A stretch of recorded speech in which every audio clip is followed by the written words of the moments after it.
Hello, and welcome.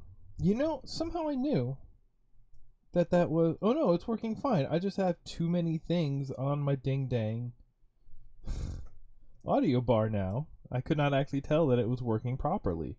Hey, do I still sound good? I still can't tell. I'm gonna say I sound fine. Hey, hello, and welcome. I'm Nick, and welcome to another late night Saturday stream. Uh, what? I'm not hitting on, or am I? I'm not. I don't know. Nope. I've immediately spooked myself. All right, tear it down. I gotta start over. I spooked myself. Hey, folks. We are here on this wonderful, lovely Saturday night to y'all hear about that. Let me ask you. You hear about this one? I'm not. This is not. This can't be the intro yet. This doesn't feel like the intro. This last week. Last week we had Key 3, and then this week, Steam had the Next Fest up, which is hundreds of demos. It's cool. It's awesome. I love demos. New sentence. I grew up in sort of along with like the age of shareware. So the idea of like, oh, here's a demo. Here is a little thing that is like a complete package on its own. But also, if you enjoy this, there is plenty more where that came from, even expanded versions of that. So demos have always been sort of near and dear to my heart, especially, I want to play new things. I don't care if it's only a bite size. I just want to check it out because, as long as there's new things, there's new bites. I still don't know where I'm going with any of this. The point being, I love checking out demos. So I've got, I'm going to say a handful, but it's really more like a dozen. And some of these demos are just real nice chunks. So it's like a nice double handful. A plethora of demos to check out. Tonight we're doing it a little bit different. Normally I would bring it up and we would just play it right here and we'd get it all together all at once. But I will be honest, my computer has been struggling lately, especially with new stuff, because, UE5 is out. When I'm playing it on my own, runs great. When I try to check it out, it chokes up a little bit. I'm going to bring up studio mode so I can do secret things in the background and you don't have to worry about it. I spelled that wrong. I might have typed that wrong. No, I got it right. All right, point is, so like last week we were looking at demos too. It wasn't the best of experience. So what we are trying tonight is something a little bit new. I played all of these games over the course of the last week. I recorded my first playthroughs, me jumping in, me seeing what's going on. So we're still having that like first impressions gameplay, but it's recorded. So instead of trying to stream and run the game, we're going to stream and play a video, and then I'm just going to talk over video. So honestly, it's me talking over me playing a game. Theoretically, that's no different than usual. If it all works out right. Plus, for me, it feels a little bit like recording a commentary track, which I love to do because I'm a weirdo. But we're going to see how that works out. And what better... See, because I have all of these now, and I didn't, like... CSL's kind of nice, because I've had some time to, like, chew over some thoughts, and maybe I can be a little more articulate out the gate as we're looking at some of these, because I have chewed on my thoughts about them a little bit. But the thing I did forget to do is like figure out the order I wanted to go through these in. I'm trying to go with the playlist making advice I learned from High Fidelity, because of course that movie had an influence on me. I am that kind of dork. Let's say dork. But you want to start big and then go bigger and then cool down. So what I need is, I'm looking here and I'm trying to figure out, all right, what's What's one of the biggest? And but then you want to leave them. Well, you want to leave them with a musical number, but it should also kind of be the biggest of the three, so you kind of know where your top three go, and it's in ascending order. 1, 2, 3. Yeah. And then just a dip in the middle that everybody hangs out for. So if I'm trying to pick here, what is the like third coolest thing? I actually want to check this out because this no, you know what? Forget all that. No, I mean maybe this is actually how it goes. But so one of the ones we tried to look at last week that didn't work was Hellsinger. I did play that. I played it actually smoothly. And what better place to start? Forgetting about everything I just said. Oh, this one's pretty cool. We're about to get to my opinions on it. But the game that like everybody doing a Next Fest demo stream seems to be starting with is Hellsinger, because everyone wants to know, oh, a rhythm-based shooter. It looks just like Doom 2016. All right, let's do it. So, all right, let's do it. So what order do I click these buttons in? I click this first, so that comes up, and then we come over here. You need to be full screen. There we go. Can I take us over here? Yes. Okay, so for the I need audio balance as soon as the audio comes back. But for those of you who don't know, this is a rhythm-based shooter that's a lot like Doom 2016.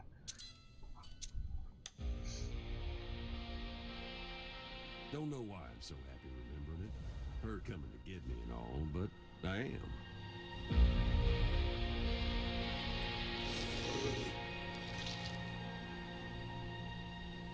It was like a storm coming from far, far away. I felt it in the air.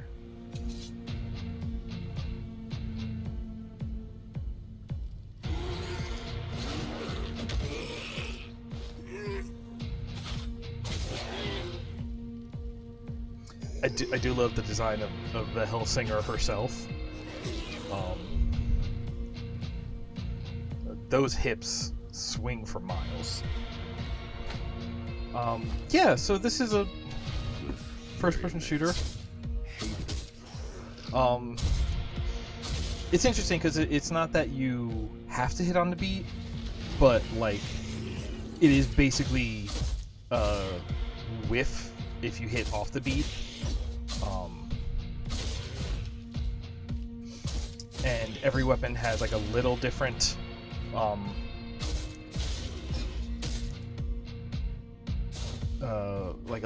like beat structure to it. So with this sword, you're hitting dot dot dot, but it hits on dot dot, prepares for a beat, and then puts out the third attack on the fourth beat, which is something to get used to, right? And it's got glory kills that dropped health. Yes, it was a good design choice, honestly. Like, yeah, of course. That's probably still a bit loud for how I'm talking. You know, Doom arrived on a really good design choice there, so it's not bad that a lot of people are doing it. It works. It's good balance. It's about, you can't just run away all the time. You have to do work to sustain the work, you know? You gotta spend money to make money, something like that. Sounds like love at first sight, don't it? I think the voice actor for this skull is strong.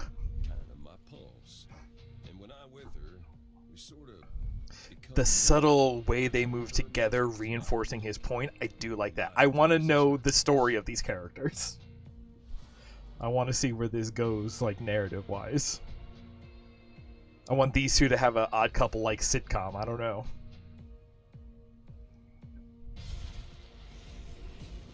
Paz, who, as you know, was actually a triple agent who was working for the CIA and stole Metal Gear Zeke during one of the post-credit scenes. Don't worry about it, it's fine. Right. So it's a rhythm game, so it's got the like combo meter goes up to 16.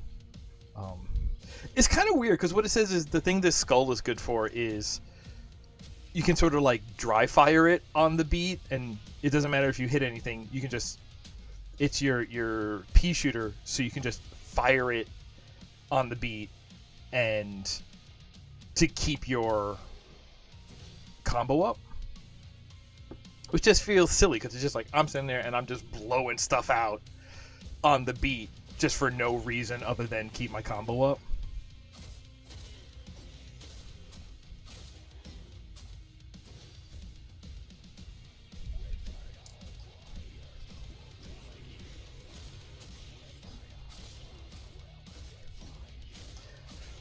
I'm not big on metal.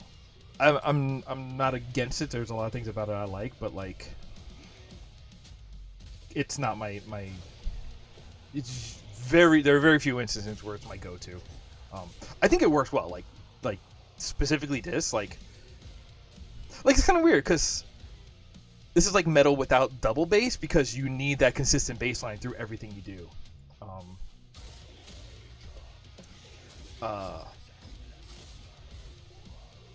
Right. So, one thing I appreciate about this is like if you do hit an offbeat or if you do change weapons, I think I couldn't tell, but it felt this way. That's destiny for you. You can't unlock an anguish gate without breaking few monsters. Whatever that means, my guy. I love it. This is where you two going next. This is my favorite buddy cop movie now, I guess. So it feels like if you do whiff doing something on the beat, it like stutters. It stutters like the animation, and you don't get your critical hit damage or whatever. But I think it is adjusting the animation lengths so that it still ends on a beat, and you can pick up on the next correct beat, which is actually really smart. It's not like you get one wrong and it just cascades failure forever. Wish I didn't.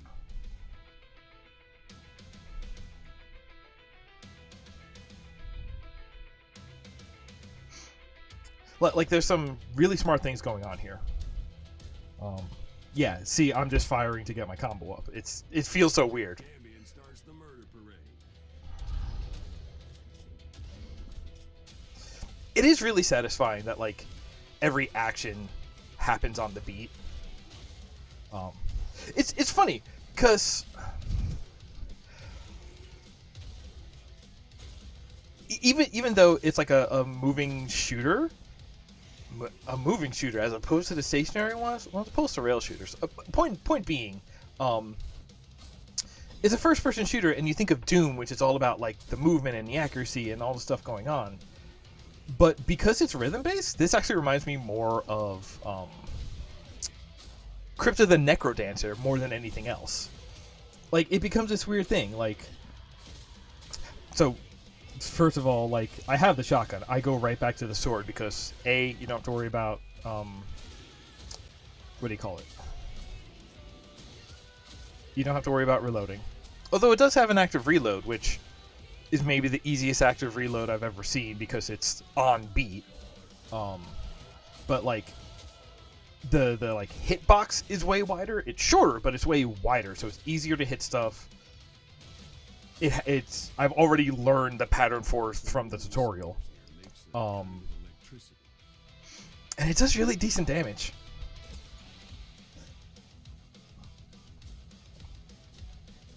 But right, Crypto the Necrodancer. So the weird thing that I was feeling is like, even though like this is a game that I feel managed to be slower and more like attention demanding than something like Doom, I have to keep saying 2016 because I play so much original Doom and Doom 2 that to me, that if you just say Doom, you have to be talking about that. Sorry, I'm going to keep saying 2016.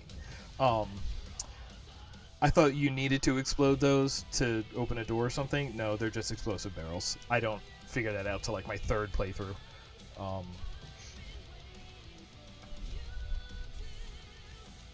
Right, but so, because what happens is, like, it is more tense because you have this extra level of not only do you have to pay attention to, your ammo, your health, saying, okay, do I need to be going for the glory kills right now? can I just worry about damage output? You need to be accurate. What weapon am I using? What the enemies in front of me, what weapon is actually going to have the best engagement range and style for this scenario. What gun should I be using? You have to think about everything you have there from like a 2016, and then you add this layer of also I need to be on the beat. So it's like I need to be paying attention to all of that, and now here's this other thing I need to be paying attention to, and it is kind of extra exhausting. And maybe it's just me, but like the combo meter going down feels like such a time pressure. It feels like you can like still kind of self-pace and be like, oh, okay, I need to like step back from the situation and like regroup myself. You can do that, but the idea that you have this combo meter that's draining, which I think is just points. I don't think it's damage. I don't think it's anything but score at the end. So why would I care? But the fact that you have it is like, okay, I feel like actually I don't have that opportunity to step back, right? Because I need to be, not only doing all of these things, doing the shooting part correctly, plus having this, staying on beat for this rhythm part, but also now I need to be, minimizing the sort of regroup breaks that I take, because when I do, that's just combo meter that I'm letting leave the table,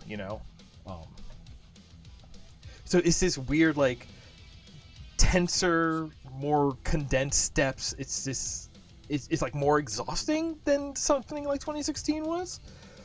But going back to the Necrodancer comparison, it feels slow. Because something, you're in Doom, you have the chain gun going, and it's just like, all right, this is a bullet hose, not sponge, bullet hose. And we're just gonna make this thing go as fast and as often as possible. And it's just like, I'm gonna start holding it down, I'm gonna stop holding it down, timed exactly when they're dead. But that happens like as quickly as you can make it happen. Where this, everything is on beat, so it's easier to get like the start and stops right, but you have to wait for the beat. Like it's this weird thing. Like it feels slow because it feels like, no, I have to beat, and it's just like, okay, the thing would be like, I don't know, 25% quicker if I didn't have to wait for the beat for everything, which is this crazy idea. And honestly, like, I keep thinking about the Necrodancer comparison because I do think that is the most relevant comparison. Like, in a way, even more than the 2016 comparison, because like, yeah, no, it is so much just that. But the having to be on rhythm, having to keep rhythm is so integral to every part of it that it's like, no, it is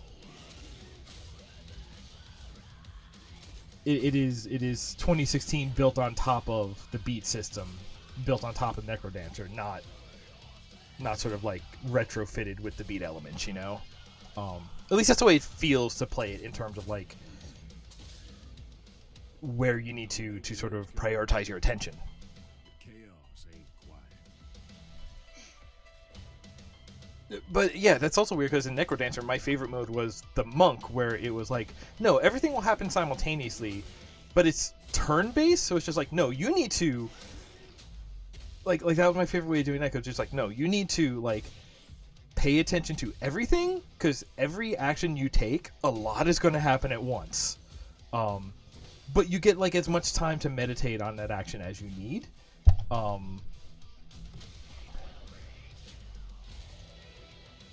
Whereas this is just like, no, like this, the beat both forces your hand and slows you down because you need to wait for it. Like this almost feels weird as like a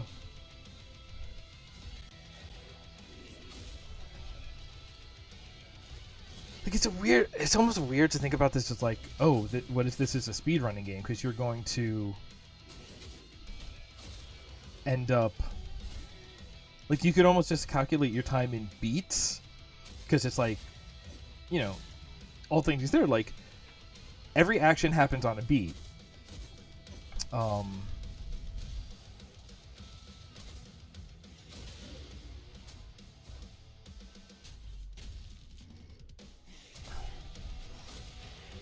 Every action happens on a beat, so it's just like, okay, this enemy takes 3 hits. That means he's going to take 3 beats. Or with the sword, 4 beats, because it has that 1 beat delay on the 3rd hit, you know? Versus the shotgun, which only fires every other hit. These pistols seem to be the way to go, because these you can fire every beat for 12 beats?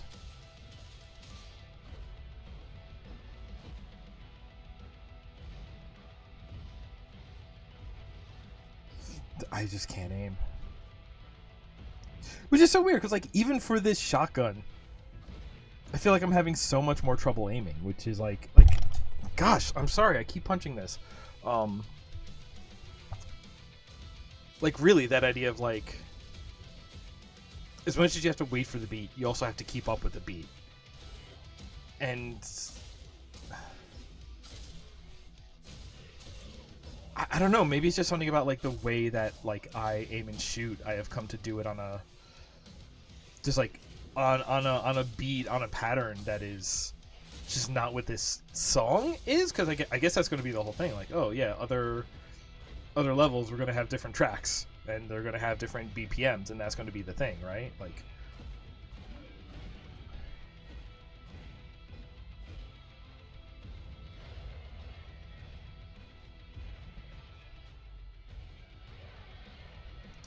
you still get that nice flow when everything goes together, but it comes back to like it's almost more satisfying because it's on the beat, so it feels like dot dot dot dot dot, and every beat is full. But at the same time, like it is still kind of the same. It is like the same yet slower satisfaction of 2016 when you get the good flow of like, shoot this guy, one shot on this guy, one shot on this guy, one shot on this guy, then melee kill the guy before, you know, and that takes out the group. Like it's the same thing, but it is just like I don't know. It's almost like Jupiter Hell, previously Doom roguelike. I really like this boss fight because it is.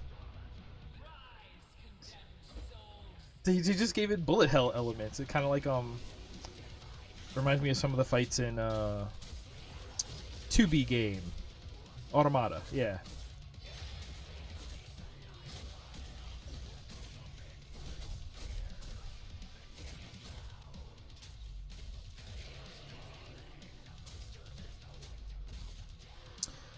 I will say the thing that works extremely well is because these are all original songs. The way that they have deconstructed them to build with your combo gauge, and it's just like, no, as you do better, the music gets more intense. Yeah, right here, the patterns you gotta jump out.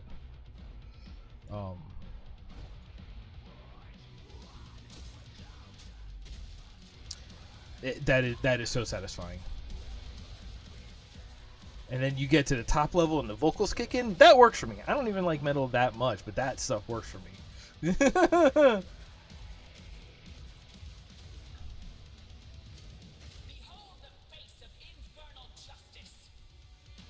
But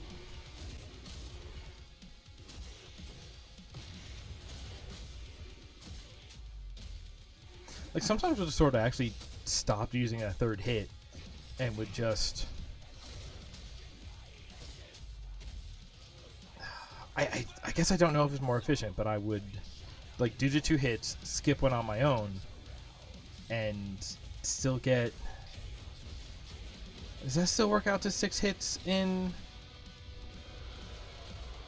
Yeah. Each weapon has like a special ability.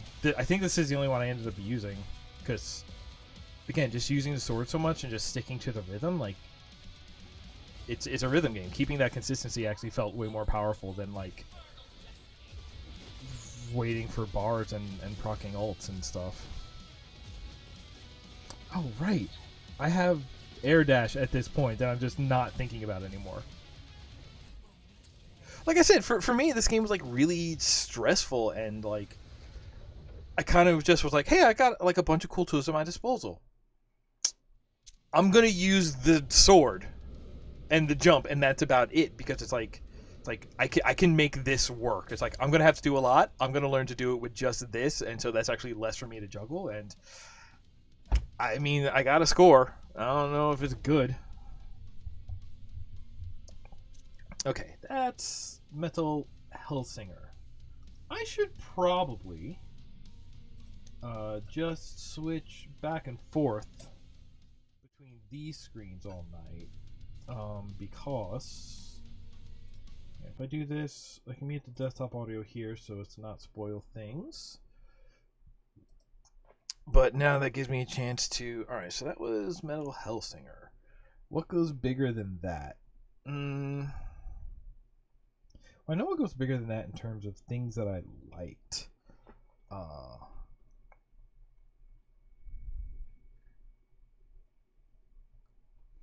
Yeah, let's check out a little game that I like to call Turbo. I like to call it this because it's what it's called.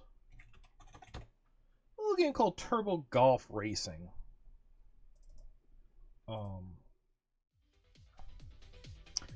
And this game has a pretty solid pitch, which is just, hey, what if we did Rocket League, but it was golf instead of soccer this time?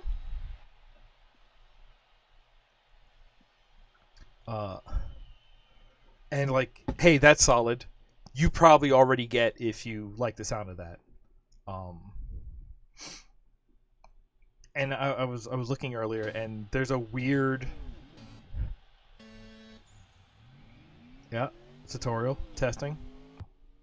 Pop.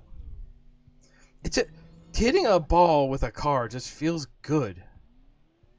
Love playing. Physics feels good in games. I don't know if you knew this. Like, yeah, this has the same, like,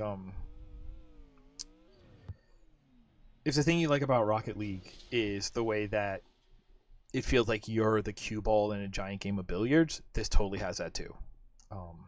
This one's got gliding, it's got the boosting, it's what you want. It's got power cores. We'll get into that a little later when I get some. But so this game was made by the same developer as When Ski Lifts Go Wrong, which is hilarious to me because that is a game very much in the like bridge builder simulator genre, and then to go from that to this is just like wild, because I'm so impressed with the quality of this demo already. Like, looking at the design of these cars, the design of the menus, this already feels extremely polished. Like, just when you let the car idle, it does like little dances, like it almost like animates like it was like a dog or something. It's really cute, and I like all the design of everything.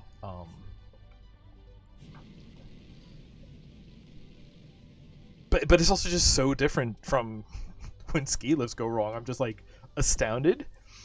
And then I went another step and I said to myself, okay, well, who's publishing this? And it's the same publisher who is going to be bringing us A Little to the Left, the game about calmly organizing things until you're satisfied. And it's just like, really? Right. First thing you gotta do is play Car Dress Up, and this game has that in spades, I guess. It's got good. This game already has a season pass in it. Yeah, you get no course. They're weird, like ability modifiers. Some of them are abilities. Some of them are just like, your ball is bouncier. Okay. All right. So in this video, I play the single player for a little bit, which is good. It becomes this weird like you look at it and it's like, okay, we're doing this. We got the boost. We got the racing, whatever.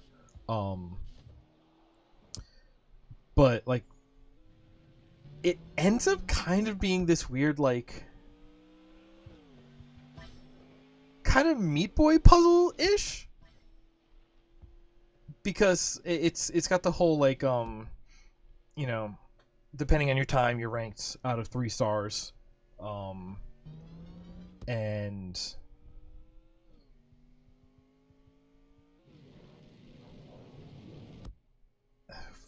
whoop, that's just yep, nope.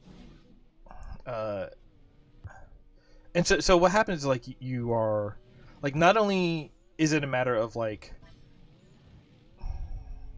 it's a mix because you look at these arenas and a lot of these arenas have like multiple paths or just like even if there's only like one like fairway, there's a bunch of different ways through it. Like all those rings you see around are like boost rings, and it's not like they're one alternate path. Like wherever you end up, there's like a boost ring that'll help you, but they all land you in different places. So it is like first you have the step of okay, let's figure out what like the most efficient path through this level looks like.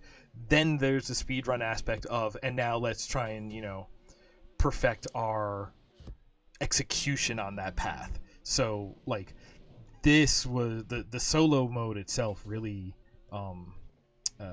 scratched a good itch in my brain for a couple hours. Honestly, this is a game where I recorded the demo, and then I've played multiple more hours of it since. So this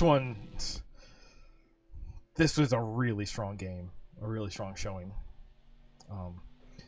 But yeah, you can also see I'm not just hitting it. You got the jump, you got air dash forward, you got boost, you got glide, you got drift, and they actually some of these go together in a really interesting way.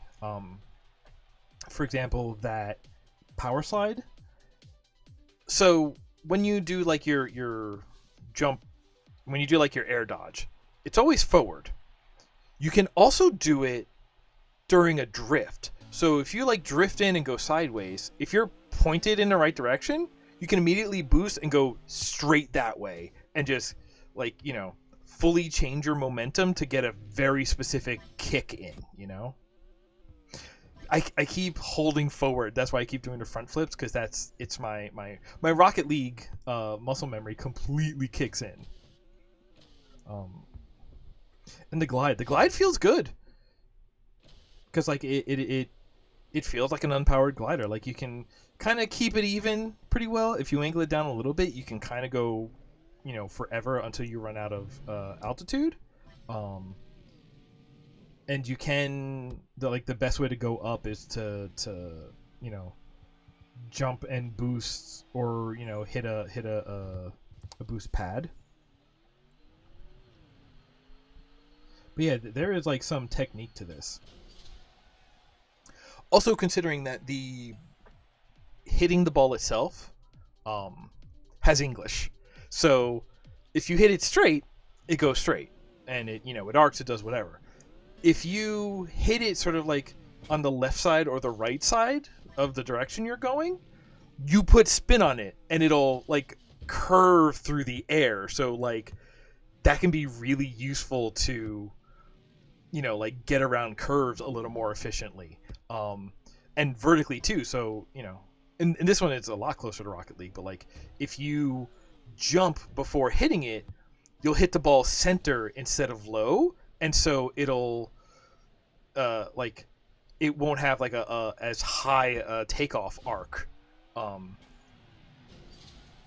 like if you like really hold the jump, you'll hit it high, and it'll basically roll along the ground. If you basically are putting and you don't want it to leave the ground at all, if you want it to stay as down as possible. So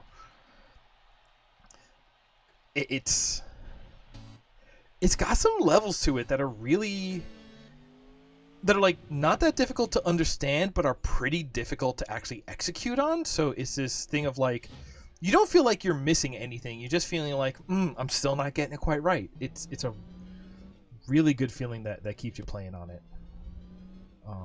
I forget how long it takes me to really start playing with those during this. This is so from the start of this video, just like tutorial first time in. Yeah, like Hazard. So we got like boost pads on the ground. lots of ways to refill your boost. There, see, like that curve on it. So like I'm not even facing the right way, but I can get it like straight towards this goal that I want to get to. Right, and then the whole power core thing comes in. So like, whoop, that curve didn't help me. One of the so this power core system, it's a little whack for matchmaking reasons. We'll get into that a little later, but it's a really strong way to alter your playstyle. So like the maybe the most like affecting one I've seen so far is remove the left and right English from the ball. So it's just like no, it'll go straight. It'll follow the see, it's the hole has that real good magnetism on it, but it if you let it pop up too high, it doesn't just get pulled down. It'll spin out. Yeah, take the English off the ball. You can really trust the like shot line at that point. Oh yeah, here's my favorite thing. Get cosmetic unlocks. Yeah. Just for making progress into solo mode. That's good. New bumper. New tires. You get to play dress up. But yeah, even the screen feels kind of like the Rocket League because you get the like daily quest over on the right. Yeah, just look at the way these cars bounce. It's real good. It's adorable, is what it is. What was I just saying? Oh, the power cores. Yeah, so like taking the English off the ball is like I think the cores are supposed to be pretty balanced. Because it's like, oh, okay, so if you take the if you take the spin off the ball, you can more reliably aim your shots because your shot line becomes pretty much perfect at that point. Perfectly reliable. But then you actually have trouble. Like you have like less efficient shots when the fairway itself curves.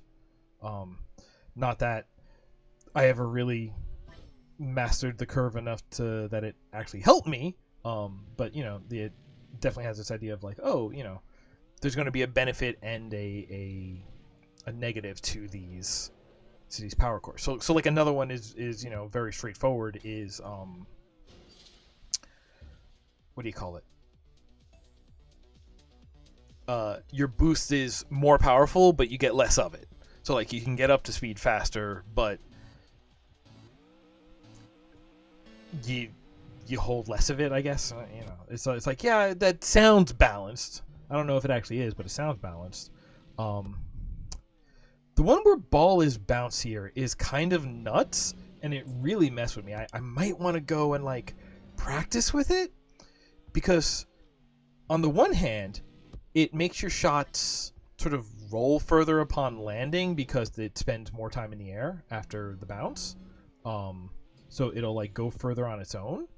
But like it actually, what that also means is that because it spends more time in the air, there we go. That's a boost ring. I hate this map. I'm so bad at this map in particular.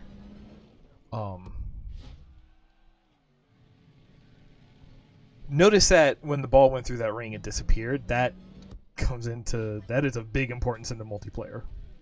But what was I just saying? Oh, ball bouncier. Like, because it stays in the air, it takes longer for it to come to rest and for you to put in the next hit. So, like, if it's going off in the wrong direction, it's going to go further in the wrong direction before you get a chance to come in and hit it to correct it,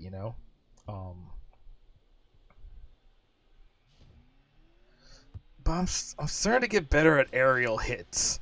So just because the ball's in the air doesn't mean you can't hit it. It's not like you have to wait for it to stop. You can just juggle it. Just that normally you're pushing it ahead of you, and you have to catch up to it, and that can be the hard part.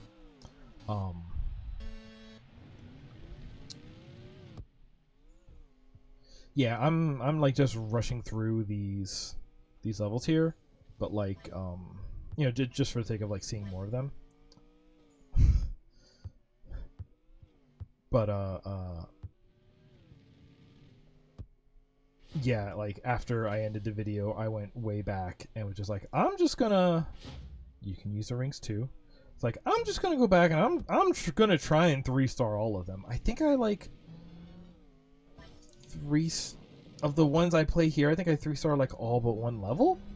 And that took a while to do in a good way, where it was just like, ooh, I gotta keep getting better. I'm so close. Let me shave another 2 seconds off. Very, like I said, very time trial, very meat boy like. Meatball. I might be hungry. Whoops, that's a miss. At some point I do test it, and it's not doesn't really allow, like, there are a bunch of tracks that sort of loop over each other. This one is one of them, which is what reminds me of it. Yeah, being able to reset yourself is useful. There might be ways to abuse that for getting a good time, but I haven't messed with that yet. Because it lines you up with the fairway pretty well. But yeah, so courses that sort of loop over themselves, it basically it calls you if you try to shortcut down to the lower level. It just counts that as out of bounds, like when the ball like just reaches over, which is probably better because for the level of technique it asks of you for getting good, that is a really weird, like, almost exploity, really high risk reward version that it's asking of you. Oh, okay, that is the end of that video. That's fine. So we're going to jump ahead. That was all the single player, or some of the single player content.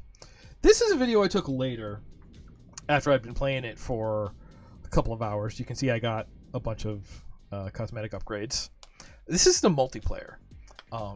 So the single player has a sort of like Meat Boy speedrun puzzle aspect. The multiplayer is also that, but so there's no contact. So it is sort of like not multiplayer solitaire. Well, yeah, kind of multiplayer solitaire, but it is like almost like a Trackmania thing where you are seeing like parallel runs. But then you also get missiles, so you can just shoot another player to mess up what they're doing. So there is interaction between. Everybody's got their fancy cosmetic balls. I hadn't been playing for that long yet, so I still got the default ball. That's somebody shooting a missile at me. It's fine. I was in the thing. And it's also cool because it like counts what position you're in, but I'm pretty sure that is measured by ball distance to hole. So it's like you could be at the very back of the pack, but if your ball is the furthest up front, that is... Ooh, is that the shot? That's a good shot. So it's this crazy thing. It's like, yeah, we're racing, but it's not the cars that are racing. It is the ball. So it is this like race by proxy. It's really good.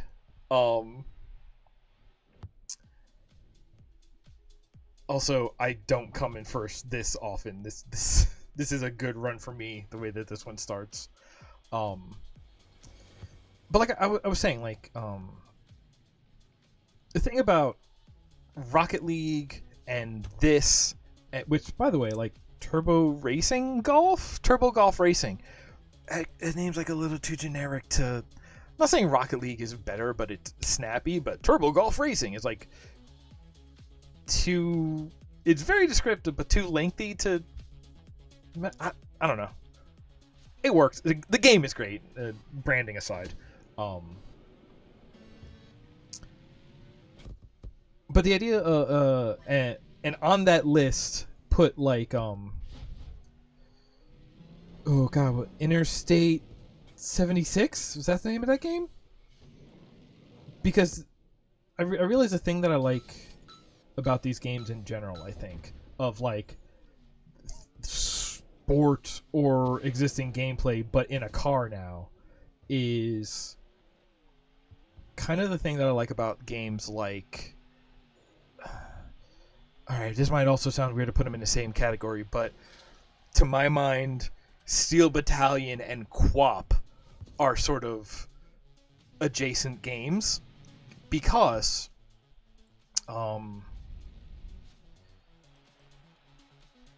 they are games that increase the skill floor by giving you like non-standard or just like I'm so glad I don't have to worry about grabbing the controls before the next round starts.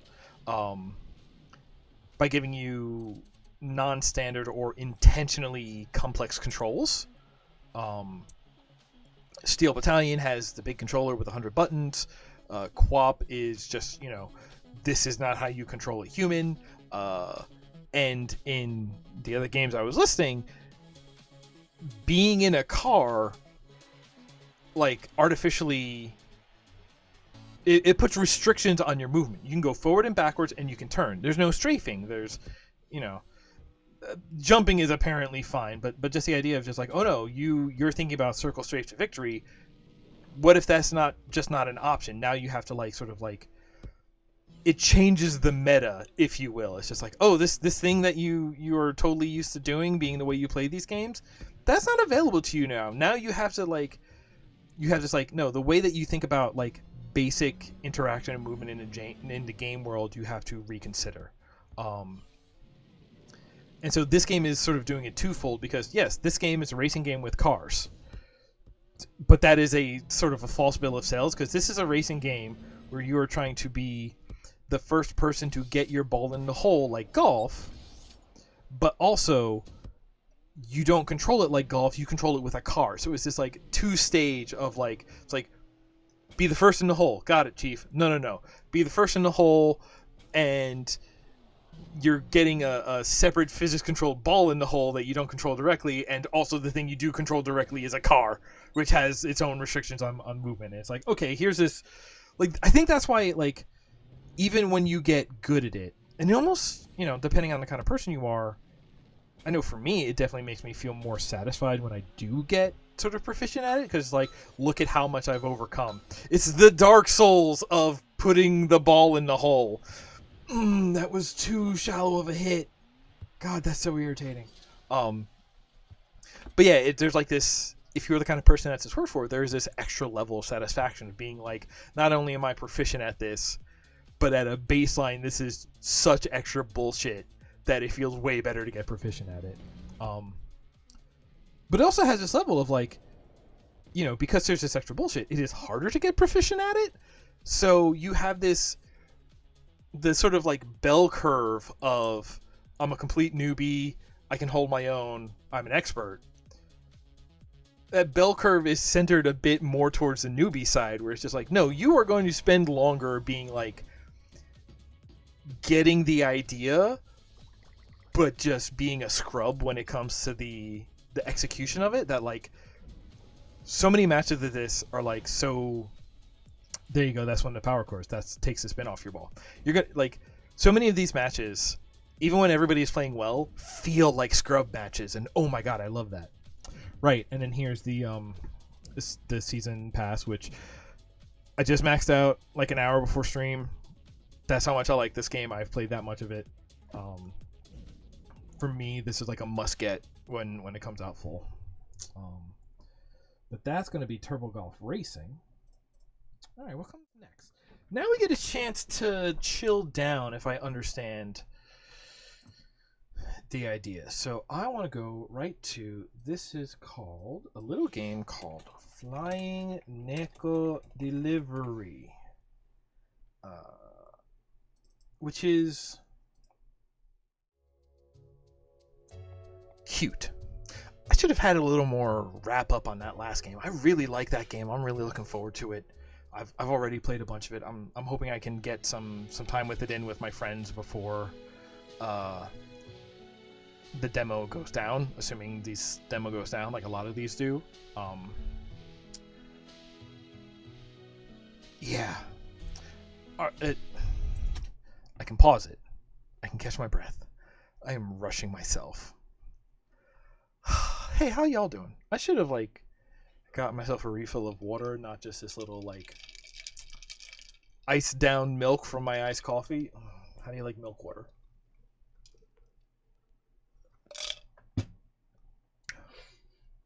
It's fine. Yeah, Turbo Golf I'm really looking forward to because it's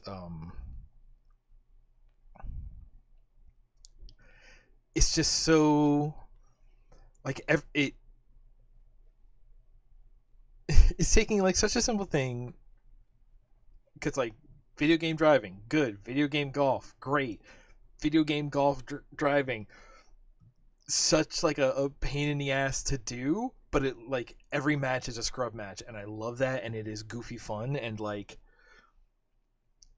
I did not win a lot of matches playing that multiplayer, but I never got as frustrated as I do at Rocket League, because at Rocket League it's like some people are so good, and because it is just like there's something about that is like I won't say like optimized for doing for you know achieving the goal in that game, um but there's like slight distinctions or slight differences between the two, where in Turbo Golf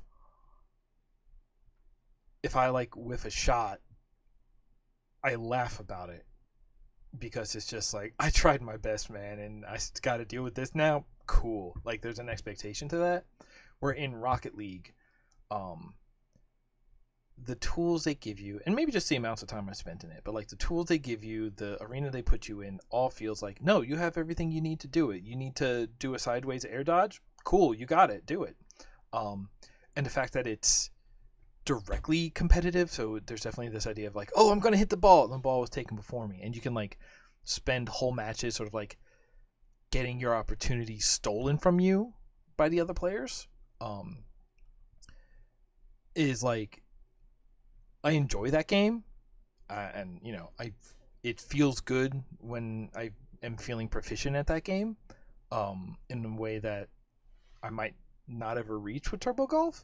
But in Turbo Golf, it's just like we're all having trouble here. We're competing, but on the other hand, we are all in this together. This is some bullshit that we are all have chosen to experience, and a game where the pitch can be boiled down to find out who is the best at the bullshit. That might be one of my favorite genres. Was it a couple? I was gonna say a couple of weeks, but it could be months at this point because I don't know what time is. We were playing Drink More Glurp on one of these Saturday night streams, and like, yeah, no, again, simple task. We're gonna raise the skill floor by giving you some like bullshit in terms of input or whatever. Um, and it just becomes a thing of like, all right, let's see who's best at this bullshit. And yeah, no, that is very much my kind of game. Okay. What we're on to now, on the other hand, where do I live in this hex? I really like this hex. I've decided I really like this specific shape take on the hex. I feel like I'm on a character select screen in a fighting game, and I love that. I love that feeling. This is Flying Neko Delivery. This is a game by Fractal Phase, who you may know as behind Skyrogue, the shoot missiles at diamonds on the horizon roguelike. That I don't think I've played on one of these streams, but I like very much, so much that I actually made workshop content. Thanks to me, you can play as a flying Geo Metro in that game. Oh, I wonder if I'll be able to play a flying Geo Metro in this game. Ooh. Let me get this going again. But yeah, so you play as this witch cat, and the whole game is about making deliveries. This is another one where I feel like in pitch this game is really good, because it is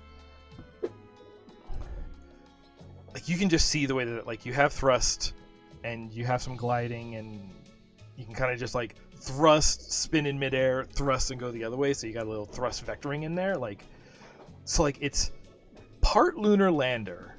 I'm gonna skip a little bit of this because for some reason it takes forever to register these inputs. It's like part lunar lander with the flying.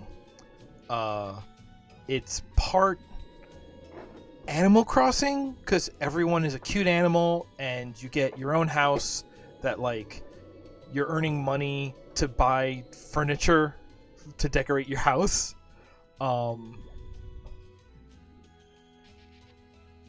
But then also like the whole thing is like you have these like sort of like kind of empty, like pleasant, but ultimately like kind of like empty open worlds that you're delivering packages around, and that is the like delivering packages is the goal of your flying, and is the like thing that drives you to meet the Animal Crossing people style villagers or whatever.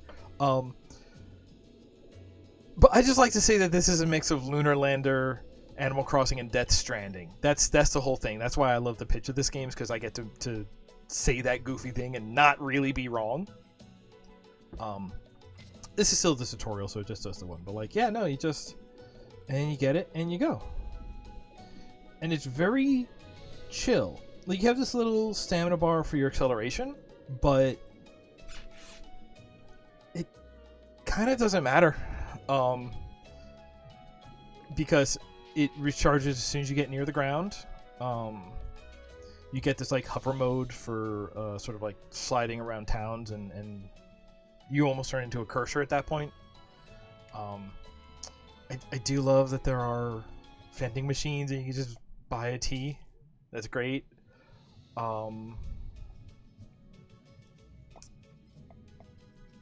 Does give you a speed boost. It does last for a while. It says 4 hours. It's game day hours. You can see up in the corner. But yeah, it's this weirdly... It's a familiar loop, kind of because of all these other games, where it is, you know, you're flying, and so I think that's why, you know, I find it important to mention that, you know, the previous game by this developer was Air Rogue, so it's like, oh, here is a sort of like aircraft, airborne flying game lineage to this developer. But like it is, you're going to do this flying, you're going to deliver packages, you're going to meet people because of these deliveries, you're going to earn money because of these deliveries, and then the money is going to feed into... Also, you're a cat named Onigiri. That's great. It's a perfect name for a cat. Cats are named after food. I don't know why food names are the best names for cats. That's just a true thing.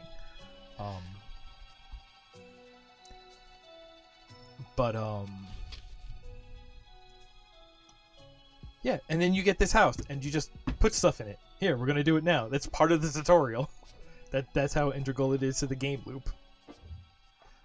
Right, and then the other thing about the house is there's like crafting systems, and so like, yeah, you can go buy teas, but and we saw this earlier, like while you're out there doing your deliveries or just going between places, you can collect, well, what do you call them, like just like herbs and plants and stuff. You can just collect materials. That's a generic word. Got it, finally. And then you bring them back here, and like you can make your own even more special teas that have better effects, different effects. I gotta admit, this does feel like a very early prototype. I ran into a menu glitch that I wasn't even trying to make happen. Yeah, crafting stuff. So I never did charm crafting. I might go back in and see how deep that goes in the demo to get an idea of what that does. But, yeah, but it's that same kind of like, hey, start at crafting, walk away. We'll give you a dingle when it's done. Then you come back home. Most of the ones in demo are like 2 minutes. The longest one I saw was 8 minutes, and that was the one that ended the demo. Here, this is where I break it because I took out the oven too soon, so I got to put it back, take it out, and then I can place it. There was a whole thing.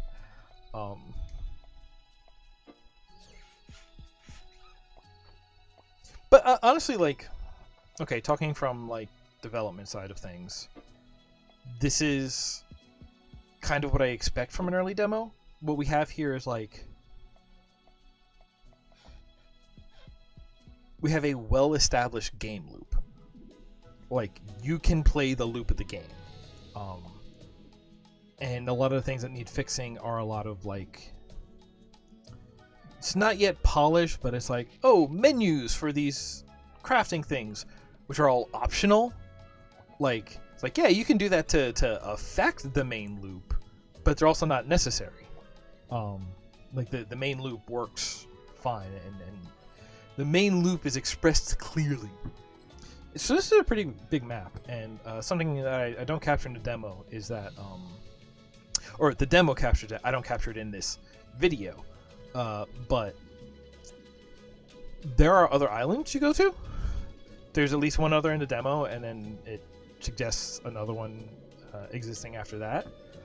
And they're all like their own sort of like, not art style, but their own palettes and vegetations and unique materials to collect, and they all have their own unique set of villagers that live in it.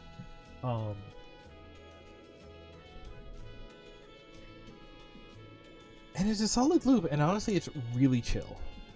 Like, that is the thing about this game. Like, there's no... Like when you get close to the ground to refill your thing, you just get close to the ground. You get close to the water. You get close to the side of a mountain. Like, there is... This is one of those games that basically has no fail state. I think that's another reason sort of Animal Crossing comparison is apt, because...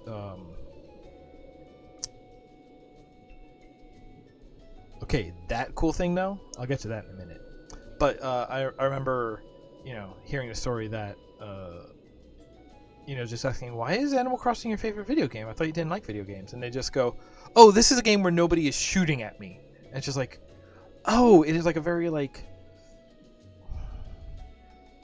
Calling it a safe game, I feel, is maybe like... feels like I'm putting somebody down, because it's just like, oh, you can't handle danger. That's not what I'm saying though, but there is this idea of like, it is a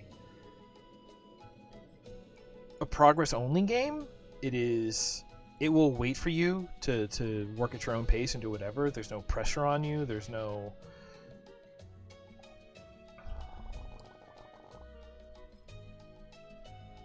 Amaya is great. Amaya thinks we're super cute. And they? I didn't read it. She's right. I think I remember her being a she. Anyway, but yeah, just this idea that it's like, this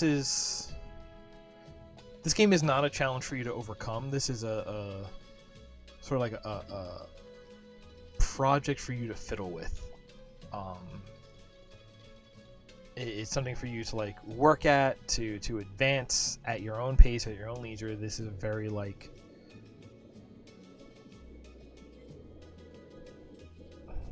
See, then I get into my real like technically and say like, oh no, that means that it's not a game, it's a toy. But like, whatever. It's a thing you have a good time with. But I will say, this is also a demo where after I finished the video, I went back and I said, oh, you know what? I want to spend more time here. I want to see more of this demo. I'm having fun playing it. Here, I think we'll see it a little bit right here. So one of the ways that this game is safe is that you never crash. There's always this sort of like safety error pocket that keeps you from hitting things. You can get some good height if you work for it.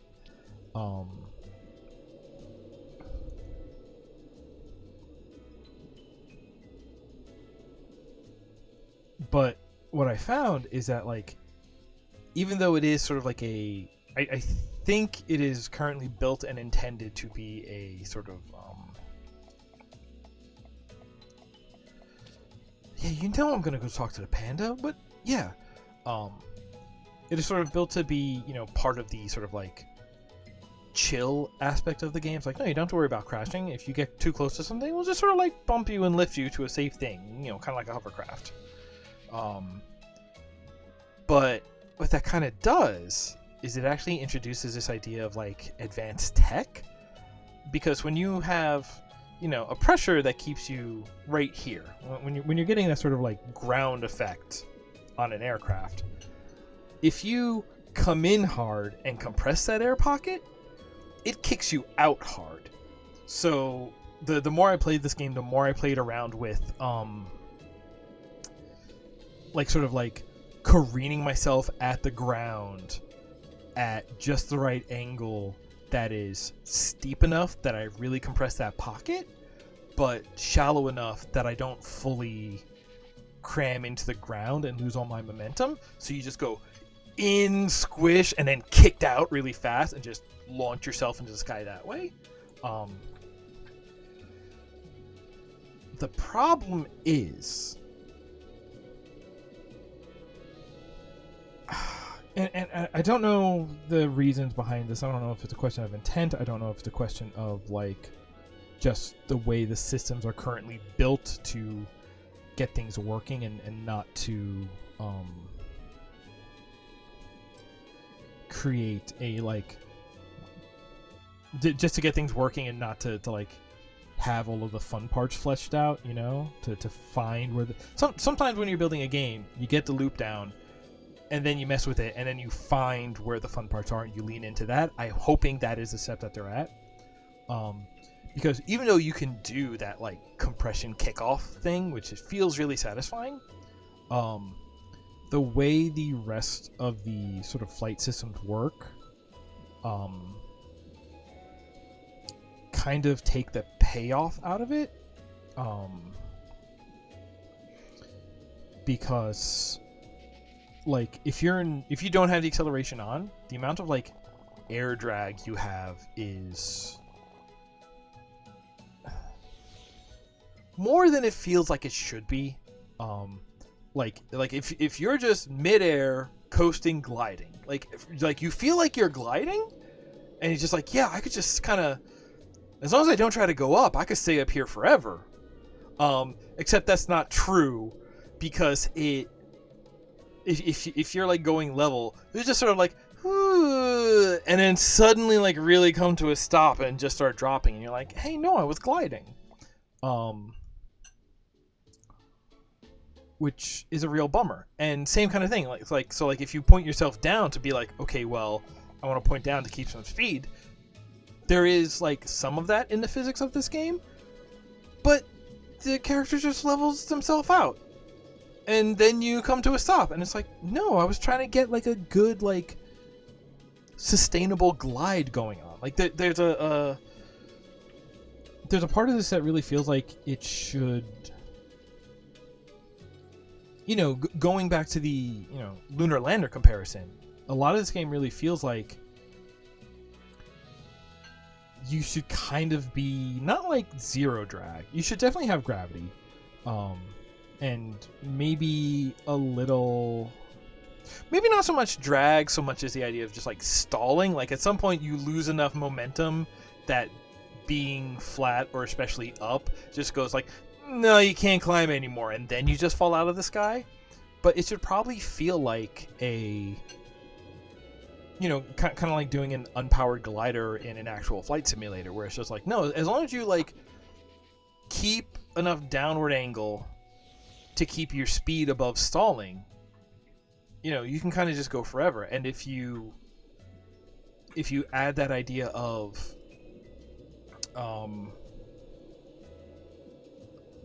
and because then you have that, and you can't actually fly forever because you have to be nose down, but you combine that with this compressed air kickoff, and suddenly it almost becomes like a Tony Hawk game, because it is so close to being this. When I'm playing this, I am thinking in these terms, and then the game fails to meet these expectations. But like, kind of what you do is like you're sort of like doing like a normal takeoff, and then you're trying to find like hilltops to kick off of to get higher, and then at some point it feels like you are just trying to like leapfrog from point to point to like kick off of compressed air, kick off of this hilltop and see if you can glide over to this hilltop and do it again, and then that's how you're getting across. Or like, instead of just like gently leapfrogging, just be like, no, I'm gonna go from this hilltop, skate all the way down it to ground level, and then get an extreme kickoff to like kick off with such speed that I can go straight for a long time and just cover a lot of air like linearly rather than having to like bounce. But right now the way that the game plays, this is what you end up doing.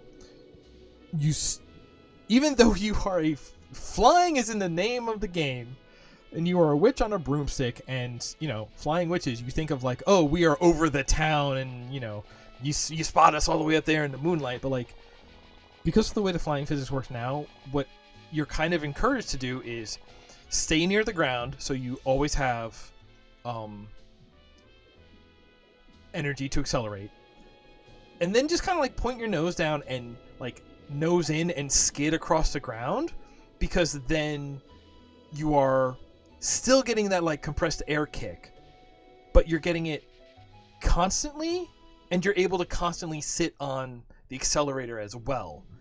So you just do this stupid thing, you're just like, and like, that's not really flying. That's, I don't know what that is, but it seems like, the way that the physics are currently built is sort of like counter to what you would expect. You expect flying, you expect majestic, and I don't know, if you're like me, you expect little Tony Hawk, because I was saying just like leapfrogging and air kicking off every like hilltop, but the other part of like,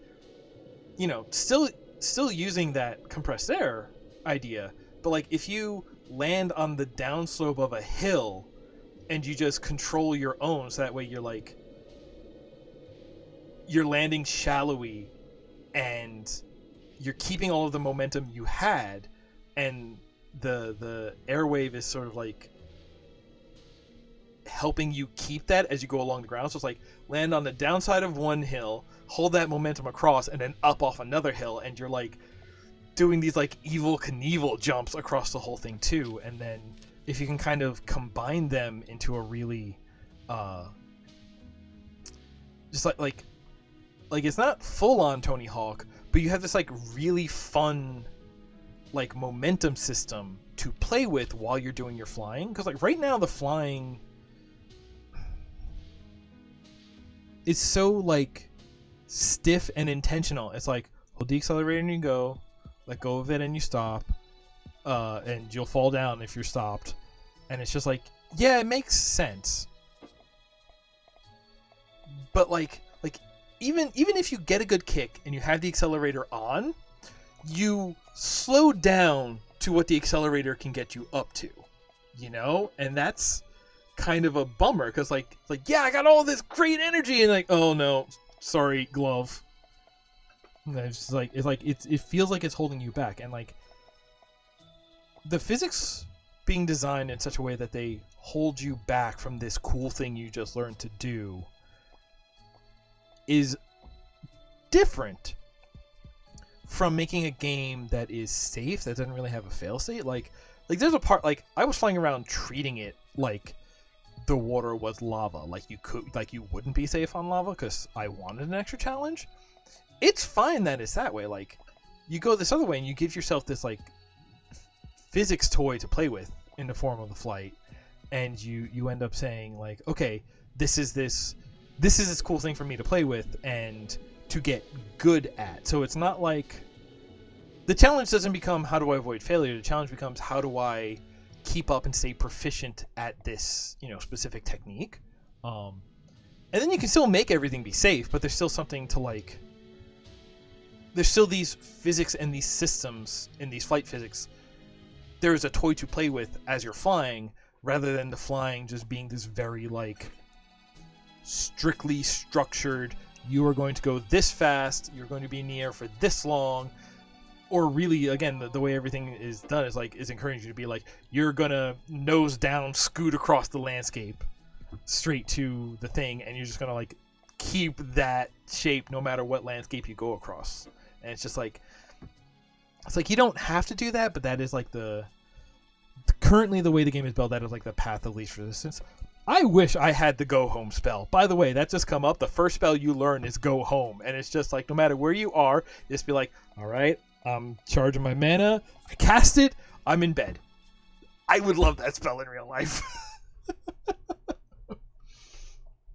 All right. So that's all I recorded for that. Again, I actually played a couple more hours of that too, and like, here's the thing. So, I have this pretty, let's call it substantial. I have like a very substantial complaint with the physics system, with the flight system, and very much this thing of just like, hey, there's this thing that feels like it is obviously there, but it isn't. And that feels like I'm complaining a lot because about that, but like it feels like a big complaint because it is so integral. Like you're delivering packages, you do so by flying.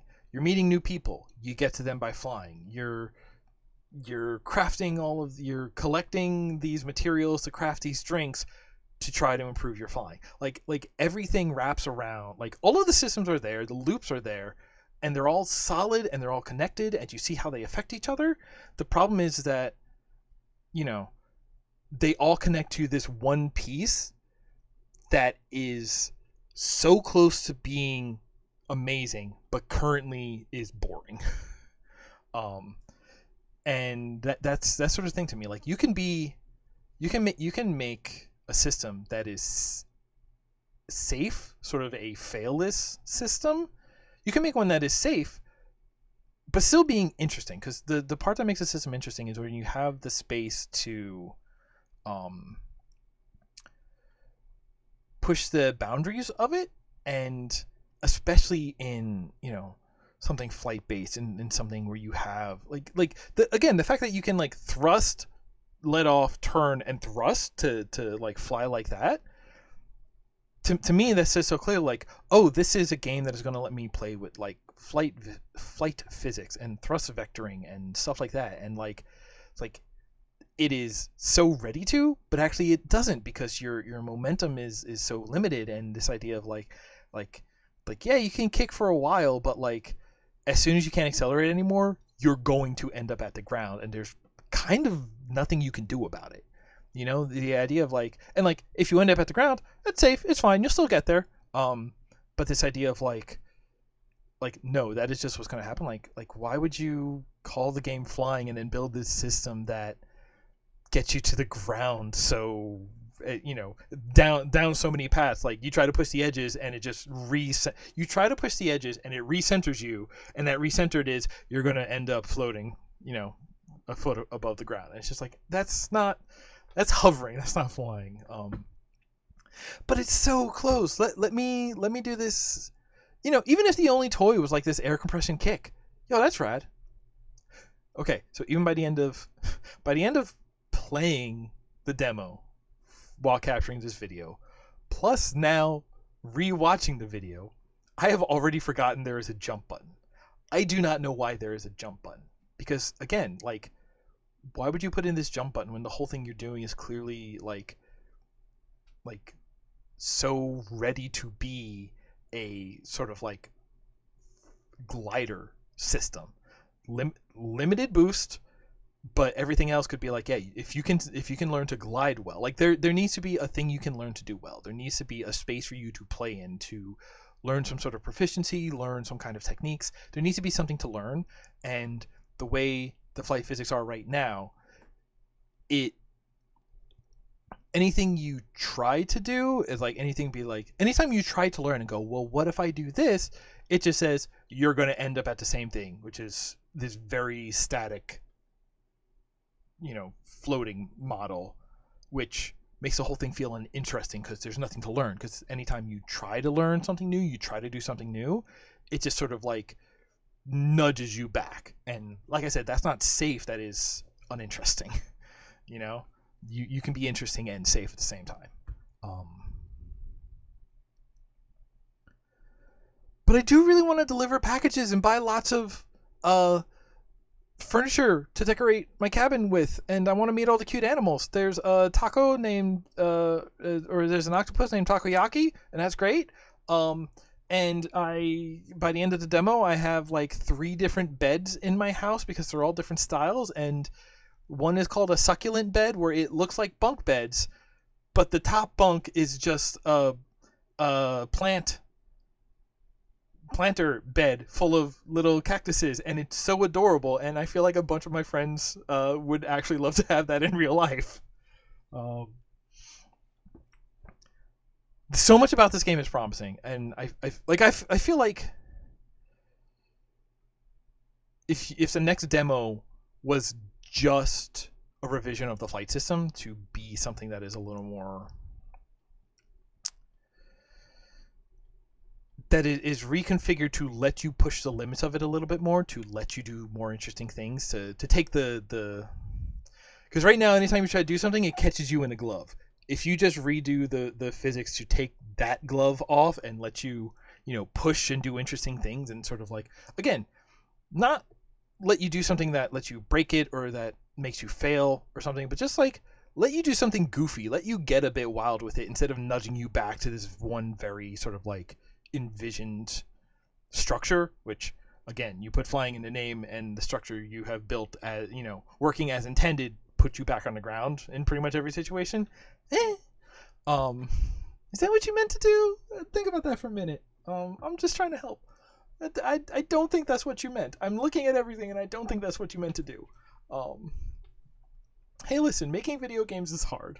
I just want to help. Yeah, the game would be like 3 times as better if you could start doing cool, like compression kick combos. If you could start doing that and like really start jetting around the world, that'd be cool. Because what is it? I think right now in this version of the demo, every drink. So like I said, when you have your acceleration on, there's a max speed you hit, and if you somehow have more momentum than that, you slow down till you hit the max speed of your accelerator, which makes sense. Kind of. It just really slows you down to that. And I think right now what you have with drinks is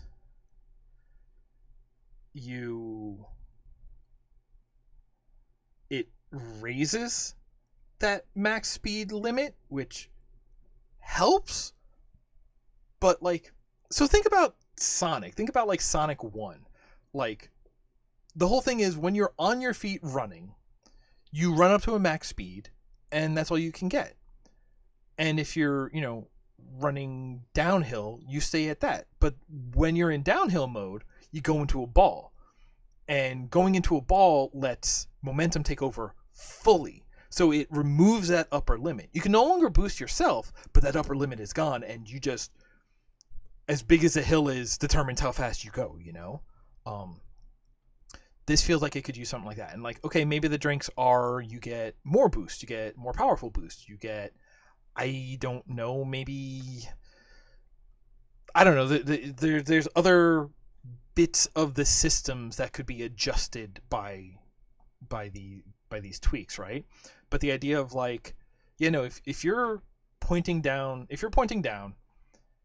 and that is your, if you're pointing down, you should be building momentum, especially if you're like in the sky, if you're in free fall. Okay, you want to set a max limit on that because of air drag, especially because you are a cat on a broom and not an aerodynamic airplane. We can talk, but going faster and faster is a fun thing to do in a video game, it should be like, you can cap it, but the cap should be so high that you should forget what the old cap felt like, you know? Again, kind of the, you know, on feet running in Sonic versus downhill loop-de-loops in Sonic. They feel you should be blast processing as often as possible. CDC recommends. But yeah, everything else is like already fine and clear and, you know, working. Again, some things are broken. Trying to change the color of the walls, that broke for me. All right, fine, but crafting worked. The main loops all worked, and like, yeah, the rest of that you can bug fix and polish out, and it's fine. But like this one thing, you just give it a little more space to get wild. I feel kind of bad because right before streaming, I saw a tweet by, let's see if I can find it. Let's see here. And it's something I quote tweeted. Yes, I guess they're working on a game called Haste. If you check my tweets from 3 hours ago, I retweeted it, quote tweeted it.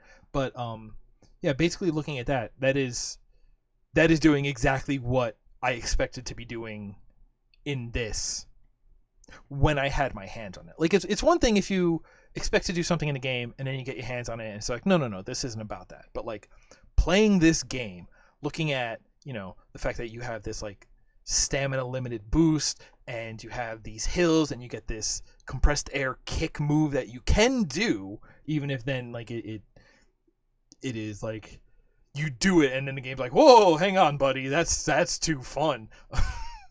I don't mean to be mean, but this is just like, you know, this is my feeling on this thing. It's like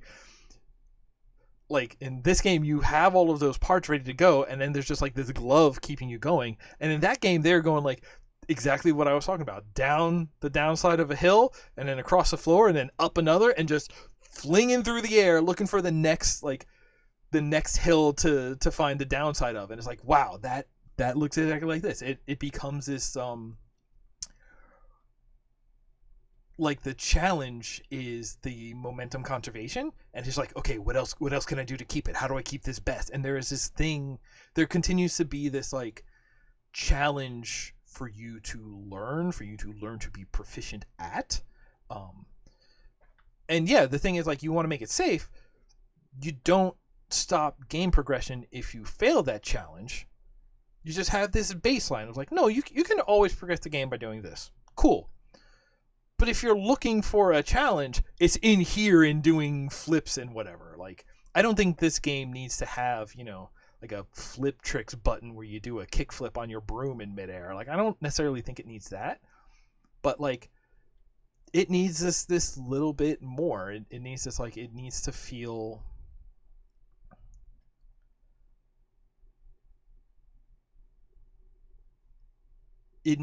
like you can do cool stuff. That there is cool stuff that you can learn to do. Maybe that's the thing. It needs to be more of like the flying itself. It's already physics based. You need to take the limiters off and be like, okay, this is physics based. Go wild with physics, because you're still going to do the same loops, but the central loop of the game is now going to have this extra layer of space for you to play in and push the boundaries of and learn, and learning is where fun comes from. If you read that book that we all had to read in college in the game design course. Okay, I need to chill out talking about that. I love the premise, and I love everything this game is so much, except for this one piece where it's like the funnest part of this game is being held back. And I can see no reason for it, and that is just so frustrating to me. I'm sorry. I mean this well. I mean this to try and help, to try and make things better, to be like, what is the strength of this? How do we polish that and put it on a pedestal and present it? I just get frustrated that it is so clear to me, but it's not already being done. That's a me problem. I'm working on it. Okay, that's that.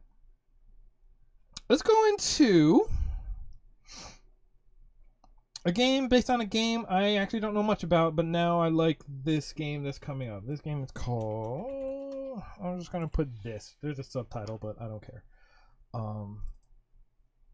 This is a game called Agent 64: Spies Never Die. Stop me if you've heard this one. Y'all ever play GoldenEye?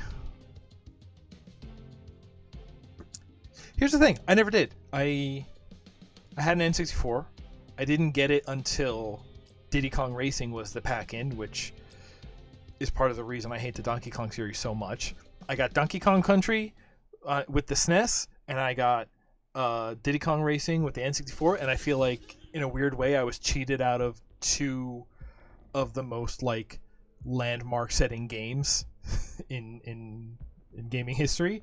And it's just like, man, that's a bummer. But yeah, GoldenEye and Perfect Dark were never games that I had, so like, I only have nostalgia for this game as this game some of my friends had and were super crazy about, but I never got, I only ever got to play the multiplayer, so I never understood what the big deal was, because as a multiplayer game, it felt like, not necessarily like garbage, but it felt like, this is... Have you played Doom or Quake? Because better games than this exist. But that's my history with GoldenEye. This game, if this is doing GoldenEye well, I want to go back and play GoldenEye, because this game kind of rules. A thing that I know is a GoldenEye thing that it does is the way it says difficulty levels don't just mean more enemies or enemies with bigger health and damage numbers. My least favorite way to do difficulty, and we'll actually address that again with one of our later games. Yeah, this, I don't know if we still needed this in this game, but I get it. You're very specifically calling back a game. But the way difficulty levels add more objectives in ways that can actually change the flow of a level. In this one, like on easy, you just need to find a key card, but on hard, you need to save hostages so that one of them can open the door for you, because there is no key card. And just like, difficulty levels actually change not just the numbers, but the experience of going through a level, of the events that occur on a level in like a really interesting and satisfying way that, like, I can't really think of any other games that have like done that even since GoldenEye, Here's a big stack of bodies. Sometimes you find a good choke point. That's not on this. That's not on me. That's just video games. That's just how video. I don't know where that guy is. I don't know when I shoot that guy that makes him fall through the wall. But yeah, like as somebody who's I don't know why the mouse sensitivity starts so low, but like as a guy who never really played GoldenEye, especially not the single player, like this game rules. I'm super excited for more of this. And yeah, like the way it handles that, the idea of just like, hey, you can have precision shooting, otherwise we're just going to give you decent auto aim, is like a decent balance, honestly. Like, especially, when you think about like Call of Duty games and Halo, and they have to give controller auto aim, and like that's kind of what this was, accomplishing back on the N64, where you only had the one control stick, so you needed divine help at that point. But yeah, this is a game that kind of understands that like you kind of look at every enemy, and they are kind of just like, if you can stealth them, maybe you can stealth one, but otherwise it's like, yeah, they all are going to kind of just sort of run at you and gun. But it's stuff like this. It's using tools. It's having to accomplish other objectives. On a harder difficulty, there are bombs to defuse. There are rescuing hostages. Like, kind of the objectives of it is what makes it really interesting and feel really interesting. It's not a game about... Because, like, even, going back to Hellsinger earlier, and, if you want to go more than that, even going to, like, Doom 2016, like, that game is the same thing over and over. That game is, you're going to go into an arena, you're going to fight a whole bunch of demons, you're going to kill them all. And like, yes, those encounters are going to be different because the combination of enemies that it's going to give you are going to be different. Slappers. Slappers don't kill in one, even on unaware enemies. There's a guy behind me I don't know about. There you go. Jeez. Did he try to slappers me?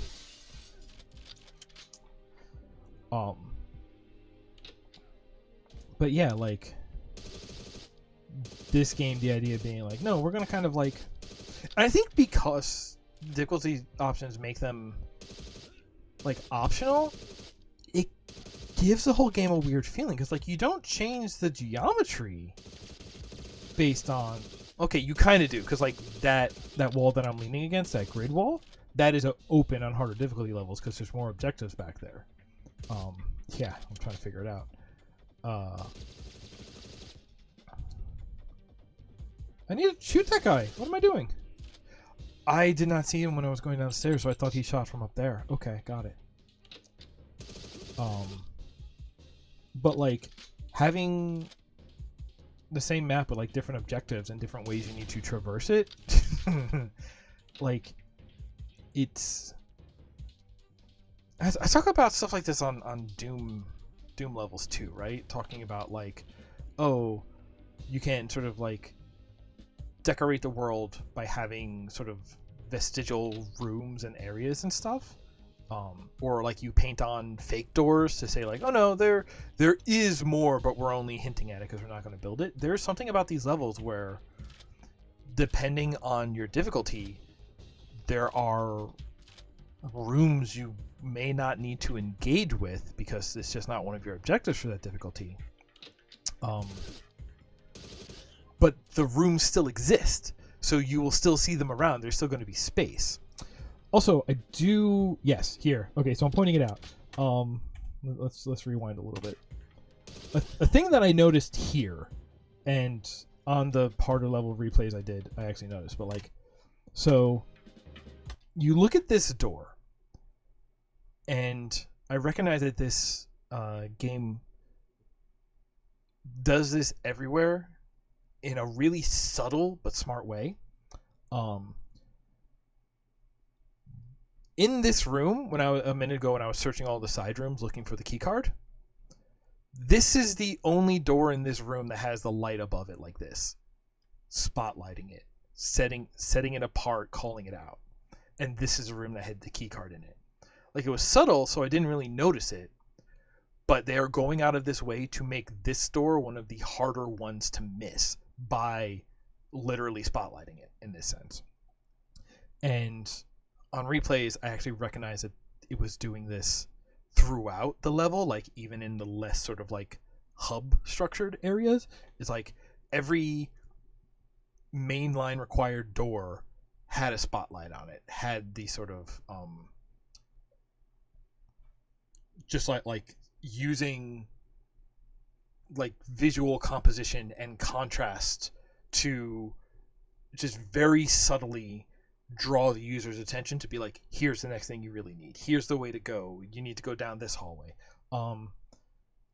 Here, actually, where are we at right now? We're 7 minutes in, so let me just scrub a bit. But yeah, like you see all the doors down here, none of them have that same spotlight effect. Until I think you get through this door, and then the one you need to go through in there is spotlight. But where was it? Here, like you look at the way that you walk into this room, and this is a very smartly laid out room because you're coming in here, and the way this is set up, you have this like red carpet painted in light. Like, a lot of this room is sort of in darkness, but there's this main path. You put the enemy in that main path, so you know it calls them out to you. Like, it is drawing your attention. This is, you know, it's not quite every frame a painting, but it is really smartly laying out these levels to control your attention, you know. Here, this scene coming up in here, it's sort of like letting you know, like, hey, this is a place where you can get the drop on people because you start in darkness, the light is all back there. Here, I want to see coming down these stairs. Again, right here, you have this dark corner with just a bunch of junk in it, which the red barrel caught my attention most, and I was like, well, it's clearly something happens if you blow it up. I don't think there's anything even like hidden over there on a harder difficulty. I think that is just a corner you can explode. But on the left side, you have this spotlit door. Like, very consistently throughout the design of this demo, there's somebody on the level design team who is very keenly aware of how to draw a player's attention using just geometry and lighting and I mean even looking at this room in particular is a yep, come on. You come into it and the whole thing is a spiral down left, and the door continues to spiral to the left. So like it is using like invisible lines that like intuitively connect to say like, no, the way you've been going, that is the way you intuitively go. Here, was there anything really earlier that played that well? I think this is like the most confusing room. Even though I think really you just go through it in like a big S, like it is, even in that the most, here again, hey, this is a teaching moment. Again, you start in the dark side of the room and the door is directly spotlit that you are about to learn something from. Like, it makes it hard to not notice things, you know? Here, where were we? We were 7 in. I just really wanted to call that out because that is like, it took me until this door to realize it was happening, and then once I was aware of it and started looking for it, I realized it was everywhere. And that is one of the, you know, yeah, you have to pick up the key card and use it as an item. Like that is one of the controlling player attention like that is one of those things where like, if you're doing it right, nobody notices it. People notice when it's done wrong, but when it's done right, nobody notices it. And that is like, this is such a good example of exactly that. You know, it's like, it's being done right. So, and like, I know to look for this stuff. I do this on a weekly basis. This is what I enjoy thinking about and theory crafting. And the fact that it took me, you know, more than halfway into this level to realize it was happening so consistently and so subtly means it was being done well to me. That's what that says, you know? So this video is only like half over. Do I immediately play this on a harder difficulty? I do. All right, so let's yeah, because that was short. That like wasn't even 10 minutes for that demo. But you know, full playthrough is going to be the other difficulties. So I don't think I complete this run, but let's see where I get. Also, yeah, now it's the second run, so you can play along at home and keep an eye out for how eyes are drawn. Like, even coming into that, being able to catch the view of the corner of that staircase, that could be luck, but somebody who is paying attention will make sure it happens. They will, you know, go out of their way to check that the staircase isn't invisible. That window over there that is so huge, you have to see it. That door is lit. In this case, the elevator is also overlit. It doesn't have that same like spotlight cone effect on it though, if you notice. And if you do check it, it says elevators are locked in this level, so it is, if it is intending to that's the guy I shoot through the wall. Okay. If it is intending to call itself out to you, it is so that it's a learning moment so that you know, okay, you can ignore elevators from here on out. And then this same staircase.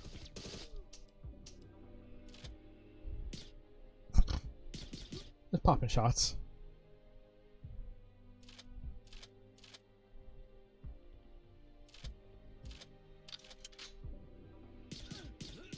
The fact that these enemies don't come rushing from all the gunfire helps them, helps guide you, because, as we all know, any place, if you're lost and wandering around, you look for the place where there are enemies you haven't killed yet to figure out where the place you're supposed to be going is. Right? That's not just me, right? That seems like a universal kind of a game experience.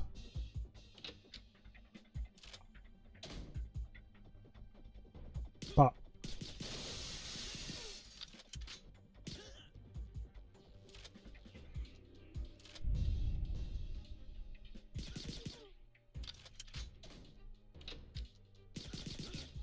Yeah, I have heard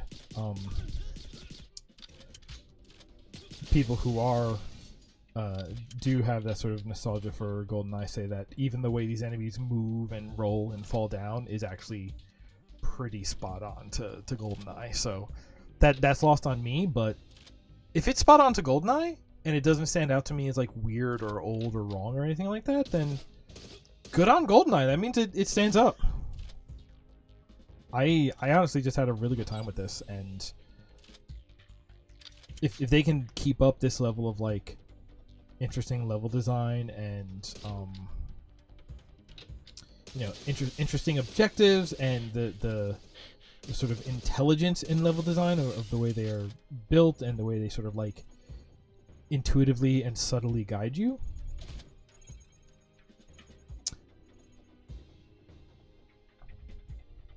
You heard that, right? I heard that. Doors.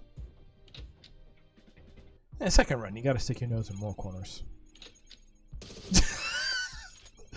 Oh, sorry.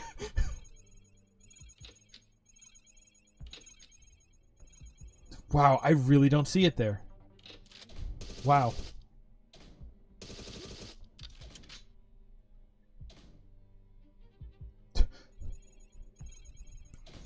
It's okay, I don't see it, but yeah, I'm looking for the source of that noise right now. Sois? I'm hungry. I need something with soy sauce on it. Yeah, but I get this close. And there, it highlights through the wall. So I'm just like, alright, I know what to do with a bomb. Because disarming the bombs is a new objective for the harder difficulty. So you have to like, it forces you to explore more, to learn, not necessarily learn, but to stick your nose in, to pay more attention, to go over the level with a more fine-tooth comb. And also I kind of like it, like, I guess Hitman kind of does this, right? With when it has the escalation missions, it's like, hey, we're gonna have you run the same level over and over, but it's not gonna be the same because every time we're gonna place more like restrictions or limitations or more challenges on it. And the way this is doing that with like, hey, now this time you also need to disarm the bombs. Hey, now this time you also need to save the hostages. I think is like a really interesting way to. Ooh. So yeah, so now that way is open. Now this door is open. And I'm like, no, let me check one direction first. Which, I don't know, I think that's smart. And then I don't react fast enough, and a hostage gets got. And because I missed one objective, it's like, no, you're done. You give up. Which like is weird. I do feel like not just ending it is a weird choice. But yeah, because I failed that, I do end it here. But yeah, that looks so. Like I said, I don't have the real nostalgia for GoldenEye, although I kind of want to play it now. I can. RetroArch exists, right? Like, I don't have the nostalgia for it, and I think it was like really fun and some really like. I mean, I guess they're not novel because it is just recreating something old, but like really, it's using some really effective solutions for some of the questions in gaming about like how do we handle difficulty, how do we handle auto aim, how do we handle these other things, and like it is very like the idea of playing that on a N64 pad does make my spine crawl, but doing all of that with keyboard and mouse. It's a really fun experience. And like everything reads really well, even though it's going for that, faux low poly N64 style, which also honestly I think it's pulling off really well. The lighting is too good, if anything. But like I've heard people who have that nostalgia say it is hitting that nostalgia spot on, and as somebody who doesn't have that nostalgia, I'm super into it. I like a lot of things it's doing. I think it feels good. I think it is doing a lot of things that are smart and interesting, and this was not on my radar at all until I was just browsing demos, and now I'm really eager to see what the final version of this looks like. Hey, should I take a break? Yeah, I'm gonna take like a 3-minute break and go get some water because I'm doing way more talking on this than usual. So, I'm going to throw it over the intro screen, and then I'll be back in a flash. All right, we'll be back in a flash.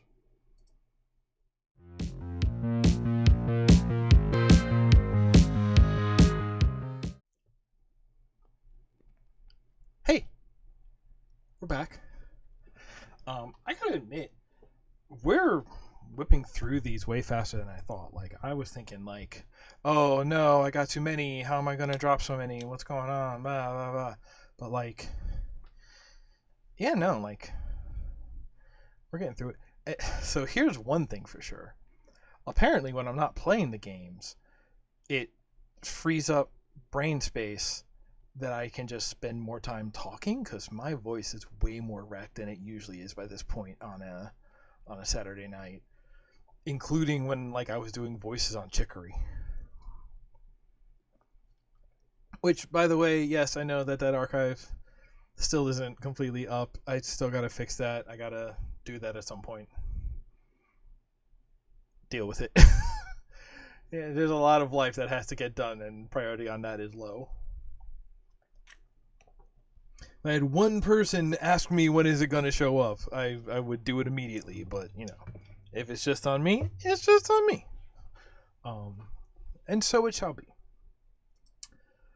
Okay, like I said, we're getting through these.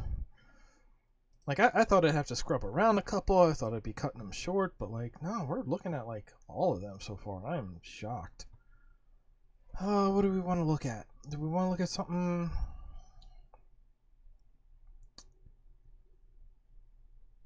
How about this? Let's jive. Let's jam for a minute. Let's like chill out for a hot second. I know I said you gotta leave them with a musical number, but what if we just come back in on Act 2 with a musical number? This is Melatonin, which caught my eye because it's about sleepy and dreamlike states and whatever. Turns out it's just rhythm heaven fever, whatever it is. I've never played those games, but I've seen them often enough. I get it. If you like those, you'll probably like this. This is the gameplay. It's hit the button on the beat, which I say sort of dismissively when I really, really like Rhythm Doctor. But yeah, I don't know. It definitely like gameplay like makes itself challenging while still being fairly like simple in conception. But it's putting a lot of focus on art and music and just style about everything.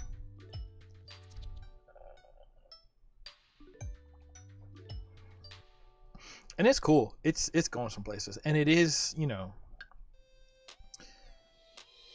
it's called Melatonin because it is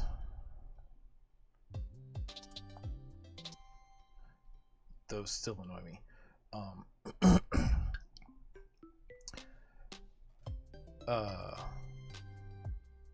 It's called Melatonin because it is like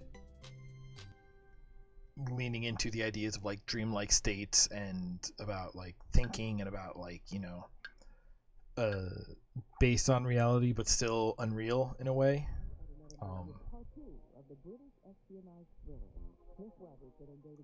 Yeah, look at this style.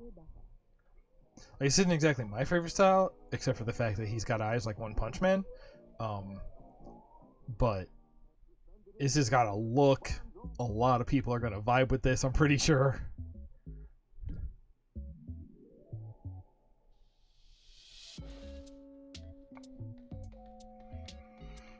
It's what you want to dream about.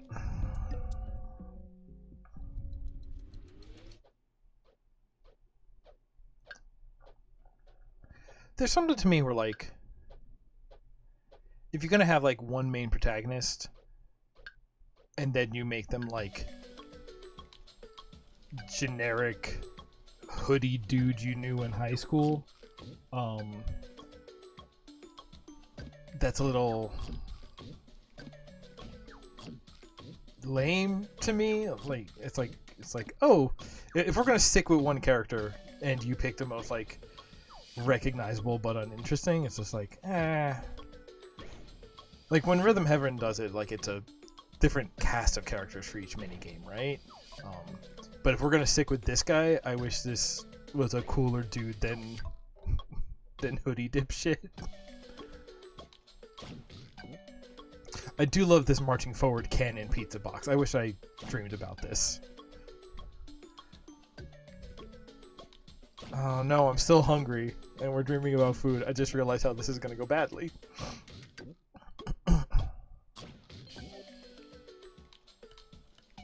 Fine, I don't have a lot to say anyway, because like it's just doing Rhythm Heaven, but putting its own spin on the aesthetics. Let's just vibe to this for a minute.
It, you know, I say like, oh, it's just doing Rhythm Heaven, and like that's not a bad thing. Please don't mistake me saying that that's a reason to dismiss it, but it's just like, you know, it's been seen before. It's doing its own take on it, and it's giving it a strong style. But you know, it makes it feel like a known quantity. You know.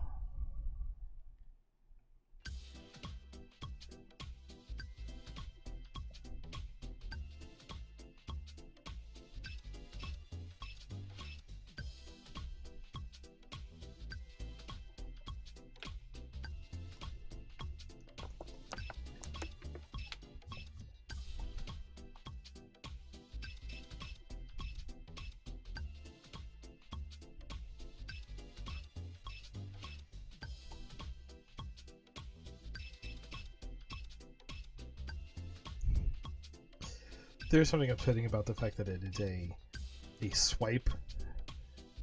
The animation is a swipe when it is like, you know, an on beat button press. Well, because like with a swipe, okay, do you want to be on beat when you first press it?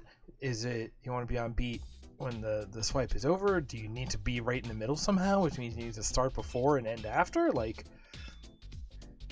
swipes have a duration. Swipes have a beginning and an end.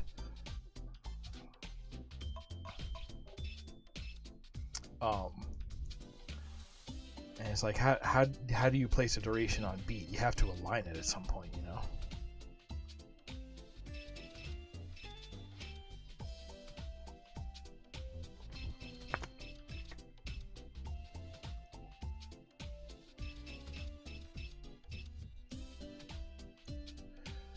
I think this level in particular plays a lot more into going on the beat of the melody, not just on the, you know, the 1 through 4s of the underlying like backing beat.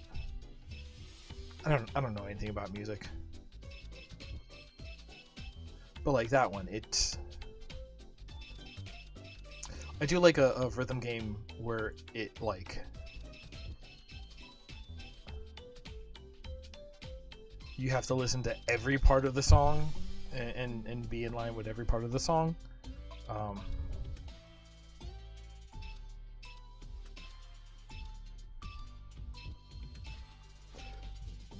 Because I was talking about like Hellsinger earlier, right? Like you had to do actions on beat, but there was only one beat you cared about, and it was like the extremely consistent, like most fundamental beat of the thing. This one, there's like the general beat that everything else is built around, but then it's being like, hey, you need to hit some like half and quarter notes here, and those are going to appear like in the melody rhythm.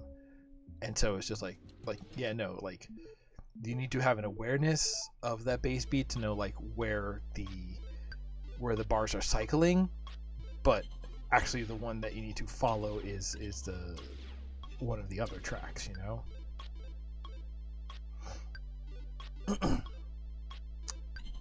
Which again, I'll say this: Rhythm Doctor is extremely good. You should go play that if you're into these kinds of games. I love Rhythm Doctor. I like the way it. Well, like that's kind of the thing that game does that I love. Right? I'm just gonna talk about a different game now. I guess that's fine. This track also bored me a little bit. Not gonna lie. The way Rhythm Doctor does it is like it's even more interesting, right? Because it makes you hit on the 7th beat. Period. But it then layers. It'll basically take like the same kind of thing. It's like you have this like very clear, here's your 4/4 or whatever, and you're gonna hit on the 7th beat of that. But then it lays on something else, which is like a. See, this is where I really lose my like math and music terms. Like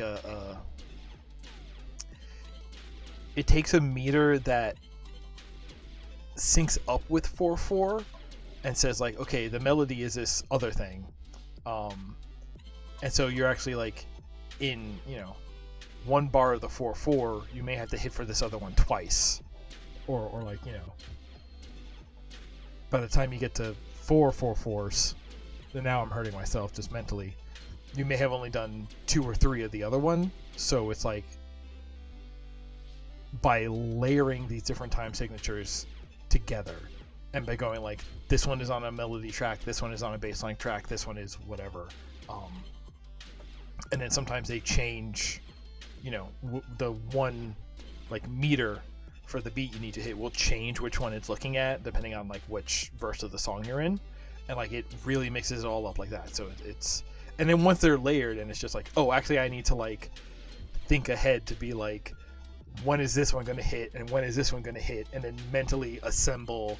It's like, okay, it's not just dot dot dot, it's going to be dot dot dot dot. Like mentally you have to assemble that. It makes it really sort of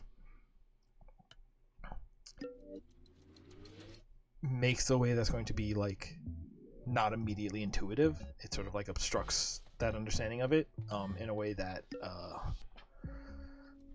I I guess in a way that keeps it a challenge for me. Like this one,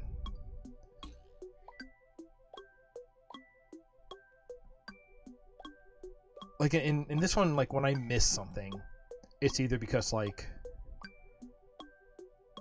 I didn't understand the prompt for like the beat it was telegraphing at me, or it's just a matter of like I am human and not a metronome, and I have trouble hitting stuff on the beat and keeping a beat. Yeah, that mess up. I was just like, what is the thing here?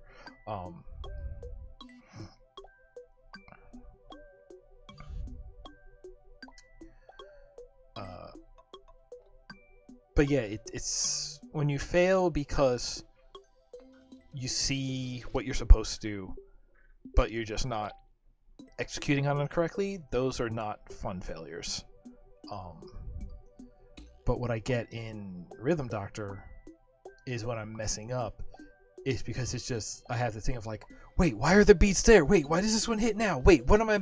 And like getting it right is a process of figuring out what I'm not understanding. It's not just about the like physical execution on beat. It is about there's like a level of understanding that you need to get through. The challenge isn't just on execution, but it is on the understanding of it. Whereas a game like Rhythm Heaven here, the practice goes on for so long because they're going to be like, here's all the things that you're going to see, just worry about the execution. And like that's fine, that's a fine way for a game to be, but that just doesn't work for me personally. I like the figuring out what the hell is going on. It's like I thought I had this figured out. Wait, where did this one come from? And like not just forgetting about it, but like not seeing it coming, and then I have to go and like it's like wait, I gotta go back. There's something I missed. Like, why is this? Answering a why is good.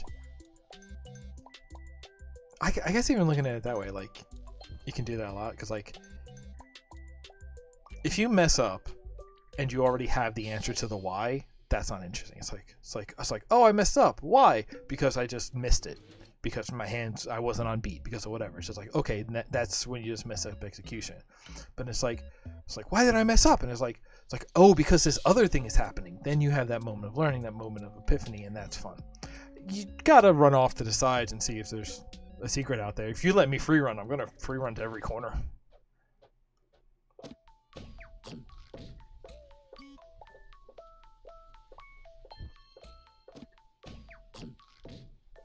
I do gotta admit, this remix mode of just mixing everything together, I do like having to like swap between everything I've learned and react to it very quickly. But again, if there's a miss, it's because it's just like, oh, it came too soon. I forgot what that was telegraphing. It's not like there's something that I hadn't figured out yet, right? It's just messing it up. Having something you haven't figured out yet is way more interesting than just messing up. I would really love a pizza launched at my face right now. Also, the way that this song is like it's got the alarm in it. It's got some disharmony happening. Yeah, that noise in the background where it's just like, oh no, the song is breaking down. This song is being played on a Dali clock.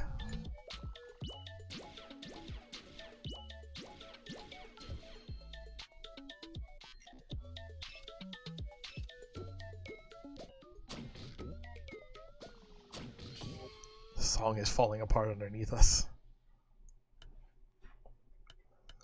Yeah, and that's pretty much all there is to this game. Like it's, and it looks like they, it's in September 2022. So that means at this point, like, is that like 4 months away? This game is basically done. I guess is a lesson there. Okay, what do we go to next? That was cute. And like I said, I got nothing bad to say about it other than just like, oh, this is basically something we've seen before. But then again, that was Metal Hellsinger 2. It was just like, oh, this is Doom 2016, but they've added this beat thing. This already had a beat thing, so what are you gonna do? All right, what are we looking at here? Here's oh, I know what we're doing. We're doing the hard turnaround because we're gonna go from a very chill kind of sleepy vibe game. It's like, oh no, we're being lulled. No, it's okay. This will be what it is. Now let's cut to something that wakes you the fuck up. Because it's Angerfoot. Yes, I do have to admit, this is actually going to be my second play of this demo for this footage. I recorded the first one. The recording failed, so I had to go re-record it. So, unfortunately, you don't get my best. Just, hey, what's going on? What's the deal here? I do like Slime Fucker. I do like Spaghetti Boy over here. Is this my Fursona? No, that's my Pasta Sona. Yeah. So Angerfoot, you get it already.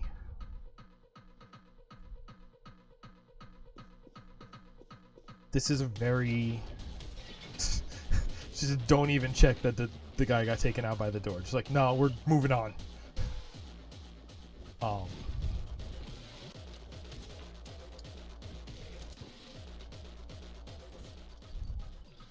Drink the beers. Drink the beers.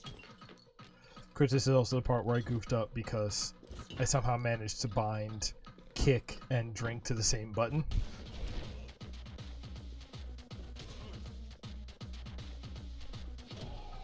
Oh my god. Not checking my corners. Or I'm checking too many corners, really.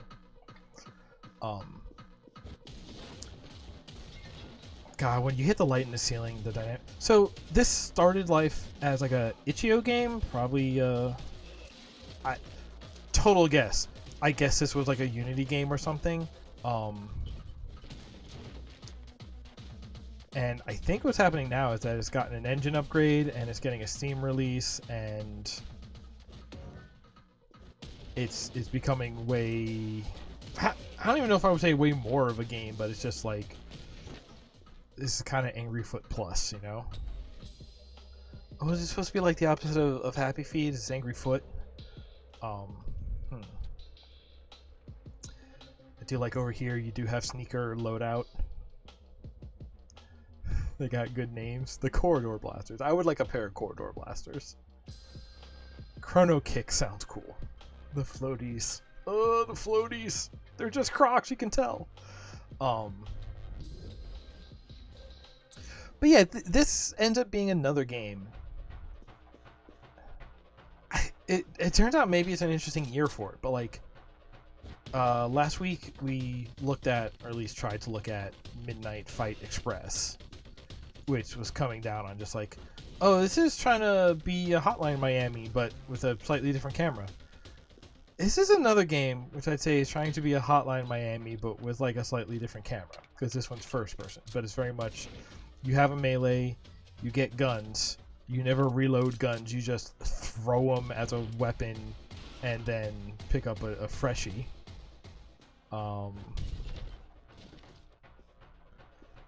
So this is very weirdly becoming like a year of Hotline Miami alikes.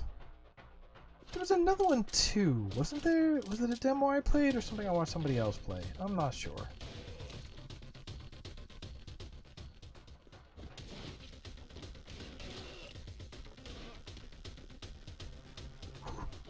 Guns in the wall. Man, it's weird just watching back your own gameplay footage and realizing, like, how did I not see this very obvious thing the first time around?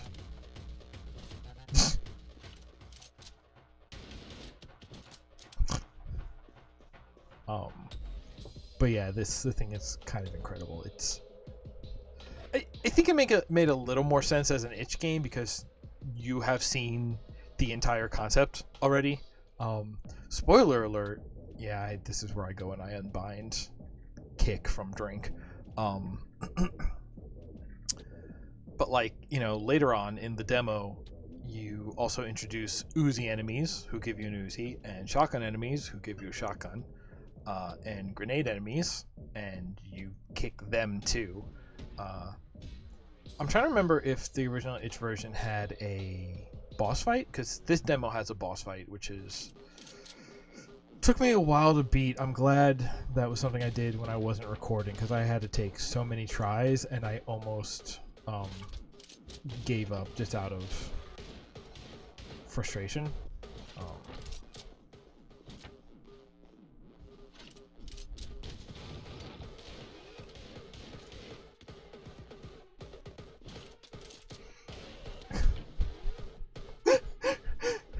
The guy who ambushes you from the toilet is really good. I need to do that in more of my Doom maps, is have an enemy who doesn't join the rush out to the fight at the sound of gunfire because he's on the toilet at the time. I need more of that.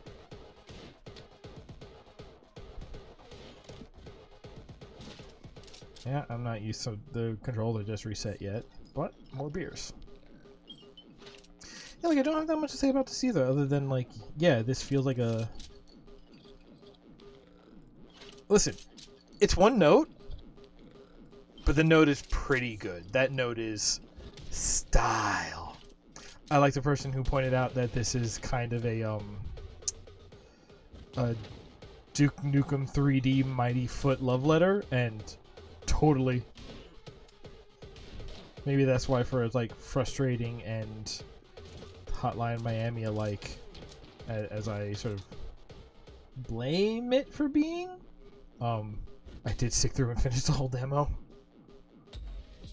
Yeah. So go back to, God, was it the first Extra Life stream I did? And Hotline Miami 1 I thought was really cool. And then when I tried to play Hotline Miami 2, yeah, here's the scene. That's what I'm thinking of. This reminds me so much of, oh, it's your girlfriend. You just gotta caress her cheek. Oh my god. It's gross, but it's funny. I think it's funny. I love it. Sipping on that, yeah. Honey, would you like to sip? Okay. Oh, and she eats it. Oh, I hate it. I love it.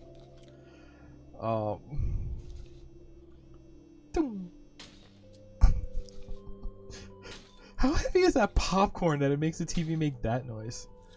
I never even realized that the TV is on cardboard boxes and not like an actual entertainment center. Oh my gosh. This is basically just the exact scene from the Sonic Dreams collection. Angerfoot.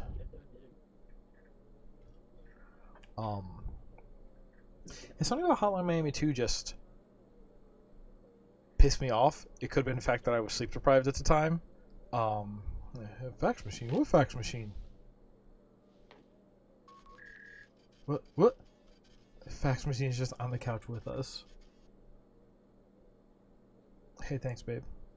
I hope they make a sequel and you play as this girlfriend in the sequel. Like, seeing the bare leg, I think it makes it obvious that you're a frog. I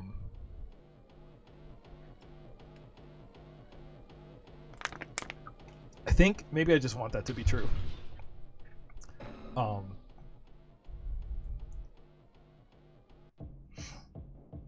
But you know, frogs, powerful legs. It's I definitely consider those synonymous. Sorry, powerful, delicious legs.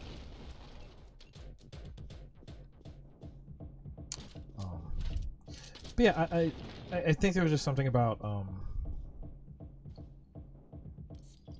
that experience that I had with Hotline Miami 2 made me feel like, you know what, maybe I'm done with Hotline Miamis. It's like we had the one, and it was great. We get it, and we're done. Because I was like, they tried to make another, and it frustrated me more than anything else. And it's like, all right, and maybe it's done. So I see more that are just being just like, yeah, no, go in, high speed, room clearing, combos, whatever. And it's just like, kicking the barrel is a very good mechanic.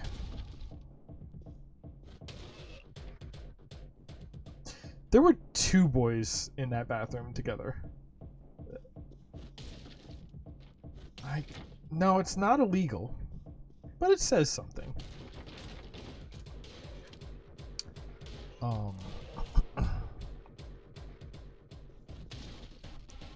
Yeah, I don't know. Maybe, I got myself, I think. Maybe it's just maybe that's more me than anything else. Maybe I'm just not in the headspace for Hotline Miami likes anymore at this time. I don't know.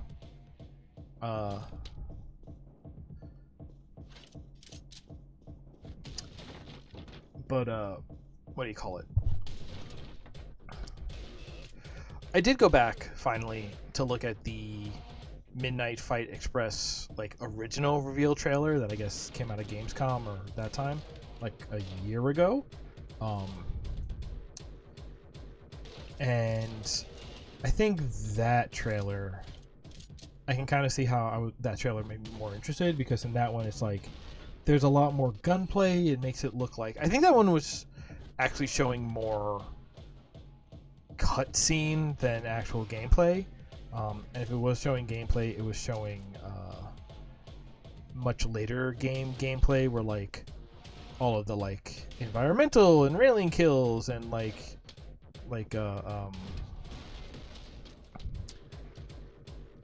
advanced counter moves were all enabled, because it looked way more like varied and interesting, and there were groups and you saw a lot more different like, you know, environments and stuff. Yeah, we got new shoes. What do we get? We got air violence. Regain ammo with every kill. All right, so I don't get to it in this footage, but the cool thing about that is you don't just regain ammo, it gives you ammo. So when you pick up a shotgun, it comes with like 4 shots, I think. And if you just keep killing people with kicks, I eventually had so many shells because I wasn't firing them that it just scrolled off the screen, and I was like, all right, cool, this shotgun holds 12 shells, love it. Yeah, the energy drinks. The can crush before the throw was good. Oh, God. Alright, here's my Uzi boys. The fact that it also does make you faster, meaning it has like a meaningful mechanical effect, it's so interesting.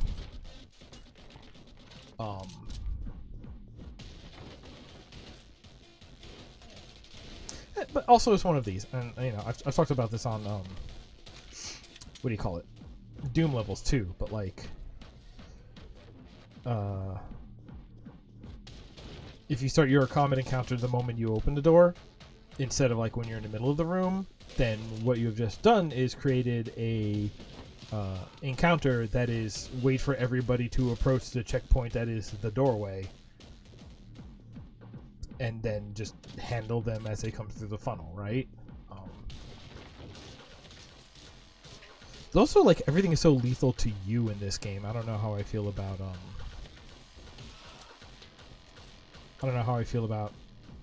if a lot of encounters started when you were like in the middle of it, because it does do that. I think we are going to see one before this video ends that's like basically treated as like a boss encounter, is that you start in the middle of the room as dude come in, not spawn in. There's an excuse for why they just appear in the room, but it is not just they appear, they are delivered, let's say.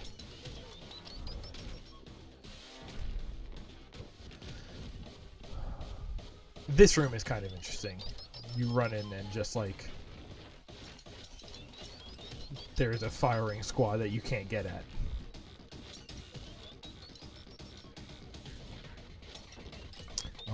But like, yeah, like I was saying, I think this is part of why this made more sense to me as like an itch game, because it is basically like it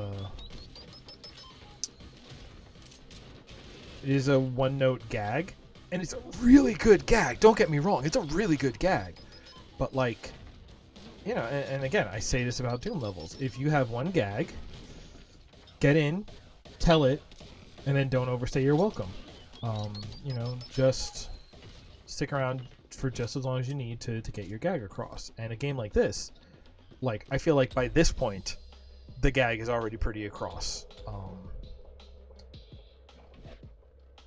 And so the idea of like, okay, they're taking this and they're going to expand it to like a bigger game, a longer game. Like, I got the gag when it was an itch game. What is it going to be now? Like, okay, it's on Steam, so it's going to have a more people are going to be introduced to the gag. Good. I ain't going to complain about that part. Yeah, you can see me just getting shells.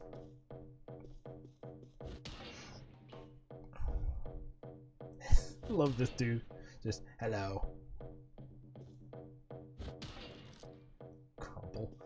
Oh, I don't know why those skeletons are so funny. Also, I don't know why those guys have hands for heads. It's just, there's a lot going on, and it does not care to explain any of it, and that's... I kind of admire that.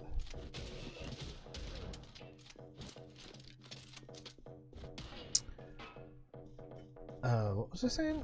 I'm getting tired, and I'm still hungry, right.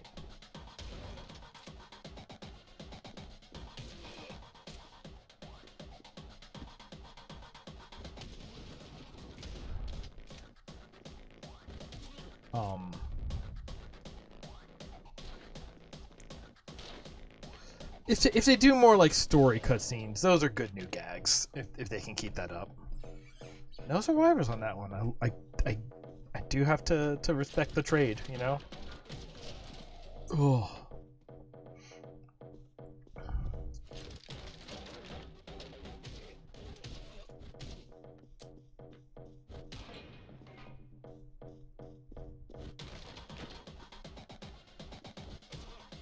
It's a heck of an experience to play. Like we can look at it, but like when you're in it and these things are just being thrown in your face,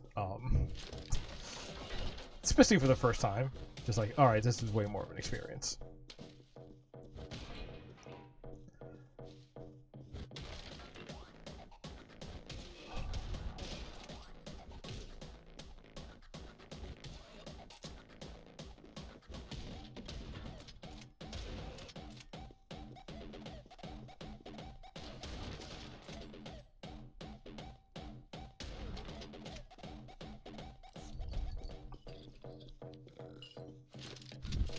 I don't know if you need to destroy that thing. I just kick it every time.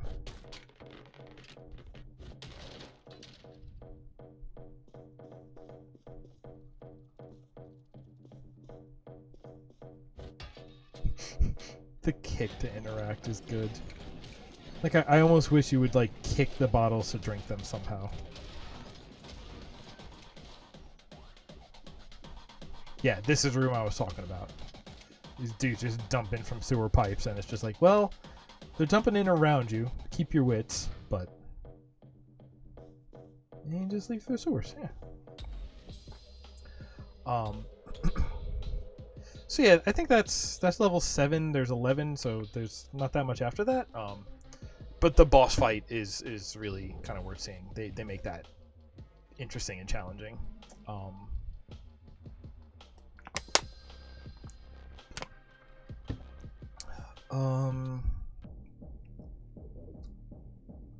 Yeah, but that's Anchorfoot. That has an aggressive vibe. All right, what do we got left? We did you. We did you. We did you. We did you. Did you? Did you?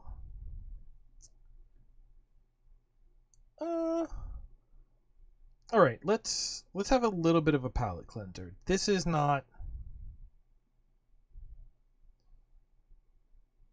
like I said, I took footage of more demos that I'm going to show because some of them were just like really disappointing. This is one that I didn't quite realize what I was getting into. Here, what is this called?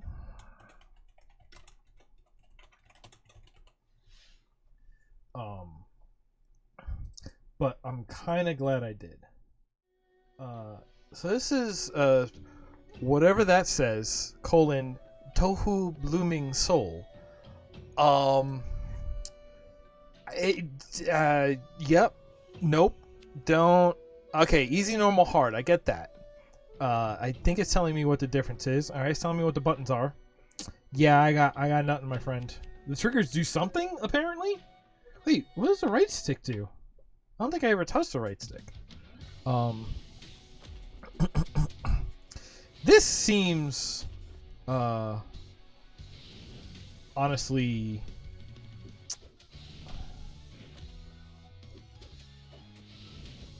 so I think this is just this one boss fight, and the boss fight does have 3 or 4 stages. Oh right, I don't yet know that I have double jump.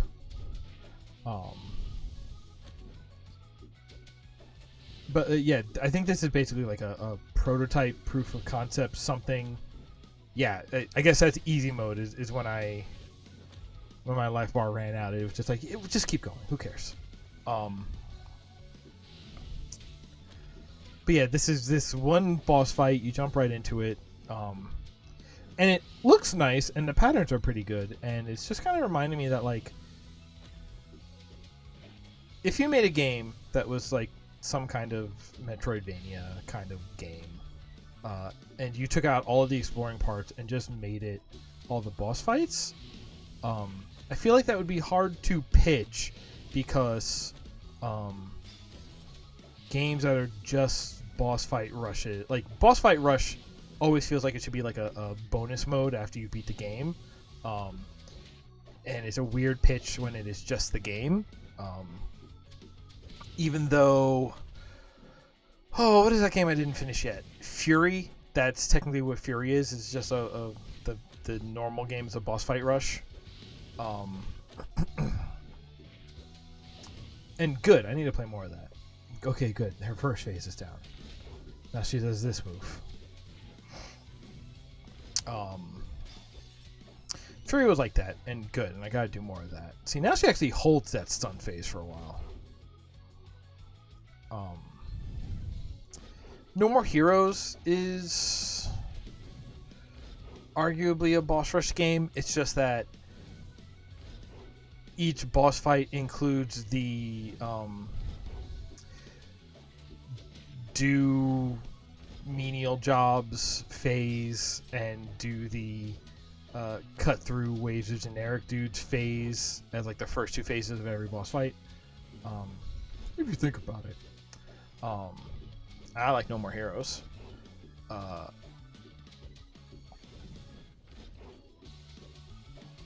And then Zone of the Enders 2, I feel like is mostly boss fights. Like, it might be like half and half boss fights and like adventure action stages. That's a thing I could say, whatever that means. So you know, the idea of like primarily boss rush focused games already exist, and there are, if you add, you know, the juke, I love that juke. You add the cut through waves of generic dudes phase, like that's usually enough to make people accept it. But I think doing that as a side scroller, I can't really think of that having been done yet. Okay, what, you saw the green thing just fly out? So that's a power up. Where did that come out of? Because that's the first time I saw it happen. The first time I learned that was a thing that exists. And then later I learned that it's... I need to go... Later I learned that it happens when you dodge through projectiles that she shoots. Okay. So we're here. Let's go frame by frame. So is that me getting hit, or is that me starting the dash? She lands. That's me starting the dash. and it kind of comes out of the. Okay, so I guess her sideways flames there count as projectiles, because since I dodged, even though I was dodging in line with it, because I was in dodge state as I was touching a projectile, it caused a. I think that's. If it has a P on it, then that's a power up, just like Arrow Fighters. But yeah, like I don't think we've seen one of those with side scroller bosses like this, which I think part of that is because like side scroller bosses that are like really satisfying are really hard to make, and we don't see a lot of good ones. So I think there's a little more like skepticism around that, but like I don't know. People find the boss fights in Metroid memorable, so there. I think that's when I realized that it's dodging through bullets that generates it, because I just did it by accident. Yeah, then I was trying to do it on those, but apparently those are not technically projectiles because they're like a shield or something. Yeah, go figure.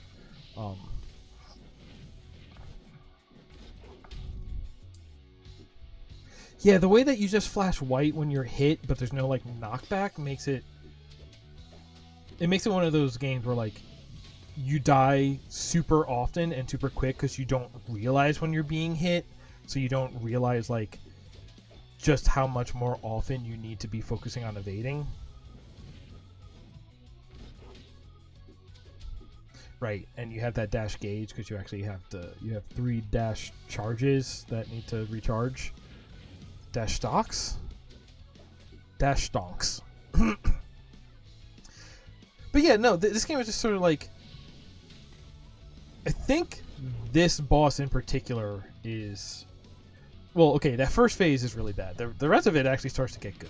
And it would probably be better if I understood the systems at play from the beginning of the game. Yeah! I did one thing! And then it just restarts. Yeah, like, so we're looking at the game, right? Good. That was I don't think you need to go play that demo. I don't think I needed to play that demo.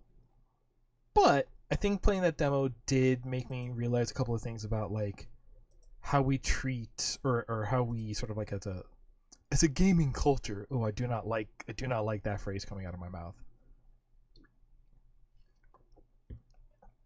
But I think playing that made me realize like, oh, a game that was just like side scroller boss fights, especially ones like this where it's like you're at a pretty like someone you're on a similar standing with, like not fighting a giant dragon, but like Bloodstained has some pretty good ones, like a good like a Castlevania one, which like I'm picking on Metroid for the sake of picking on Metroid, but like yeah, no, honestly, like something you would see in Metroid and Castlevania. I want to say I played something in like Iconoclast, and some of those were pretty good. There are good bosses, and like it's like yeah, no, you learn their patterns, and you learn to dodge them, and then you learn when you can get your hits in, and it's kind of just like with any other boss. It's just 2D bosses are a little bit harder because you have less space to dodge because you are down in axis. Also, I think back to some Mega Man and X bosses that are just like, this one is some bullshit, maybe. But like, yeah, a game that was just like, hey, this is just what we're doing. Yeah, I don't see why not. If these folks made a game and built on its demo, and it was like, yeah, no, it's just boss fights. That's fine. It's just like at that point it just becomes like a looser fighting game because you have jumps and air dashes and stuff you would have in like a regular like a platformer with a lot of like maneuverability, and you're like not locked looking directly at your opponent kind of stuff. A Smash Brothers, perhaps.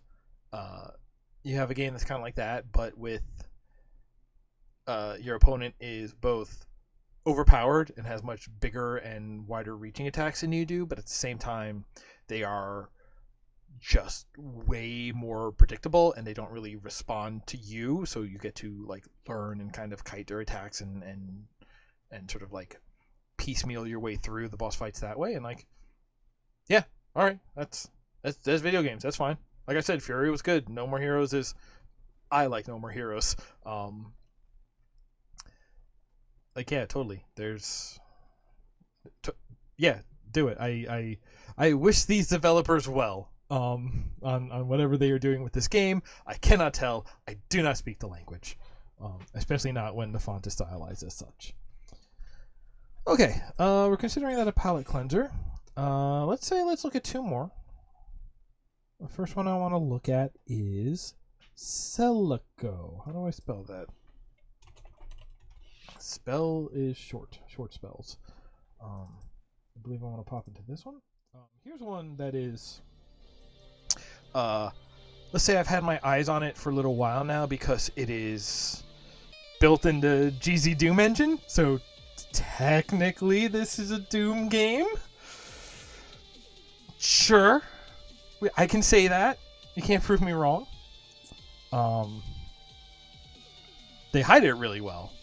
And then at some points they don't hide it at all, but in ways that I feel are it's beneficial. If you tried to hide it, you would mess it up. Hey, Rue, welcome. It's almost midnight. Oh, do I not have the chat on this screen? I don't think I have the chat on this screen. Hang on, I can fix that. I thought I did. I like this actually. Here, let me pause this so I don't miss anything because I actually have a lot to say about this game too. You can add a browser source, which is the bubbles on the right side, so you can come over here and hang out with me. Good. Now let's get back to it. So we picked the difficulty earlier, but then it adds this, which is a playstyle, is a mode, but I really like what it's doing here. So it's the traditional game, has autosave checkpoints, and you get quick saves. There's hardcore, which is no checkpoints or quick saves. You only save by spending your in-game money at specific vending machines. No health regeneration. And also hardcore mode is mag drop, which is just like, okay, got it. And then randomizer, which wasn't in the demo, is whatever. Rifle start, which I think is makes sense. You know, I feel like that weirdly is like a Doom holdover because, you know, you talk about Doom, you talk about like, oh, what are, you know, or is this a pistol start level? Is this or is it's balanced around not having a bunch of weapons carrying over from previous levels? That's it's just like, so the reason I like this is because, like, again, we already had our, actually, let's see here.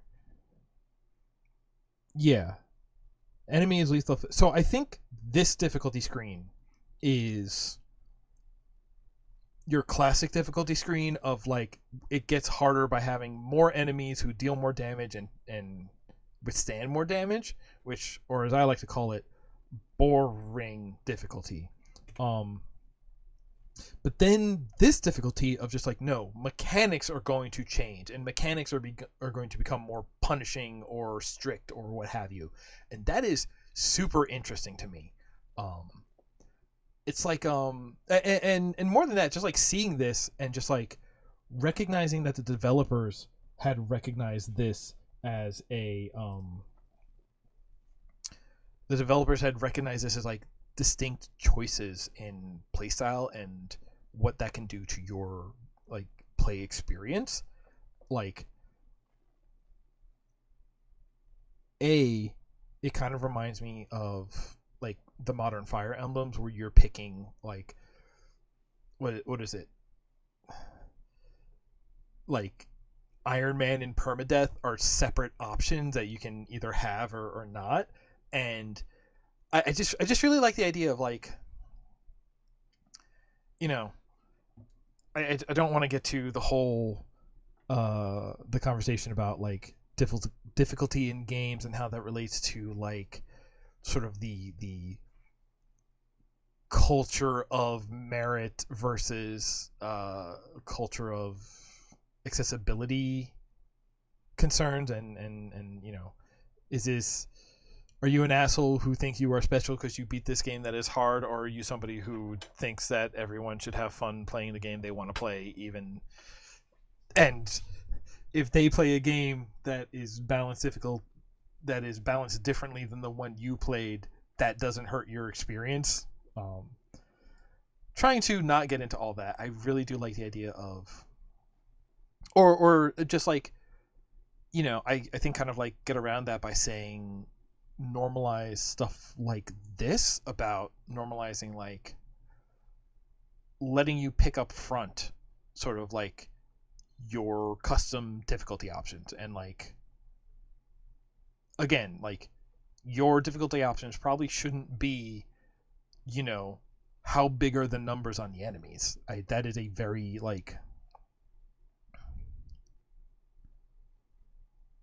I don't want to say pointless, but again, that really just goes up to more of like, hey, tedium, how much ammo do I need to go find to withstand this next encounter, and how long is it going to take because I have to spend all of that ammo to get all that extra health down. It's just like, that's kind of just boring. Whereas something like this, where it's just like if this was instead a screen that just had like a whole bunch of checkmark boxes on it, and it said like, do you want mag drop? Do you want autosaves? Do you want quick saves? Do you want, you can only save at certain places? Do you want to have to spend money on it? Like, do you want health? Like, all of this stuff is, these are like mechanical difficulty options, which could be accessibility options, could be whatever. But, I think even just normalizing it as like, almost like not establishing an intended way to play, but just like establishing like, no, we're not, you're not special for beating it on a harder difficulty, but rather you are special in that there is going to be a version of this game that you enjoy most, and up front we are going to say, hey,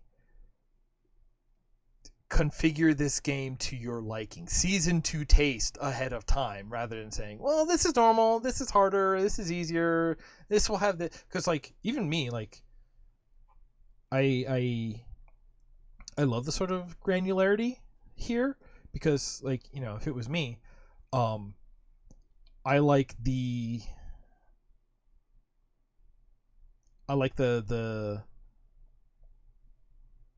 I do like hardcore mode, but I kind of wish I could have the health regeneration. Like, if it was a little more granular, then cool. Or, get wild about it and be like, okay, here's like middle hardcore mode where you don't get autosaves.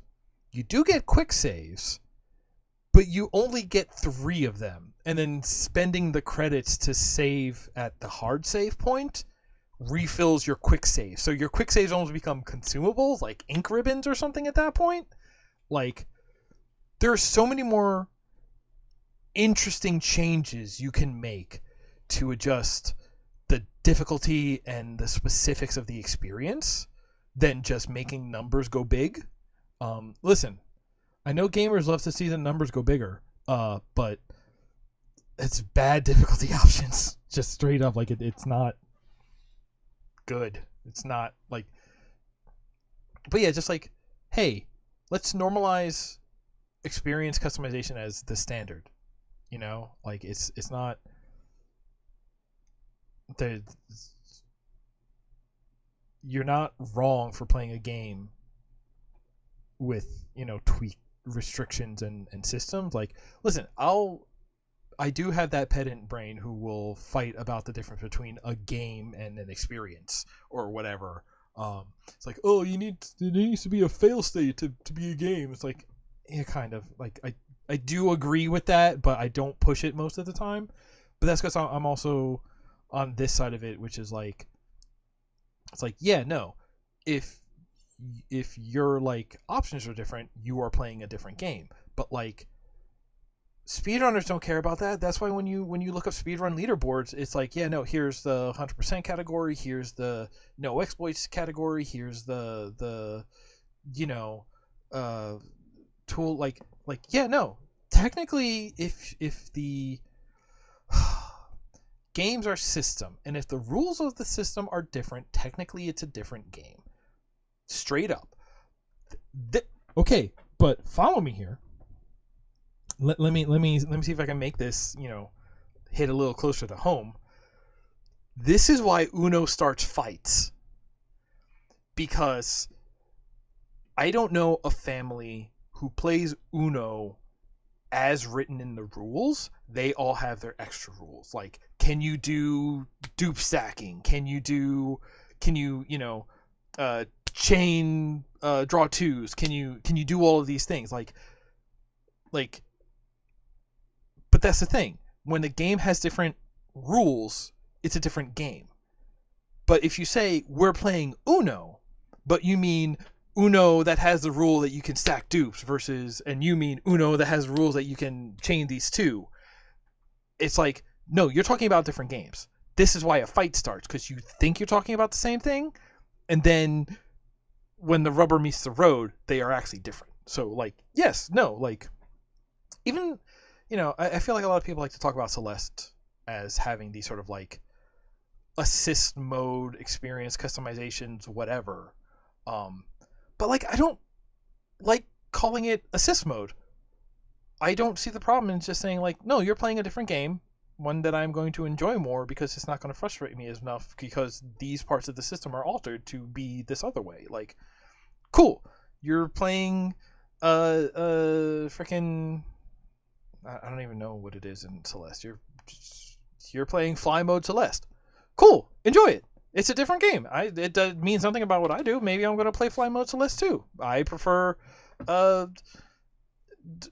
see, I don't even want to call them like no assist. I want to call it like, it's like spikes everywhere Celeste. Like, yeah, all right, cool. Like, that's the Celeste that I like. Like, they're both Celeste, but they are different games, and it's a weird thing. It's like, it's all. Oh boy! All right, this is what the stream is about right now. It's almost weirder. It feels like maybe it's a weird thing that happens more often in video games, right? Because, or we run into it more in video games because video games,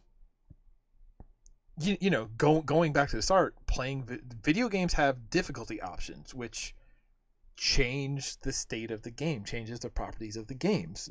Not all of them are like mag drop versus no mag drop, but like, I don't know, if a level has an extra med pack on it, the state of the system that you engage with is different. So the fact that games are like sort of like interactable and have adjustments that can be made that way are the digital nature of it means that the game can be shipped with like multiple versions of itself. It's like, version A, version. I mean, that was like literally Atari. It's like, hey, do you want to play game 1 or game 2? It's the same, but the bars are longer. Like, those are different games.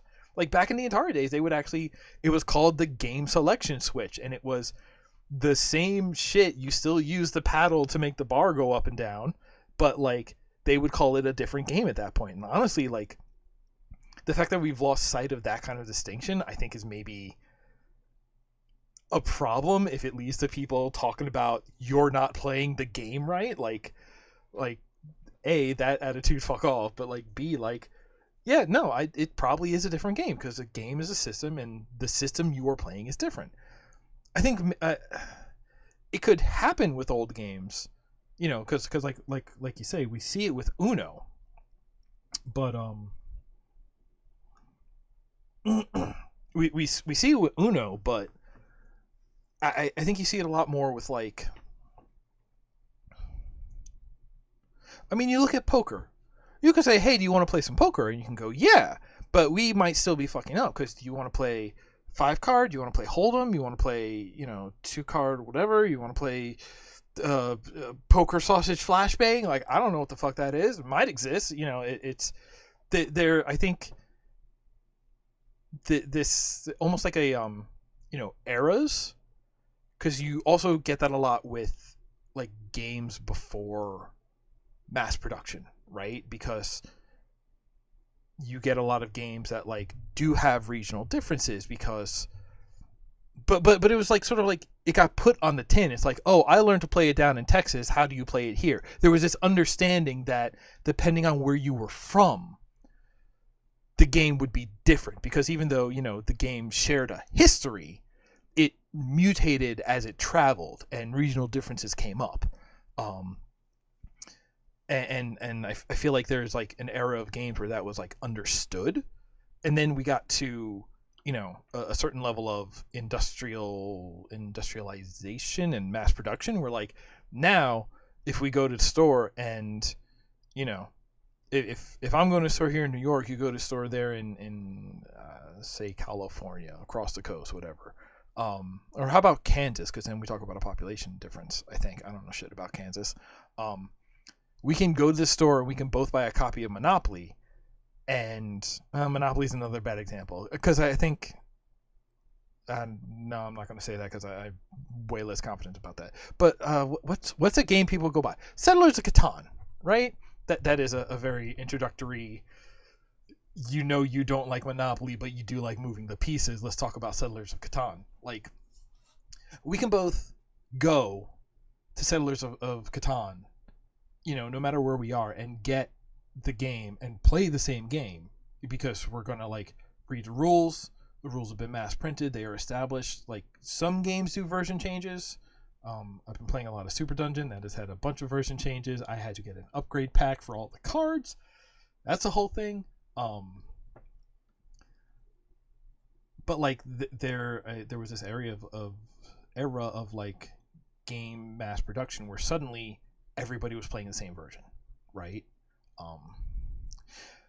And honestly, now that I think about it, there's something about a game like Monopoly and Uno where you may have had mass production, but there is still like I think something that falls under like family game rather than board game, because a family game is something that almost like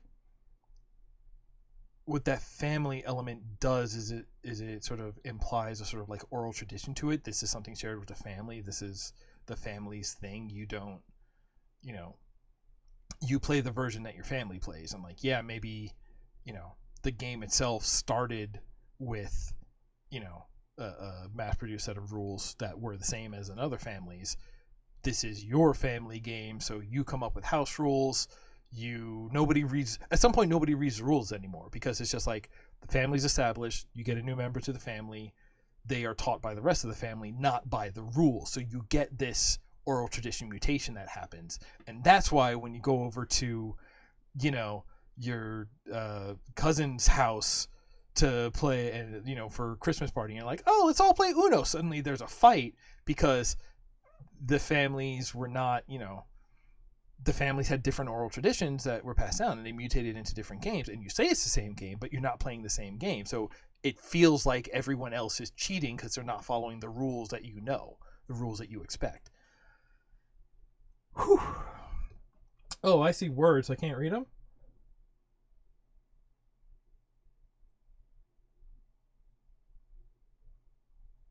Yeah.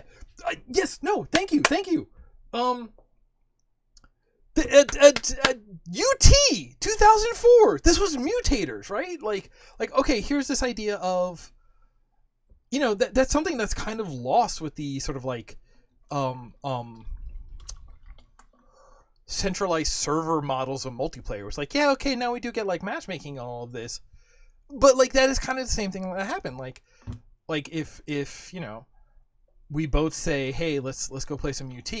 I like playing on the server where we have, like 3 other sniper rifle variants, or like, I like playing, Instagib only and big head. No, what is it? Like big head leader, where your kill count is how determines how big your head is, so that way like the players in the lead are easier targets. But you like the one that's like, oh no, we're gonna have like vanilla, but also we're gonna, have God, what was other weird stuff?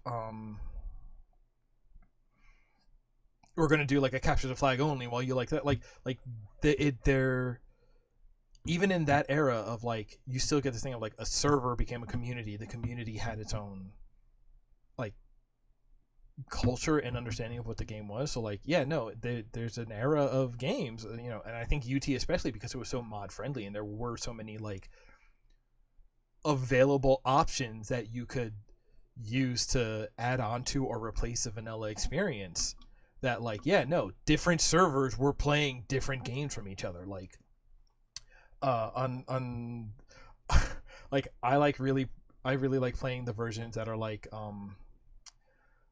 last man standing onslaught, but you have like 50 lives, and you have a portal gun, so you can put a portal on the front of your truck and on the bottom of your helicopter, and when you hit somebody with the truck, it just drops them from the helicopter, because that is a rude way to kill somebody. Like, that is the server I would run when I was hosting a server for us to play on. But then when my dad plays on occasion, the server he goes to is like ballistics version 7.0 plus this other stuff. So it's just like, oh, okay, you have all like, they have like standardized the skin so that nobody can look too crazy with their own models, and like none of the original guns exist. It's all like weird, like, okay, here's 5 different rifles based on World War II, but then also here's the gun from that Arnold Schwarzenegger movie where it like has the little like X-ray box on it so you could shoot through walls, and like those are different games. It's like when I want to play UT, I don't go to that one. That's not UT to me. So, but it's like the same thing. Like, no, this really like the sort of like interactive, moddable. So that's why I think we had it with like poker, and then we don't, and still with Monopoly, then we don't have it with Catan and like a lot of board games, because we have these printed rules that are easily accessible. And like even now, like if there's something weird in a game, I don't make a house rule. I go look online and see like, oh, is there either a community accepted or developer canonized like errata to fix this, so that way we're still all playing the same game. And then with video games, you go back to this other thing where like it's like, no, the game has one name like poker, but 3 different people could be playing 3 completely different games. Like, I always talk about this with Smash Brothers. Like, Smash Brothers All Items and Smash Brothers Final D Only are completely different games. And it is a disservice that they're both called Super Smash Brothers, So my whole point was like, I guess the point I was trying to get at was like normalize the idea of like either recognizing that a video game can be many different games depending on the preferred options, and that's fine, or just get into being like, oh no, I'm not playing, I'm not playing Doom, I'm playing I mean, yeah, some people do that. Like, you're not playing Doom, you're playing Brutal Doom specifically. Like, you can't like normalize like the title of the thing including the variations on it. That being more specific, normalize being more specific, please. Like, I know Spectrum Brain, but please normalize being more specific. It helps. I swear it helps so much. Not just me. I swear it helps everyone's communication. Hey, you want to see some gameplay footage? But yeah, like for this, I play in traditional mode, but then I went back and I played in hardcore mode, and I really liked it. But I was looking for that additional challenge, and honestly, I would love to tweak it and play something a little in between. And all this conversation is just off of the difficulty select screen, so wait till we get into the game.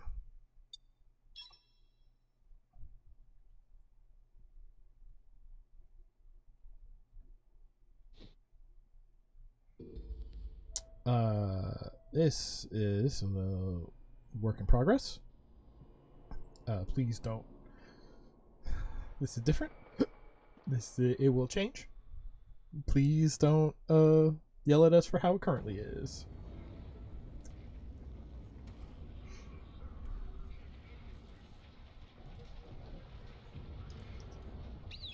I love this bear. This is my bear.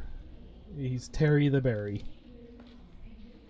I really love what they've done. Like, so again, reminder. This is, you know, Doom Engine lineage. You'll see when I bring up the map for sure. But like, all the interactive tiles on the screen, all the pick-upables, the eat a sandwich, hell yeah. I really like that all the like physics objects have this voxel construction. It's actually a little weird to me to then see all of the things that are like higher res, because like voxels make things look low res even when they're 3D, which I'm not gonna say I like it, but I think it is an interesting like artistic consideration.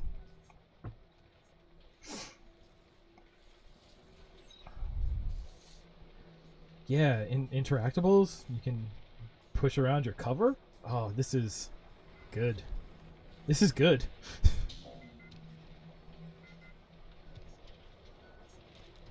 It's moody, it's dark.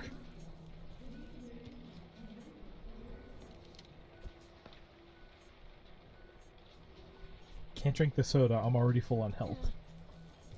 Game where you can drink soda off the table that somebody left. I'm down.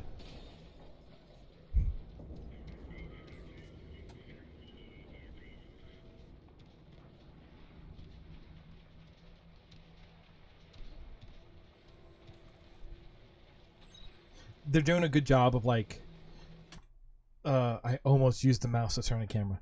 I do want to say they're doing a, first of all, mantling, great. Love to see that put in here. Mantling is good. But they're doing a good job of like putting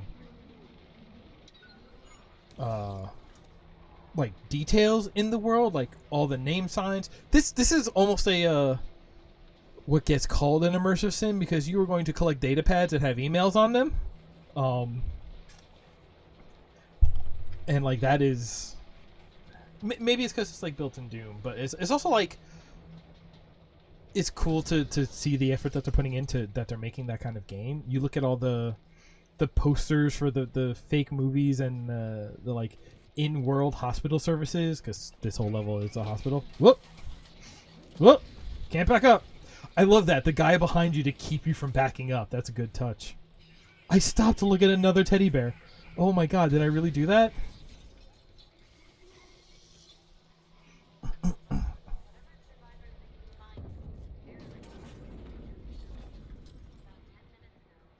Space.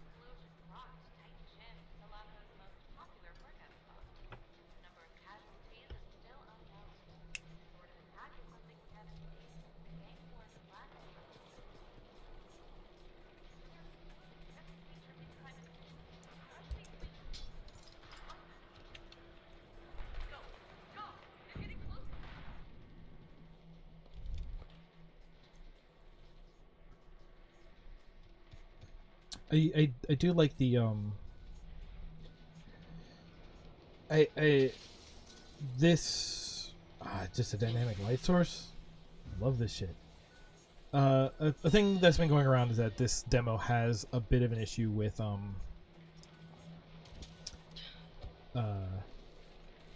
navigable. It's got confusing areas, which like I do like them because in some sense they feel real.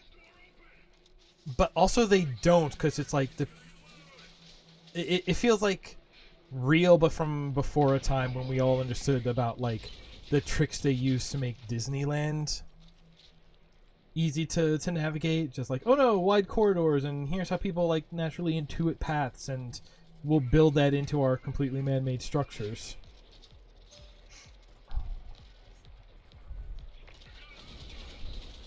So again, built in Doom, and I really want to point out, when you do the ADS, that is a crisp rendering of a sprite that they blurred. That has to be the way they do it, and I love that level of detail. It's also some, like, I missed it, because this was my first time through, and I was like, I was caught up in the intensity of the moment. There's an invasion. But like there was a machine in that room that was like some sort of medical scanner, and you can just push the button on it and make it scan. It doesn't do anything, but it's there to push it. It's very When I was talking about we were playing, I guess, Duke's Vacation a little while ago, um, and I was talking about, you know, the level of like interactivity detail in the world. Like most rooms in this demo have a light switch in them that work. That's ridiculous. It's also great. Yeah, it was a Doom map. You notice? Okay, so this. Whoops. Oh, that hurt. So I think that opened it back up, and we are now back where we started. This is where I decide to. This is the room we started in. This is when I decide to make this a bear run, and I grab the bear. The bear comes with us now. Listen, I have a problem, and the problem is I care about bears. Here we go. So, you like a game with a codex? Okay, putting it on caps lock. For some reason, you put it on F1, I'd be completely fine with it. Being on caps, it's because caps lock is a toggleable state for the keyboard, right? That's what makes the problem. There you go. Keypad passcodes. It's one of these games.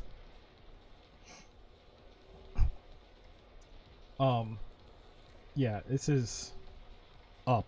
But if you look on the left, it has all these statistics, like data pads to find, secrets to find, trading cards to find. Like the amount of like secret stuff, even in this demo, I really hope it is indicative of the full game, because there is a lot tucked away in this demo. Like this is from my first run, and it's a pretty straightforward run. Oh, did I not realize the keypad was in that room? I thought I looked right at it. Okay, it marked it on the map. There we go. But like the amount of like optional secret stuff. There are I'll say this: there are walls you can throw grenades at to open new pathways. This game is sick. This game is sick. There you go. Hey, you want the rest of your HUD? There it is.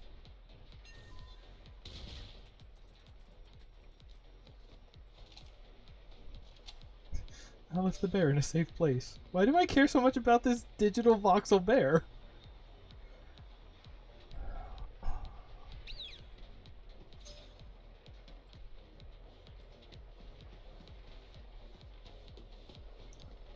Because my heart is too big, and I care about things that do not care about being cared about.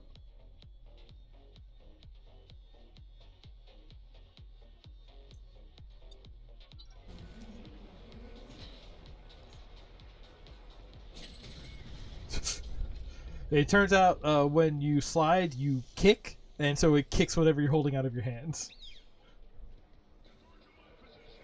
Oops. You stay here. Be safe. I'll check it out.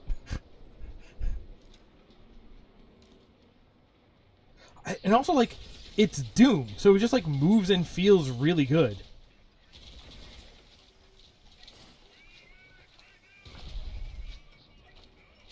Yeah, not every weapon has a ADS. This one has a 3-round burst. And out of ammo. It might not be safe yet. It's definitely not safe yet. Okay, now we can come along. Hang out here. Oh, it's cute though. It's cute though.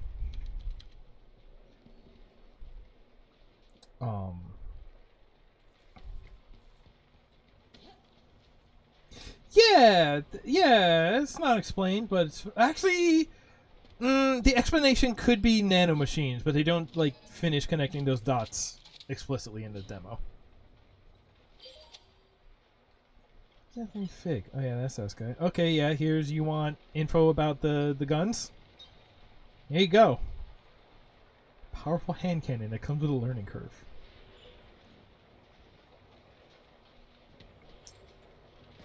I don't even know what we're doing now. there's something about this place that is like, it is so saturated with like side rooms and neon lights and everything that it manages to still be confusing, which is weird. Datapad. Burger. It's a game where you get to burg. It's a good game. Yeah, this is just lore. You want to know what the people in the hospital are up to? Which, this sounds like it ties into something, because it's like, yeah, you've all been overworked because we had to send a team out to another hospital, and like, there's probably something going on.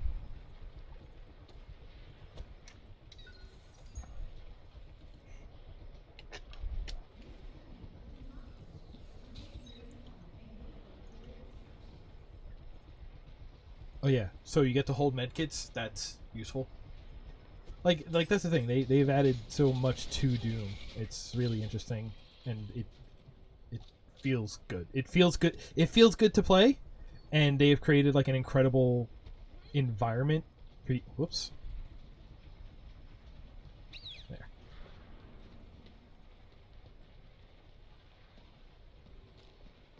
Yeah. Like I said, it's a lot of voxel stuff. Whoop. Loading zone.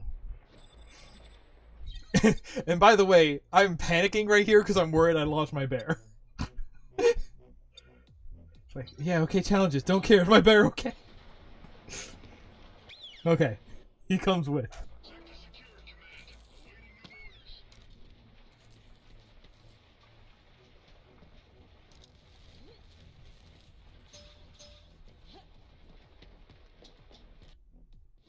Too far. No bear? Bear. They are technically different levels. I'm actually surprised that it remembers. And then accidental kick down there.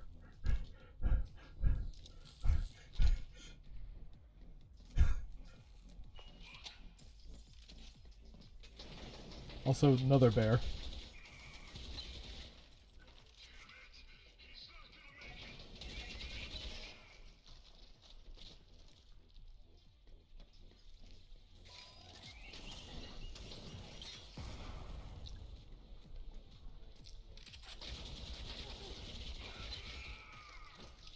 That guy spooked.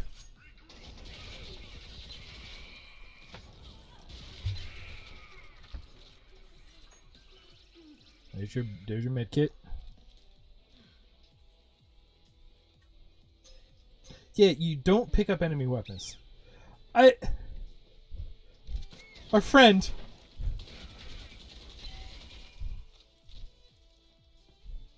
Something has happened to our friend here. Alright, so this is less than half the length of the video, but this is where I'm ending this one because it is too heartbreaking. Here's the thing. How did this happen? Of course it would happen in the middle of combat, but worse yet, how did this happen? Well, if we go back frame by frame. Yeah, remember when this guy is here and spooks me? And I'm like, oh, and then chick, and I just get spooked, and I just start firing randomly down in this corner, and it was me. I shot him. I'm the worst. I'm the worst. You could just see his head explode, which, like, okay, having so much like random bullshit in here, to be interactable, to make the world feel like it could be alive even if nothing really does anything, but B, just to be like dynamic content. Like, if the world around you can change, that's, yeah, I know, it's the worst. I feel so bad about it. Here's how bad I felt about it. I did finish this run, and that bear with the chunk missing from his face made it out. No man left behind. That bear made it. I got him to a different hospital. I got him to a Heal-A-Bear workshop. But on top of that, I felt so bad, I started a different run. to... Here, that's too far. That's too far. Here, where does this happen? I started a new run just to redo it and to get him there safely. Yep. Here's this. Because there is something I want to talk about later. But I leave him here. He does not come into this encounter with me. And honestly, I'm actually going to jump around this one a little bit because it's... Again, this is now, like, my second run at this game, so there's already a bunch of... Like, I already know the main part of it, so I do start sticking my nose into more secrets. And honestly, like, this is a game that... like I said, there are so many secrets tucked into even just the level in this demo that, like... If you like the look of it, go play it. There is a lot to sink your teeth into, even though it's just a demo. Like I don't want to give away all the stuff I find during my second run here.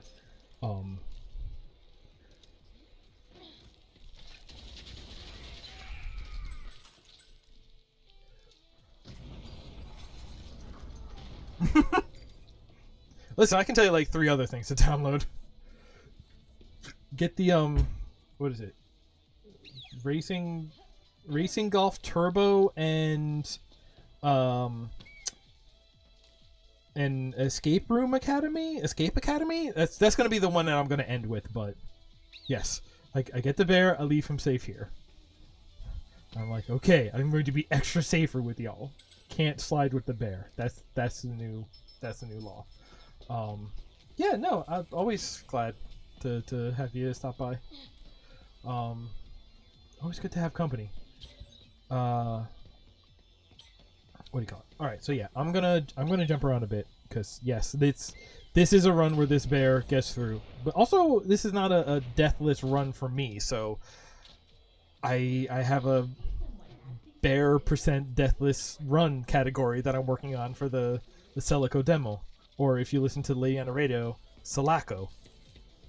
Here, what do I want to point out? There's a lot of this game, and there is a thing where it's like, yo, this game looks cool, but it all kind of looks this cool, and it is like weirdly placeholder. It's fine. Like, I was talking earlier in I'm gonna pause it. Good night.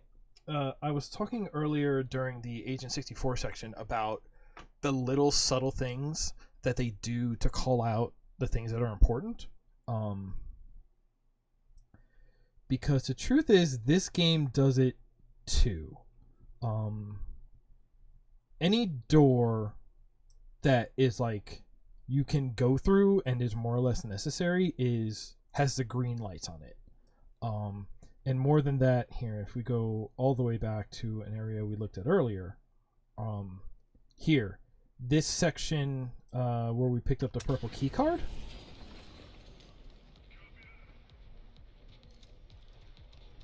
Here. Let's see if I get a good angle on it. I was more worried about the bear than about getting good shots, so.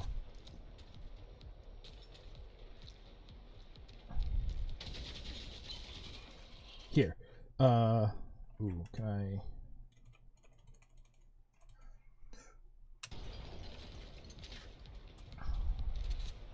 I think when I go around the corner, that's a good place to talk about it. So the thing here is they are... Like, they are aware of these principles. Because you look at what's going on here, and you have the red door over there, which is locked, not a real door, not a real part of the level. And then you have all of this green. And the reason why all of this green is here is because you can see the purple keycard through the window. So it is going out of its way to say, hey, you know, just as like a general idea, go to the green thing. In this case, the green thing is like this whole hallway because the keycard is in the middle of it. But the thing is, look at how busy this screen is, right? So, not just in, like, there's something about, I don't know if it's just about like, so maybe it is, because in Agent 64, and we do this in a lot of Doom math, but we were talking about the lighting and how the lighting is what creates contrast, which is what makes certain things spring out and become like, you know, obvious, that draw the attention.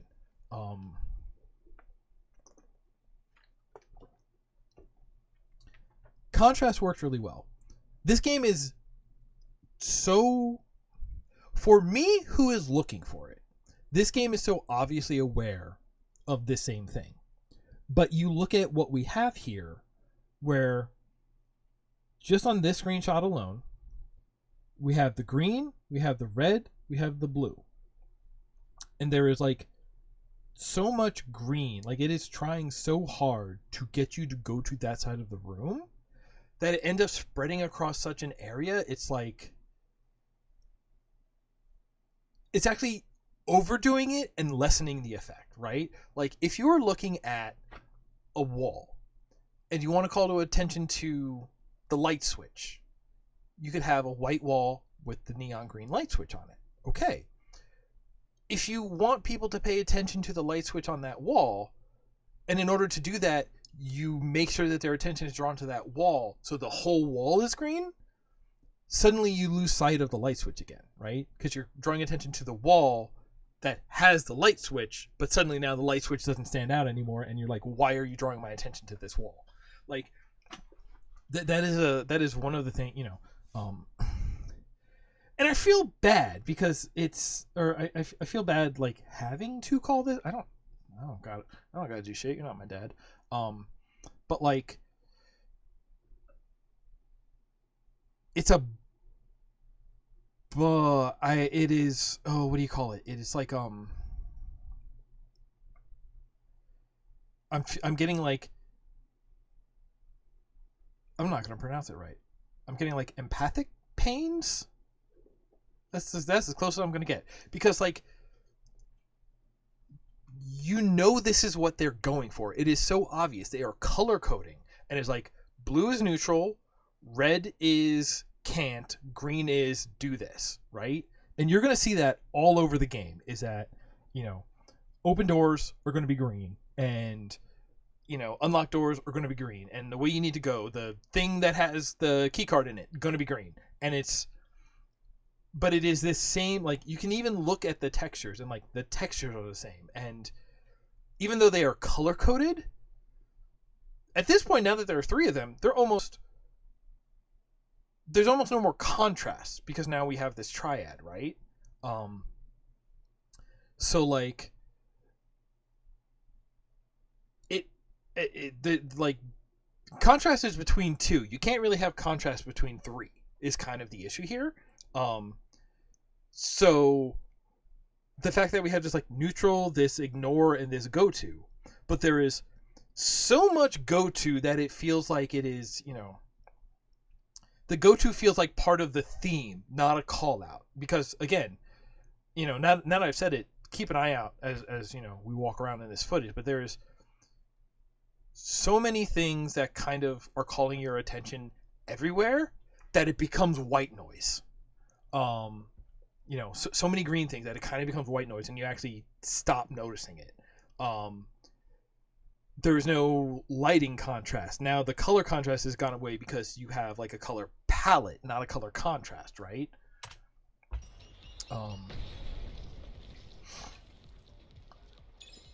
And it is applied in the same, because like, and this one's purple. Go figure. But like, you see it goes green, and then it's green.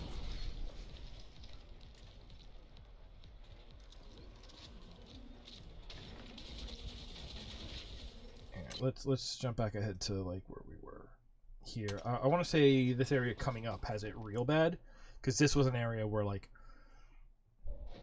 and like there is sort of like a pathway issues, right? Where there is this element of, we've all come to understand the idea that like a lot of man-made things start with like a main boulevard that is the widest, and that leads off to like, you know, like cross streets that are thinner but still get a lot of traffic, and then you end up with side streets parallel to the boulevard that are the thinnest and are like the least traveled. And with those, that was a bright yellow neon bar, so that's now like a fourth color in this whole thing. Now that I'm looking at it, this one's cheating because that is a secret hidden inside of this red room. I do like that the red door is locked and the solution is just to break a window and go in that way. I love that. But yeah, there is so much of this neon saturation everywhere that like... But that's kind of why I worked in Agent 64, is because, you know, trying to cop to that N64 style, you had a lot of like broadly, flatly lit textures. So then when you had this like spotlight effect, you never saw that anywhere else, right?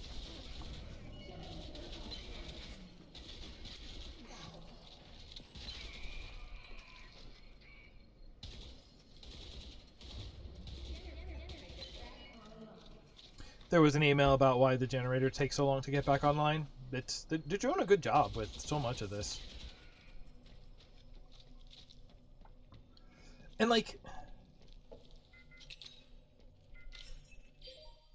see, like, again, you notice all the green lights that were on this office because it's calling us to it because it has a purple key card in it, and the purple light to be like, hey, purple key card. But so now we've seen the blue, the red, the green, the orange, the purple. It's a lot. And if you look here, we just passed by one. We're going to need another one. That was a locked door that was orange, not red.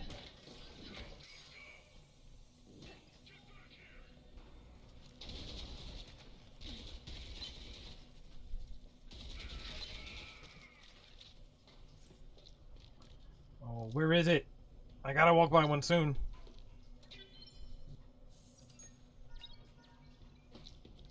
Yeah, and then I run out because I have no idea where I've been. Or did I get the key code?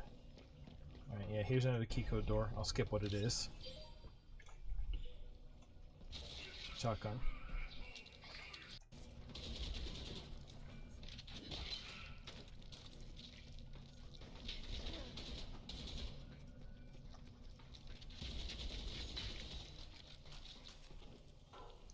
But yeah, this room is all red, but it's not because it's locked. That stays green because it's been unlocked. Okay, that makes sense. Yeah, there's a lot of time of me just wandering around. Like, that was a green door that leads to a office with mostly red stuff in it.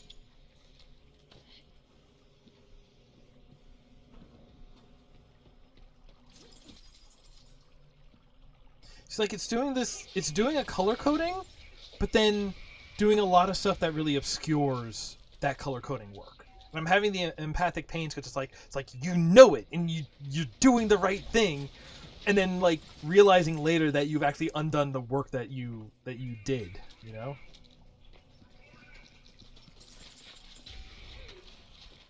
This is an interesting arena, though. I'll at least give it that because you get so many like.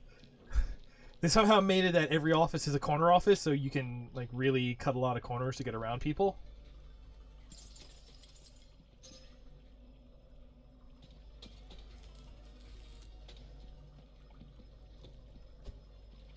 Cake. There's a birthday party happening. Oh, hey, by the way, there's a game inside the game. Bonus points.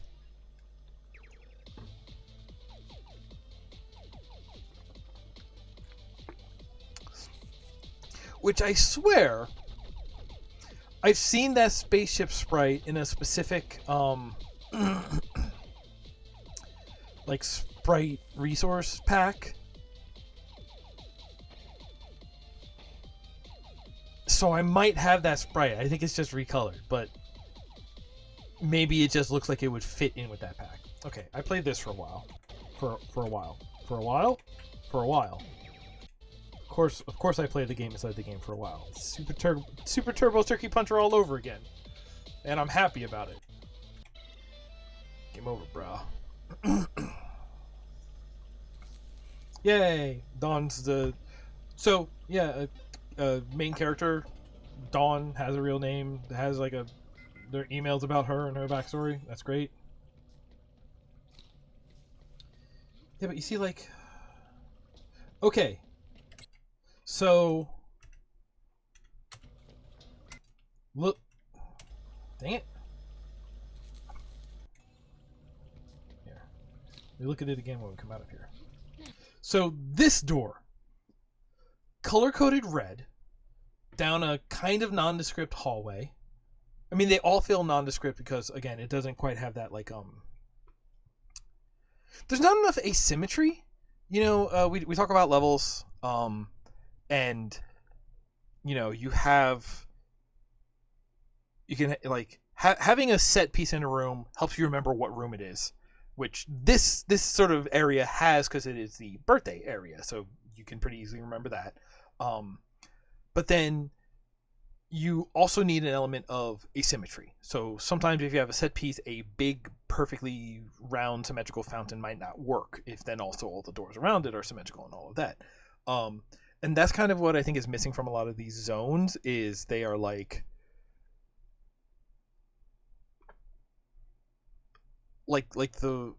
there is symmetrical, there's asymmetrical, and then there's noisy. And I think these probably I almost hit tab to bring up the map. Oh my god. I think these are probably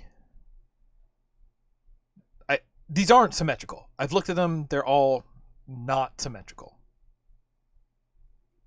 They have elements of being symmetrical, but generally speaking, they're not symmetrical. A lot of the details are not symmetrical.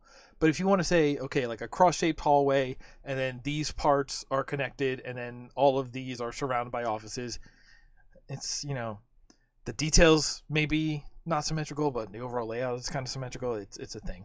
But I think in some of these cases, it actually goes the other way, and it's like you have all of these offices. None of them work as set pieces. None of them, and there is an element, right, of like partial symmetry. So like I was saying before, if you have like the big perfectly round fountain and equal doors on all sides, that doesn't really work. If you have this big symmetrical fountain, but maybe there's like a balcony on one side overlooking it, suddenly you have like an anchor point for your room. Suddenly now, instead of being perfectly symmetrical, you have this one axis symmetry, right? But and because it's only the one axis symmetry instead of being both axes, in both axes you have no idea which quarter of the room you're in, which quadrant of the room you're in. One axis symmetry, not only because you know this side is going to be different from this side, because it would be the same if it would be the same if we had this axis, but because this way is asymmetric, you can tell this end, you can tell this end. You have 2 points, and you can kind of tell, you know, you have A and you have B, and so anytime you see A and B, you can kind of tell how you are oriented to that line, right? Okay. You may not be catching up with me. Don't worry, I'm going to try to keep it quick.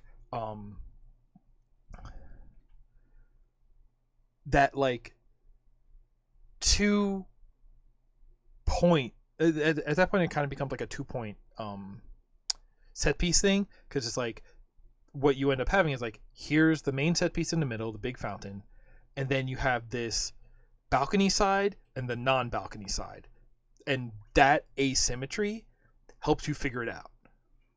Now, if you go kind of crazy with it and say like, okay, actually there's balconies surrounding it, but there's 3 on this side and 2 on the, or 3 this way and then 2 and 1, it's like, okay, well now you've made it noisy and you've taken this very clear,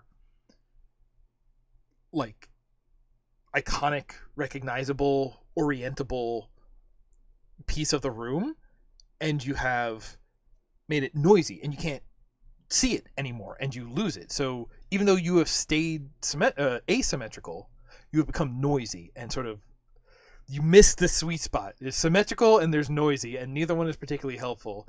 And then you want asymmetrical sort of like down here somewhere. You want it like closer to symmetrical than non, so that way it's easy to remember but easy to tell apart, because the more you get into noisy, the harder it is to like Then the asymmetry is in the details, which are harder to keep track of. You need big, obvious things to be asymmetrical to help you keep track of it. And this hallway is a big red door, and we've seen big red doors. A lot of them just mean this is nothing. Spoiler alert, this door we unlock later. Actually, this door unlocking we're supposed to do right now.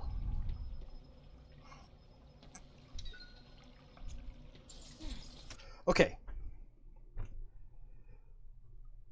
Did you notice that switch when we walked in? Because remember, this is my second playthrough that we're watching right now. And I started it immediately after the first run because I felt so bad about hurting my bear friend. I'm using the word hurt on purpose. But, so again, we have all of this orange everywhere. We have these yellow offices, which I think are supposed to be neutral. They're got the yellow neon. There's a lot of red and orange on the inside, which is different from the blue that has meant neutral up to this point.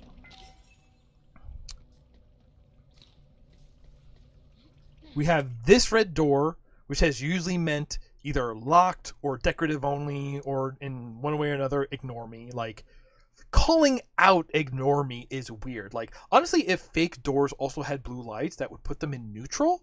And what that would do is that would say red doors to mean currently locked. So that way, if you saw a red door, that would also call out to your attention to be like, this is locked now. It will become green when I do some sort of unlocking trick, right? So the fact that red is used both for currently locked and also permanently locked, and more often as permanently locked because there are more permanently locked doors, means that you're going to miss doors that might open later, and you're going to forget about them and lose track of those. But here, bright green office. Every piece of neon on this office is green. It is trying so hard to get you to pay attention to this office. I don't know where this office is in relation to anything else, so even though I definitely noticed it, couldn't tell you how to get back to it. If I was still in the middle of a fight, I would have not seen it because it is just another neon office. Here. When we first walk into this room, do you see that switch? Because most of the time I didn't. Even on like my third playthrough when I came back in here, I totally forgot this is where the switch was. Because here's the thing. Again, it's got these bright ass green lights. But again, they've done it noisy. The whole office is green. Of course there are going to be green lights. Even though we're now inside the office, we are so used to seeing the green lights with this office. The fact that there are more green lights here trying to draw our attention deeper is lost because the thing was covered in green lights. So you go, of course it's covered in green lights. I need to be in this office. What for? You feel like you've understood what the green lights are for. They draw you to the office. They are the theme of the office. So having further ones in here, they actually kind of make me ignore what's between them because it's like, oh, that's part of decorating it in green to draw you to the office, you know? Also, okay, so further, I have so much to say about this specific office right here. Oh my gosh. So we're going back to a lot of our blue, or neon blue, which as we know has already been established as neutral. But notice, so big left side of the screen, lots of blue, lots of neutral, just decoration. They look like server racks or something, who cares? In a top back, that is a great cover.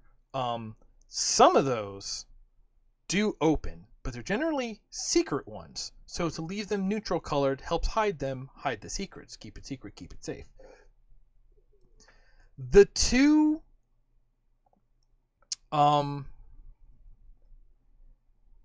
like decorative control panels, also blue, also neutral, don't really need to interact with them. But they are sort of like, again, visually color coded, the same as like all of the blue monitors that don't say anything. There's no interacting except turning them off. There's nothing to learn from them. So it is kind of wild. Like the only thing that makes this one stand out is that it has legible words on it. What's the switch we interact with? The one that has the green lights around it, which we've already seen so much green that like on it, like I'll get to fixing it in a minute. The one that has the green around it, which already we've seen so much green, it's become noise and we've blocked it out. That's also being like colored by the green lights themselves. So the thing we know is green draws your attention, but in this case, we also know that the interactable things are blue, which are neutral, which is weird. And even though like the green of the switch is actually just light bleed, when you get right up on it and when we see it in other situations, that hand panel is actually also blue. Putting it back into neutral territory, being like, you don't necessarily need to pay attention to this. And even the last thing that I just said, which is you can tell that it's important because it has legible words, compare the legibility of window control, light control, and hand. And you can tell that the hand has words on it, but they are smaller than the more useless controls. There is a sense of like, okay, and a hand, like you would think a hand is like a universal sign of interactivity.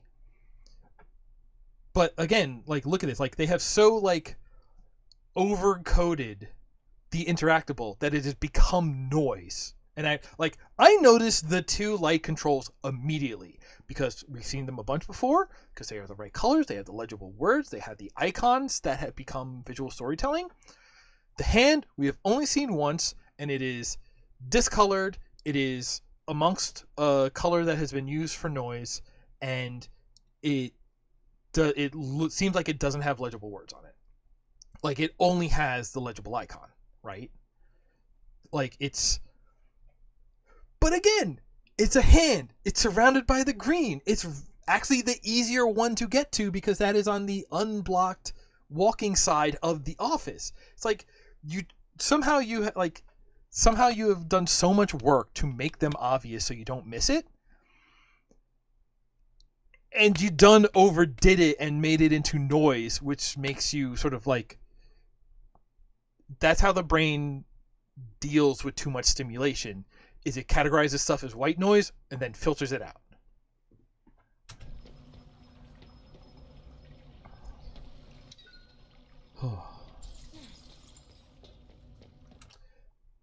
And now this door is green. Again. So such a basic thing we've talked about so many times is your door.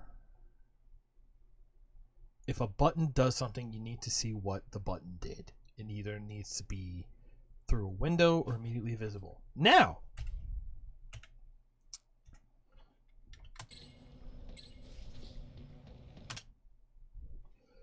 do you see the thing just to the right of that hand button? That is a video feed of that mostly nondescript except for the ceiling drip hallway with the orange door in it. Notice again how the light bleed has actually discolored that hallway and made it so green that it's kind of unrecognizable. Even the bright orange is hard to notice that is the same orange. And when we get up close enough to actually use it, here, let's go frame by frame. You focus on the hand button, and you, partly because of the desk, partly because of just how close you need to be to interact with it, when you go to use it, the thing that changes is still entirely off the screen. Although you notice how now the green has changed to blue for neutral, although the blue has changed to green. So make up your mind. And there. But we were already used to seeing that being a washed out green color. So Like, the door is opening in the feed? Oh, keyframes. Hell of a drug. Yeah, the door's opening in the feed, but you're like, okay, this whole thing changed. I didn't even recognize that as a hallway, not necessarily recognize it as a thing to look at. So you just immediately pass over it. The only reason I knew to immediately go back to this hallway is because this was my second time through. I'm pretty sure I got so lost here the first time. Let this be a lesson. There's using visual language, and then there's using clear visual language. This is why, in a lot of cases, when you are implementing visual language as a way to like signpost or breadcrumb or do whatever, it's not just enough to use a specific color in this case, but you need to remember to reserve color and reserve whatever uniqueness you are using to call attention to it. Because as soon as you use that for something that isn't that thing you're trying to communicate, suddenly you have tainted the meaning of that visual language, and it becomes lost. It's like oh, blue means neutral. No, blue means button. No, green means button. No, green means accessible. No, red means closed. Closed permanently or closed for now. Like, it's... I honestly think if you left all of the... If you left, like, everything... You could start with just leaving everything geometrical. You could leave the shape of everything alone. If you just... Ooh, is this where I kill myself by exploding too close? Probably. Or does he just shoot me dead because I've exploded myself with his friend? Ooh, together! I think I'm playing on hardcore here. No, I'm not playing on hardcore here. Okay. I'm trying to remember how far back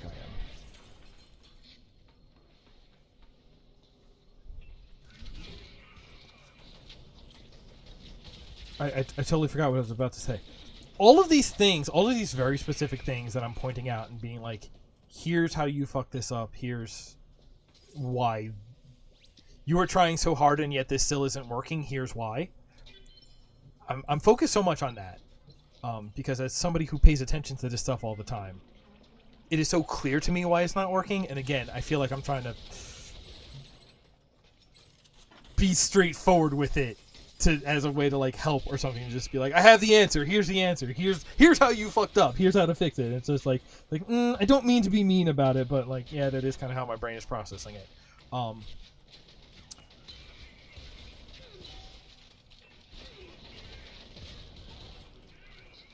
Because if you knew this was a way to fuck it up, you wouldn't have done it, right? Assume the best of everybody. You didn't fuck it up on purpose. Right. If all you did was change a handful of the...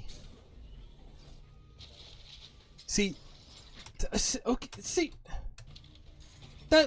That's... Turn around, look at the door. Fine. That's a door, outlined in yellow, has green dots on it. So, again, we're mixing everything.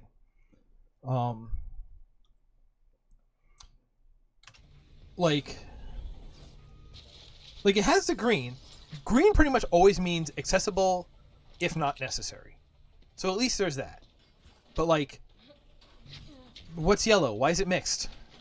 Yellow, I guess, is another neutral, but that's so close to the red and the orange. Like, you're using three very warm colors, very adjacent colors. Like, that's gonna be hard to make it like... If you want one of them to stand out, but you have three very close ones all in use, and two of them mean neutral, and one is supposed to stand out, it's going to have trouble standing out.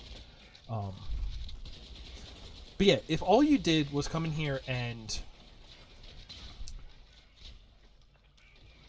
change the specific color texture used for the neon lights, leave them as neon lights, but just really like unify them into a language. I have not found the secret to that door yet, by the way. I still have secrets to finding this after 3 or 4 runs through now.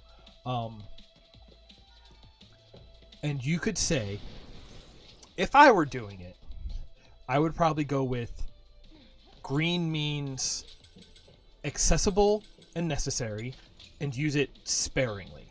So like, okay, with that one office, instead of painting the whole thing green, paint the whole thing neutral, but make sure that the green is bright enough to be seen through the windows. So you go, this is just some office, but it's some office with an important thing in it. Because then from the moment you see it, your attention is drawn to the area with the switch, not the whole office, and then you're not sure what to do when you're in there because it's just more of the same green you've already seen.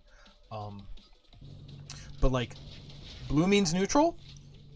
If you want to say locked doors that stay locked, wrap them in with neutral too, as in just like, this is some stuff, you don't got to worry about it. Buttons, go green. Buttons that sort of like have been activated, they can go to blue. Doors that are locked but will open when you do something to them, make them red or make them purple. You know, red is a high contrast to green of like, this is important. Green is this is important right now. Red is this will be important later. Blue is this is not important. Or, you know, if you want to add another color to it, add like a purple to say like, you're already done with this. You know, because I think at some point, turning things you're done with into blue might confuse the idea of you will lose track of things you have interacted with, which a thing you have interacted with is sort of inherently a memorable thing to you because you interacted with it, so of course you're going to better remember it. So if you want to be like, you know, green is do this next, red is you will do this later, green is you will do this next, and purple is you will already have done it, blue is everything else, that is reserving colors for your visual language. And I think that alone would really help people with their navigation. It'll make it clearer like, hey, what doors am I going to go through? What doors should I be going through now? What doors do I not need to worry about, you know? And I think, you know, having more colors to and especially having them mixed around makes sense in like a real world way for like, oh yeah, no, a hospital under attack, yeah, you would probably see all sorts of status noticing colors everywhere. But this is a video game. And like, honestly, clarity over realism every day. There's a way to be clear and not break realism. So, you know, prioritize clarity first. Unless you're specifically trying to hide something, you know? Oh, this is where I try to brute force this. I think I do every input but the one that would work. There. Wait.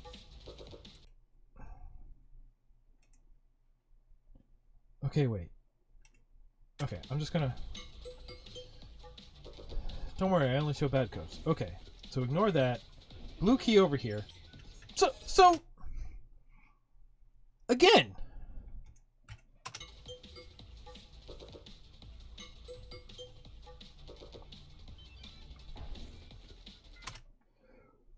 When we had the purple key card, the whole door glowed blue, not just a blue bar. I think the blue bar is enough to tell you which this is good for, but like, it's a locked door. Make it red. In this one, it's blue. It's neutral. It took me a while before I realized that there was a door at the end of this hallway. You know, the first couple of times I came by.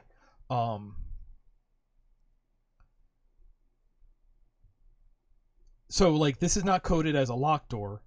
Or I guess it kind of is just under the blue bar, but like, so many times you have no problem using the lights above it to be the status indicators of the door. These are blue, these are neutral, so I don't know, ignore them.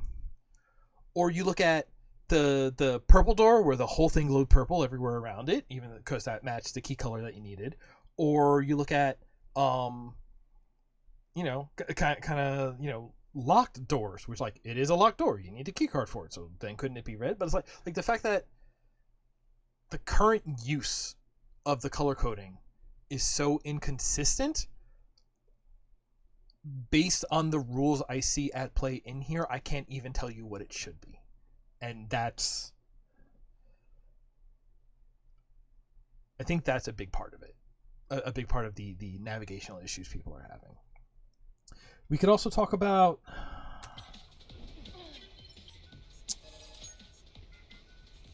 it in terms of like, hey, changing the.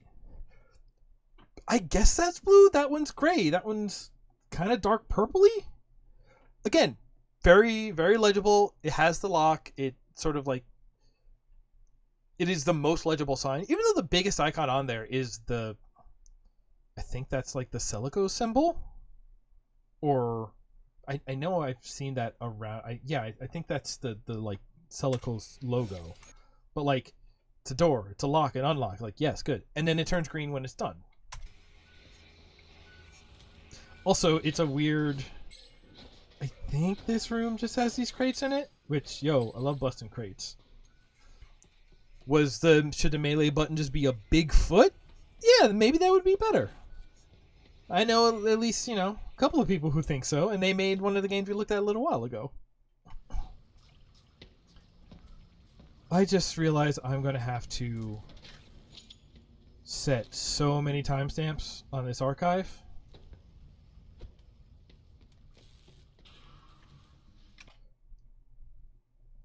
That blue. I missed that button so many times on so many playthroughs, and I'm pretty sure I'm missing it right now in this playthrough, my second one. And then right out. Didn't even notice it was a button. But again, let's look at what's going on here. Bright green, go here now. And then you get in here. So it's like almost the opposite. It's either the same or it's the opposite. If I finish that sentence, it's just dumb. But think about The Office. Green everywhere on it. See, again, that's the thing where they were definitely trying. Green everywhere on it. You get inside it. There's more green. Granted, the green sort of failed in that case because it was sort of like too broad and seemed like a part of the bigger green texturing of it. It washed out colors. It made me not even recognize that like a interactive was an interactive.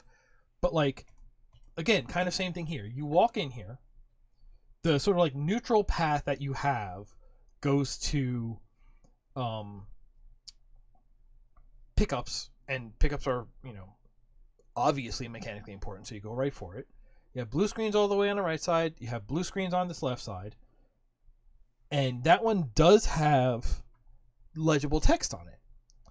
But I'll be honest, here, let me roll this back again. The speed at which you move in this game, having legible text, I don't think can be your main way to call something out.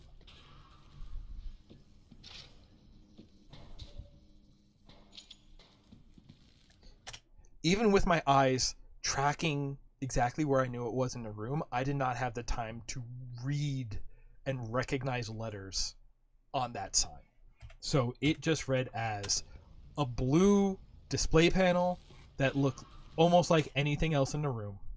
It is the same blue. And honestly, when you look at it, like... So talking again about...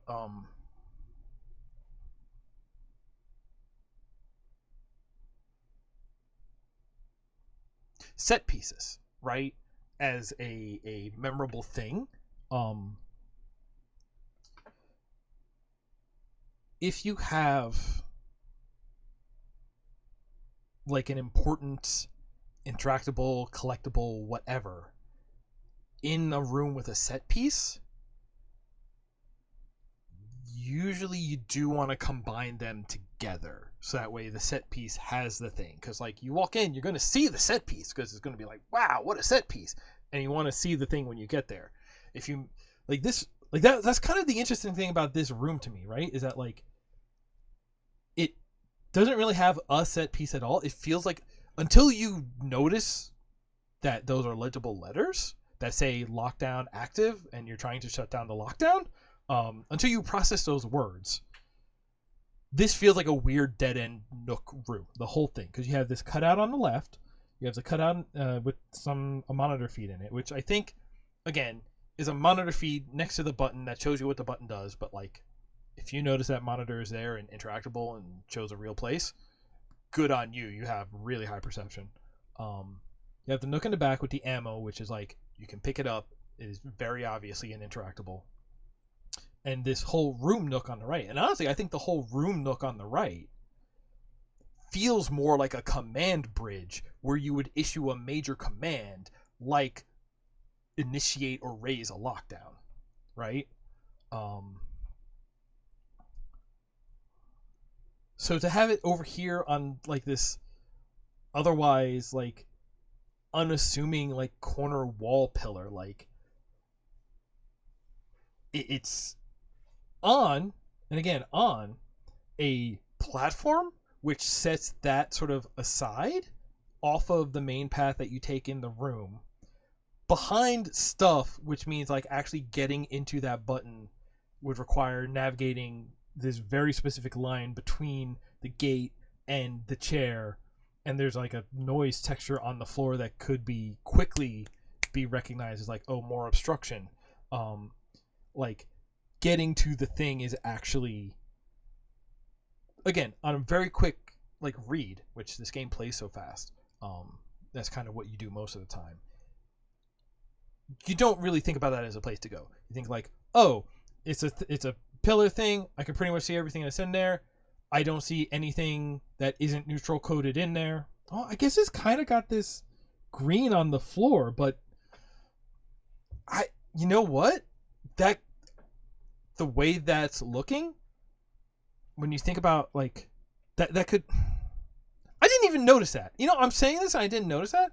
I feel like maybe it feels like the green from the doorway is bleeding into the room, so you don't notice it down there anyway.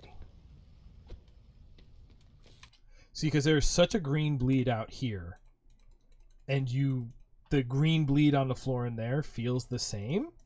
So, yeah, because you already have this green bleed, that looks kind of white. I cannot tell you if that's a green light or if that's a white light with green bleed. Whoops. Oh. Yeah, you see, this little nook, this feels like some sort of command bridge. It has the most screens, it has the biggest screens, it has the, like, screens that are set up high so everyone can see them because they're that important.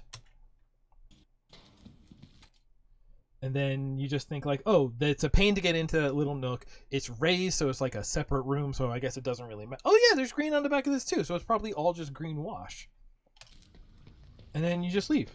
And then you go, wait, no, I have to be up here for something. And then I go back in here and I go, what did I just miss in this stupid dead end room? I'm even just looking for exits. It's like, no, there must have been another door out of there.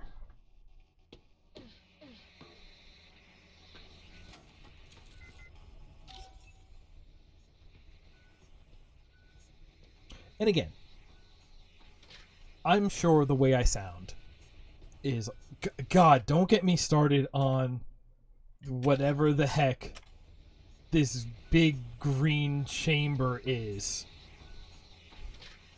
Like, hey, you want green? This is where we keep the green for the green skeins. Green skeins? Jeez. Yeah, no, that's when you get the green sheet, that's the vat that they dip it in. That's, I mean, hell, I could probably chroma key that and just put myself back there and look like Zordon. I'm not going to do that. I could. It's late enough. Yeah, like, this is why... And, okay.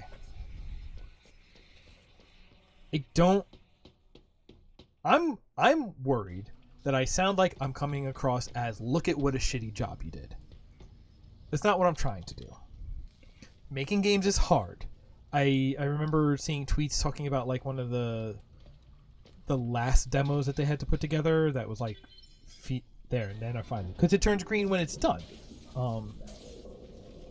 And there the green you needed to go through open, change something, whatever. The thing is, I recognize so much of the skill in play. This is, of everything I've showed tonight, you know, it's really close whether I've put more time into this demo or in the Turbo Golf demo.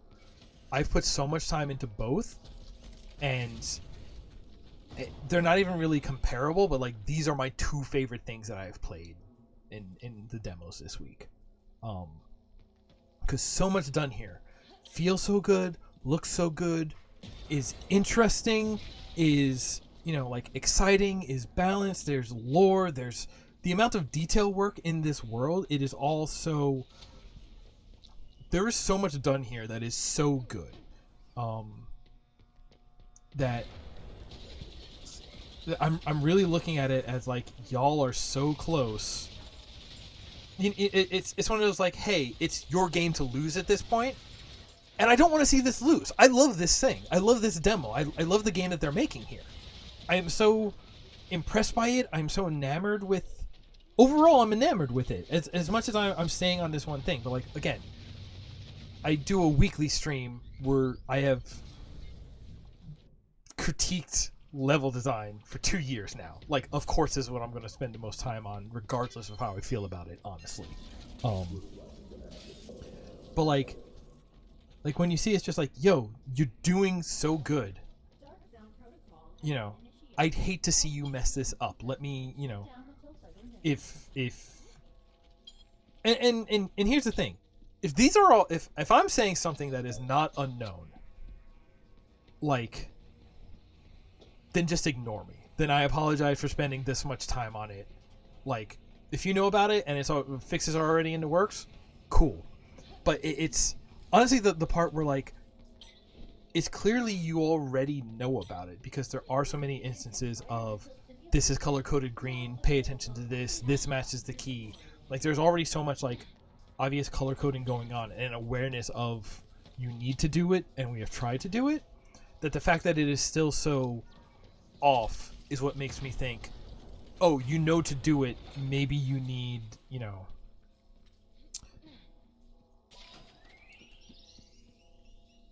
sometimes you just need another eye to look at something and say, oh, hey, here's this thing you didn't consider. Sometimes you just need another perspective. And in my mind, giving a very clear breakdown and perspective of what I'm seeing is helping. I get that it doesn't sound like it, because it sounds like I'm just mostly saying, hey, here's what you fucked up. I don't mean to. I apologize. I have to say this a lot. It happens a lot.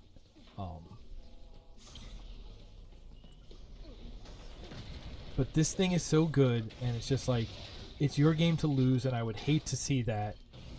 I feel like this is how I can help. I want to try to help, you know? And if helping is a breakdown of like, hey, here's what I currently see is wrong, here's this thing that, you know, here's this thing that is fixable, let's, and also, hey, here's like some ideas on how to solve it. If somebody did that to me, yeah, I don't know. I don't think that many people do that to me. I think people get annoyed with me and they don't want to help me anymore. I don't know. But like the idea of being like, hey, here's this thing that you definitely like are aware of, are considering, but seem to be having trouble with. Let me, you know, I think I can help. There's also the element of, this is my stream, I needed content, so of course I'm going to say what I want to say. Like, I probably would not go on this whole tirade, like, directly to somebody if I wasn't looking for content derived from me, you know? Like, yes, no, this is what I think about when I do this. Like, otherwise I would only put this out if, you know, I was asked for the help on it.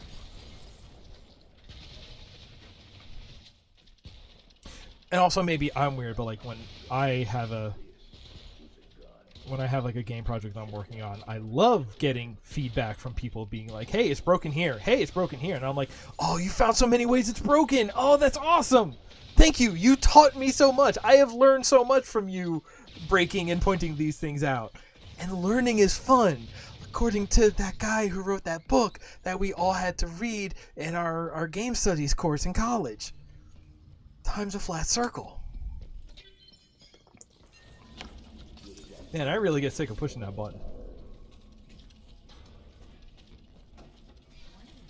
I love that slide. The slide and the jump to make it just hold that momentum forever. Again, going back to what I was saying about what do you call it? The flying Neko delivery.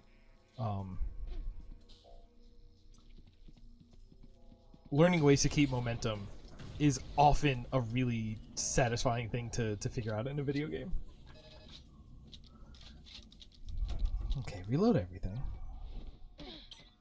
I forget how many tries this takes me, but that is the exit door right behind it. Again, green colored, and then a bright red door comes down in front of it to say, like, no, it locks. You're not dealing with this yet. It's a nice subversion. It says, do this next, and then it's like, actually, you're not doing this next.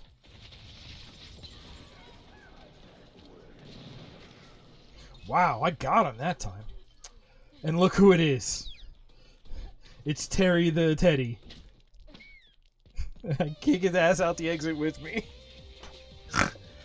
That's why we had to get to the end of that. Yeah, and then I ended recording right there because I'm just so pissed and I finally did it. Oh, man. Pissed from the frustration of fighting that boss, not even from all the stuff I'm talking about now. Like, a lot of this, like I was having trouble with the navigation. Here, can I scroll to a map real quick? What are the chances I'll land on map? Like, I was having trouble with the navigation all along. Like, especially, like, I try to say especially, but it's, honestly, there's so many parts that feel a little... I'm going to keep saying, like, non-iconic. It's just like, oh, yeah, no, I remember this staircase is at this weird angle in the middle of this hallway. No idea what hallway that was because so many of them feel so samey, you know? Or, like, yeah, the details are different, but it's like, all right, it's a great corridor with doors and offices along the sides, and it's got blue lights, but then a lot of times it has green and red lights. Or maybe it's all yellow lights. Like yes, actually, honestly, the way that you go from this blue neutral lit hallway to the yellow and orange neutral lit hallway, it's like, okay, if you want to do, and even then, the fact that the entire inside of that room is red, like, I get it that when you are, oh, I showed it off, when you are in this place of, you know, man-made, I would still believe this is a spaceship, but it does say it's on Mars, so this might be... Is it terrestrial if it's off Earth? Or is Terra... Is Terra just Earth, or is it just whatever the planet, the local planet is? As a tone, the local planet will be... Ding! Like, it like, definitely the idea of, like, changing the neutral color in order to...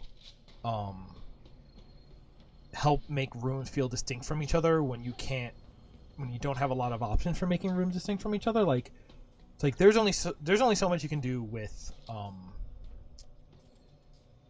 shapes, right?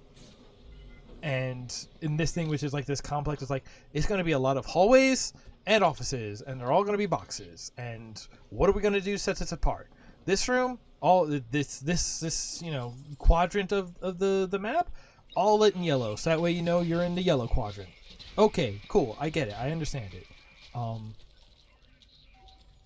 But like I said, you got to be really careful. God, that is just so much green on that office. And like that, like, I'm curious about earlier playtests and earlier demos if there was like little green on there or not enough green, and they were like, people keep missing this office, make it more green. Like, I kind of get that instinct as like a like here is, it's like, no, we have a hammer for this problem, so let's just hammer it more.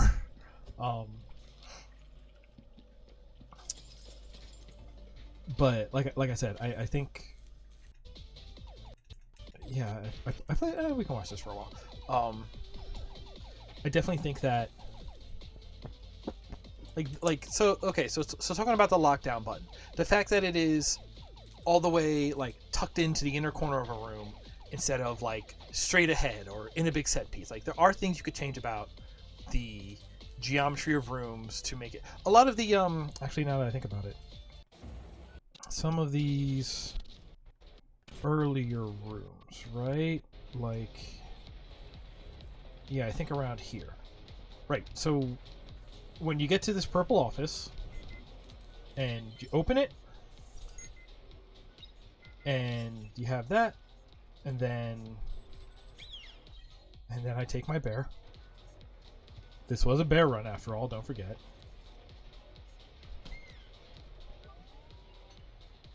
But there are things you can do about, again, like I was talking about, again, Agent 64, that spiral staircase where you still end up oh,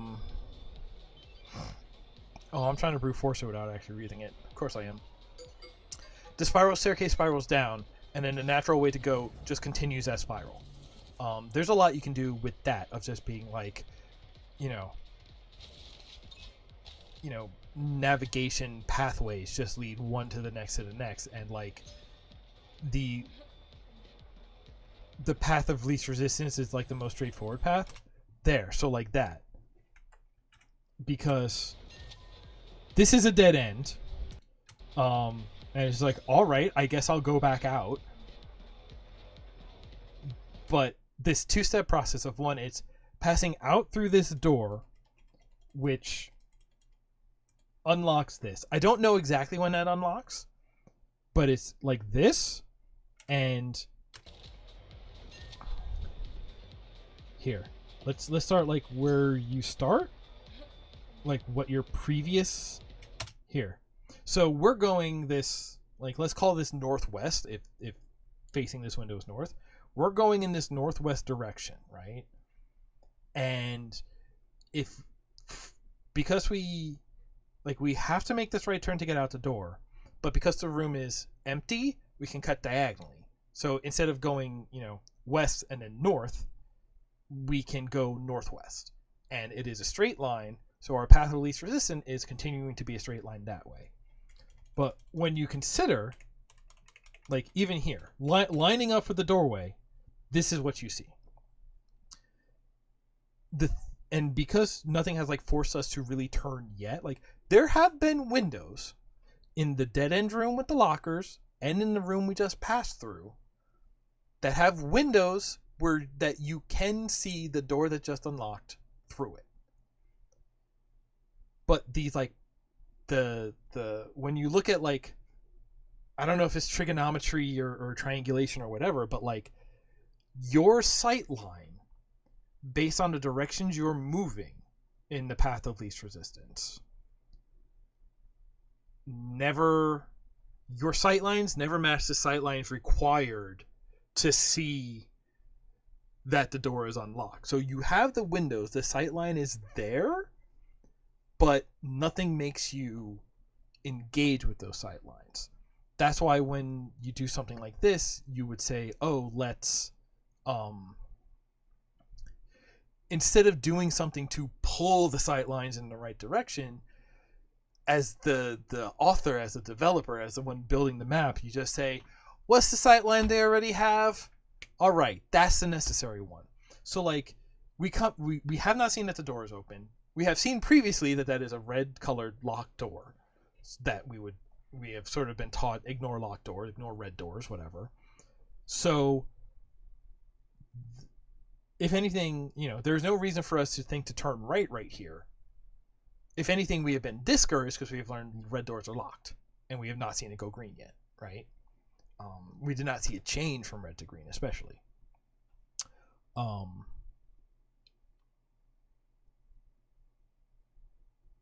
So like if anything, we're like discouraged from looking at the thing we need to look at. Our natural line is not looking at the thing we need to look at, and we are like more likely to go check anywhere else, and maybe even go back into the dead end room because it seems like, well, I do not see anything out here has changed. If you're lucky, you come out here, you go left, and then when you trace back, you see the door at the end of the hallway has opened, and hopefully you remember that it was red before. If you're unlucky, you go straight down this corridor to look for something that opened. When you don't find anything, you come straight back into this door, still have not looked to either side to see that there's a new open door down that hallway, you know? But yeah, so the instead of trying to grab the player's attention, you can just be like, you can do things like this and figure out, all right, where is the player's attention going to be? Let's say 90% of the time for 90% of players, whatever. And the answer is right here, which means, hey, maybe take this door, take these couple of rooms, slide them over so that they are no longer aligned with this hallway, but aligned with the wall just to the right of this hallway here. I can't use the mouse. I can't do anything. I can't put... You move it... Yeah, you slide the door over to the right. So that way we are looking at the wall to the right of it, and put the door that just unlocked there, and then it can go in and turn that way, because when you hit the corner of a hallway, you're forced to turn. So again, that way we know what the player's natural eye line is going to be, because they are framing up with the door to go through it, and you put the new thing there. And then they can't... Okay. Players can do wacky things. They could absolutely miss it. But it's like, that is where they are least likely to miss it. And then you don't have to worry about like, well, what do I got to do? Pull it? Do I got to make it make noise? Do I got to make it do this? It's kind of like, it's like, no, they'll already be looking at it. Also, like, the weird thing about it here, right, is that not only is it like, we did not activate anything in that other room. So it is weird that anything has changed. Yeah, it is like right as you cross out that door, you can see it lift up. But then we get the incoming message that teaches us about sliding, and the door goes green. So the sliding is the most important one, because that has just introduced this idea to us of halfway doors, like this, the crack doors. And there's an argument that could be made for, like, what if 90% of the time going through a locked door required a slide? So that way, there was this consistency of when you unlock a door, if it wasn't a keycard door, if it unlocked by a switch or whatever, you knew you were looking for a green halfway door, right? On top of that, if it's a door that's unlocking an area that is going to be a fight arena, then you get away from the, which I think this does a couple times well. I'm not sure if intentional or not, but by getting the player to run themselves, like burst themselves into trouble into the middle of the new room, that also gets away from the doorway funnel problem that I was talking about with Angryfoot, because in order to get through the door, you have to do it in this burst, and it's like you are going to start this technique on the safe side of the door, and you will end this technique in the middle of the room on the danger side of the door. So, and the door is probably going to lock behind you and not open until the encounter is over. So that's an interesting way to have an encounter start with the player in the middle of danger, or exactly where you want them. Maybe you do that and they're at the top of a balcony, but now they're at the top of the balcony and not peeking through the door. So actually, this halfway door slide access only is actually a really interesting solution to certain problems. It's maybe a complex solution because now you have to add in this idea of, we're going to do a slide and then whatever, but like, the slide is fun. And honestly, the slide as like a replacement for the dash that has that sort of like momentum carrying technique that you can do of like slide into jump and just flying kick through the air. That's just fun to do. And it's the thing the player's going to want to do because it is a fun thing they figured out how to do with it. Again, going back to Flying Neko delivery about give the player something fun that they can learn to do. Give them a boundary of the system to poke at, Hey, my throat is killing me. I had already played Nite by this time last week. Hey, you want to play some Nite? No! Okay, let's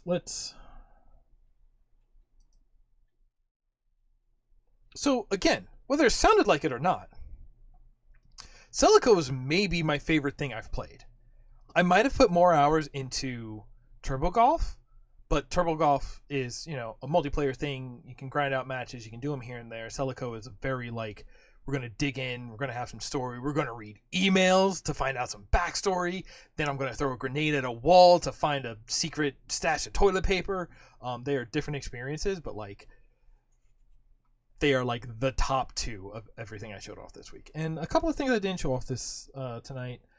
What didn't I show off? Kaichu. Kaichu seems really cute. I'm curious where it's gonna go, but I like the writing on it. Monster Kaiju dating sim. That's cute. Nitro Kid. It's trying to fit in the realm of a fights in tight spaces, but with like it's not doing as good a job IMO, and like I don't know if that's in a way that they could fix without just becoming more like fights in tight spaces.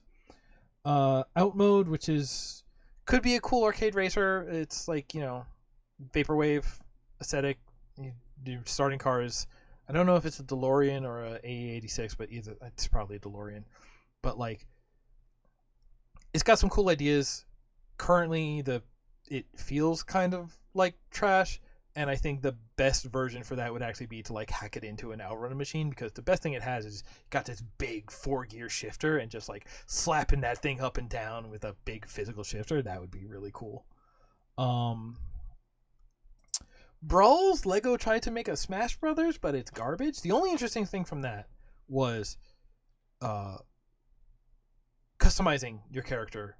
It's Legos, and they put a ton in there. Unfortunately, I couldn't even bear to play enough to get the first unlock and play dress up. And if you can't get me to play dress up, and if you can't entice me into your game with dress up, that's bad.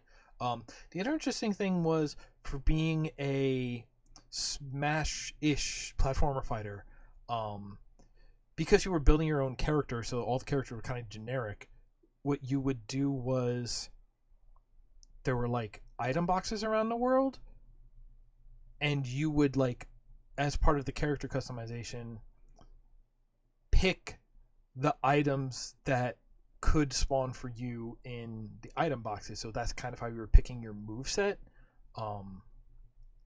But there was no combo, there was no like hit feedback. It was just a noisy mess with no weight to it at all. And like, it's another one of those ones that is like if you want to like use the excuse like, well, we're making it for kids, it's like, wow, that's offensive to kids if you think they would put up with something this garbage.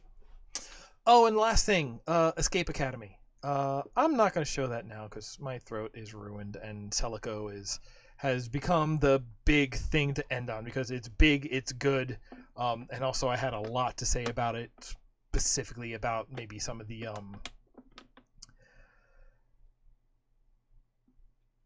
some suggested level redesigns. How about that? Is that putting it too softly? Really though, like, without even rebuilding anything, using your visual language, not just that you're using it to call stuff out, but to make sure that you're reserving those colors and you're using them consistently everywhere. I think that is like, if I had to sum everything up, it is make sure you're doing this. Make sure when you want to call something out, you have a call out color and you only use it in places you're calling out.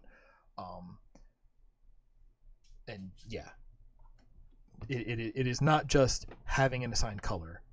It is having a reserved assigned color, and it is making sure that you keep contrast. Don't add so much attention grabbers that they become noise and you filter them out.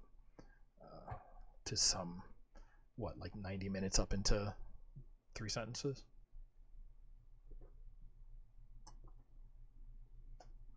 Well, hey, thank you for joining me.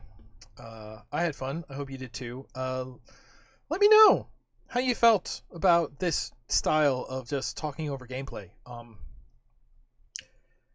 It makes it harder to do these breakdown discussions because I can't just turn the camera in game to highlight exactly what I'm talking about, but like, it gave me more time to focus on what I was talking about. Maybe it's too connected from the gameplay. I am not sure how I feel about it. It's definitely something I could do again in terms of effort. It's worse on my throat because I talk more. But like in terms of like doing it, yeah, I can play games on my own. I can show a video, and that all works pretty well. I'm